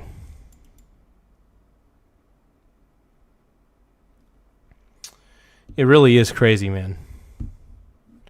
And I don't know what to think about it. Questions regarding this lawsuit. All right, so he was asked why he left college early. Watch what he does with his eyes here. Physics. And why did you leave Oh, does he do the fadey head rolls? I wonder if he does the fadey head rolls. college early? The eyes. Why did you leave college early? You see him blinking really fast, and then he looks down. The eyes. We tend to look down when we're losing confidence. He does not like this question. Clearly, he refuses to answer it, even though this is not going to implicate him in anything. So the grounds to which he refuses to answer it, I'm not sure what those would be. Yeah, it is crazy the amount of like. It's creepy. Epstein was a huge predator, bro. Epstein was a disgusting predator. But it's very interesting that as soon as he's asked anything that he might feel embarrassed by or anything he might feel ashamed of, he completely shuts down and refuses to answer. Physics. And why did you leave college early? I intend to respond to all relevant questions regarding this lawsuit. Now, I've skipped about an hour because this just goes in circles over and over and over again, but this is where it starts to get interesting again. In June of 2008, you pled guilty to a couple felonies, right? Well, vague and confusing. Again, in June of 2008, you pled guilty to 2 felonies. Is that correct? Same objection. Yes. And what were those felonies that you pled guilty to? Saw contempt again. Having to answer anything that is factually based on what he's done or who he is, he doesn't like. Just watch the corner of his mouth right here. What were those felonies that you pled guilty to? He's getting pissed, dude. Epstein is getting pissed. He's like, you're not going to like me when I'm angry. Solicitation of prostitutes. Not underage prostitutes, but simply prostitutes. Solicitation of prostitutes. And one. Oh, you guys, don't forget to subscribe to the channel. We're currently at 8,077 subscribers. We're trying to get to 8,100 before the stream ends. Stream's going to end in about 5 minutes. So if you guys can, please subscribe to the channel. We're trying to get to 8,100 before the stream ends. We're currently at 8,077 subs. So whatever you guys could do to help the channel grow, the simple act of tapping the subscribe button really does go a long way. So I want to thank each and every one of you. Now back to the show. Count. Let's go. Procuring a minor for underage sex. Now look at the way that he does not remove his eyes from this other attorney. Now he has been looking around. He's been trying his best to be difficult to connect with, but yeah, don't forget to subscribe to the channel, you guys. The more subscribers we get, the better. We are a smaller channel. We're trying to grow, so please subscribe, and we're on the path to 10,000. Right now, he feels threatened, and so he is staring directly at this attorney. Solicitation of prostitutes. Not underage prostitutes, but simply prostitutes. See, he's not taking his eyes off the attorney at all during the rare moment he actually answers a question. Solicitation of prostitutes. One count of procuring a minor. As he's talking about what he procured, now you see the eyebrows went down. He doesn't want you to focus on this. He doesn't want you to hear this part. Obviously, he has to say it, but his eyebrows are no longer raised, and he trails off a little bit, says it quieter. And obviously, people do that as a way to not be heard. They want to let this pass on by. So we tend to lower our volume when we're talking about something we don't really want people to hear, even if we say it audibly. And one count of procuring a minor for underage sex.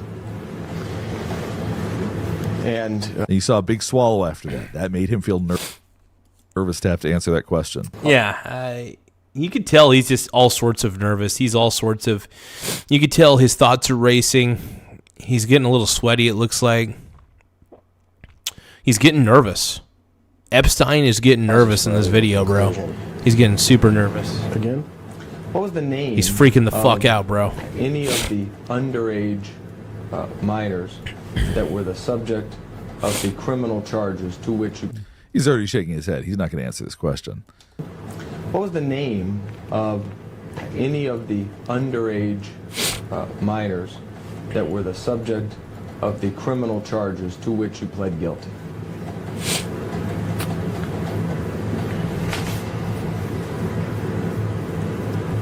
I don't know. So tell me about... Another way that you can tell when he is lying is that he reduces his volume. He speaks quieter. I don't know. Obviously, that's not true. I don't know. He was also closing his eyes as he was saying that he doesn't like having to lie in these circumstances in case he's called out. He's with an attorney who's very aggressive. I think in many circumstances he could probably lie and show absolutely nothing. So tell me about those charges. What was the allegations of those charges? Form. Solicitation of prostitution. Okay. Not underage prostitution, prostitution. Were the victims? So Epstein's basically saying it was just regular prostitution, not underage. Granted, we all don't believe you, Epstein. We all know that you're a liar. We all know that you're a psychopath. Go on. Keep on going. The prostitutes, as you would say, were they minors? Form. I pled guilty to solicitation of prostitution. So you hear him very specifically saying, I pled guilty to this. That doesn't mean the facts of the case support that. In other words, the attorney's saying, were these people actually minors? And he's saying, well, I pled guilty to a charge that didn't include that word. There's some wordplay going on. Were they gold and silver miners? That's the question. Were they mining for gold and silver? Or were they mining for Bitcoin? What kind of miners were they? Here. Okay, so tell me what those cases were about. What happened? I have no more. I can't tell you any more than that. You don't know what you pled guilty to? I just told you. I will say this, though. Cali Mama Vibes is saying it is. I am so shocked that other countries are giving consequences to others like Prince Andrew and the princess in Norway, but here in the U.S., nothing. So one of the reasons, and I'm going to say this right now, is that we do actually have a real justice system where instead a lot of these other countries have kangaroo courts, is what I like to call them. And look, I think it's a good thing that we have a process of prosecution and that people are innocent until proven guilty, obviously. And if there's enough evidence to be brought, if there's enough evidence for something to be brought to trial, that something can certainly be brought to trial. Absolutely, 100%. So in this instance, even though Trump, for example, everybody's like, hey, Donald Trump's all over the Epstein files. His name is mentioned everywhere. Sure. And as long as there's enough compiled evidence against him and it's actual valid evidence, then they should put on a real trial. There needs to be a real trial. But if there's only circumstantial evidence, that's not enough to prosecute somebody. You can't just be guilty by association, right? Just because you've hung out with a dude previously and they find out that he's done terrible things, it's not. I'm not a big fan of guilty by association. I don't believe in that for a moment. Just because you've been associated with somebody who's done heinous things that you weren't aware of, that's not enough to convict somebody, in my opinion. However, yeah, you got to show. You got to show proof of a crime. That's the way I see it, and I think that's the way it should be. You should always show proof of a crime. Now, granted, do I think Donald Trump should answer some of the questions that are in the Epstein files? Yeah, his name has shown up quite a bit. Donald Trump's name has shown up quite a bit, and that is troubling. And No, Mark Russo, we do have a real justice system. And you know what? We don't just start doing witch hunts. At least we shouldn't do witch hunts just because somebody's guilty by association. And technically we live in America where just because you've been associating with somebody does not mean that you're guilty of the crime that person committed just because you were associated with them. You could be associated with somebody and have zero fucking clue as to the things that they were doing. There were people that hung out with Epstein, for example, that had no clue he was doing all of these disgusting things. You know what I mean? And I want to give a shout out to Harold Doster Jr. Thank you so much for hitting the subscribe button. I want to give a big shout out to Harold Doster Jr. Thank you for subscribing, my brony bro. I appreciate it. Form that's asked and answered. Do you know what you pled guilty to? The facts. Solicitation of prostitution. I understand that's the charge. What were the underlying facts? Sorry. What'd you do? Did you pull up in a car, talk to the person? Did they come over to your house? How'd you get them? Those kind of things. You already see him shaking his head. There's no way he's going to answer this question. He's already like, dude, this is kangaroo court. I mean, granted, we all know that Epstein's guilty, obviously, but Epstein's like, this is stupid. Talk to the person. Did they come over to your house? How'd you get them? Those kind of things. Tell the jury what were the underlying facts about the charge that you pled guilty to. Form moved to strike. I don't know. You don't know what you pled guilty to. I pled guilty to solicitation of prostitution. Not underage prostitution, but prostitution. Okay. My understanding from reading the court file is that one of those females... Epstein wants it to be very clear, by the way, that he's not guilty of underage prostitution. He wants it to be made very clear that he is guilty of just regular prostitution with adults. I mean, granted, I get it. Do you know who that is? I intend to respond. Hey, thank you guys for subscribing to the channel. We have 8,080 subscribers. Once again, we got 8,080 subs. We're going to end the stream here in just a second. I want to thank everybody who has taken the time. Thank you, Ann. Make sure that you subscribe as well. Mark Russo, make sure you subscribe to the channel. Cali Mama Vibes, I hope you're subscribed as well. I want to make sure that everybody subscribes to the channel. It really does help our channel grow. We're going to end the stream because I got to go do some... DJ bingo at the mall, but I want to thank everybody who's taken the time to subscribe to the channel. Please tap the subscribe button, tap the like button, but most importantly, if we get more subscribers, it pushes us out on YouTube quite a bit. So the more subscribers we have, the better. It does help the channel grow, and it helps us become a bigger presence in the world of the YouTube universe. So I want to thank you guys for making this channel bigger, for making me feel like I've got a bigger dong than I actually do because I got a small wiener. Let's keep watching. There's only like a minute left. There's The only remainder 30 of the video seconds is left. basically him stating that he's not going to respond to anything else. We'll go ahead and wrap things up here. Hopefully this is helping you better understand some of the behavior and body language that we saw from Jeffrey Epstein. He's someone... Oh, we know he's a creep. We know he's a shadowy, weaselly creep. I mean, this is telling... I mean, you're not really telling us anything we don't know already. I mean, Dr. Top G is a total stud. Make sure you guys subscribe to Dr. Top G. Subscribe to this man's channel. He's a total stud. He's like a body language expert or whatever. He's like a doctor body language guy. Lying, but he doesn't like being out of control.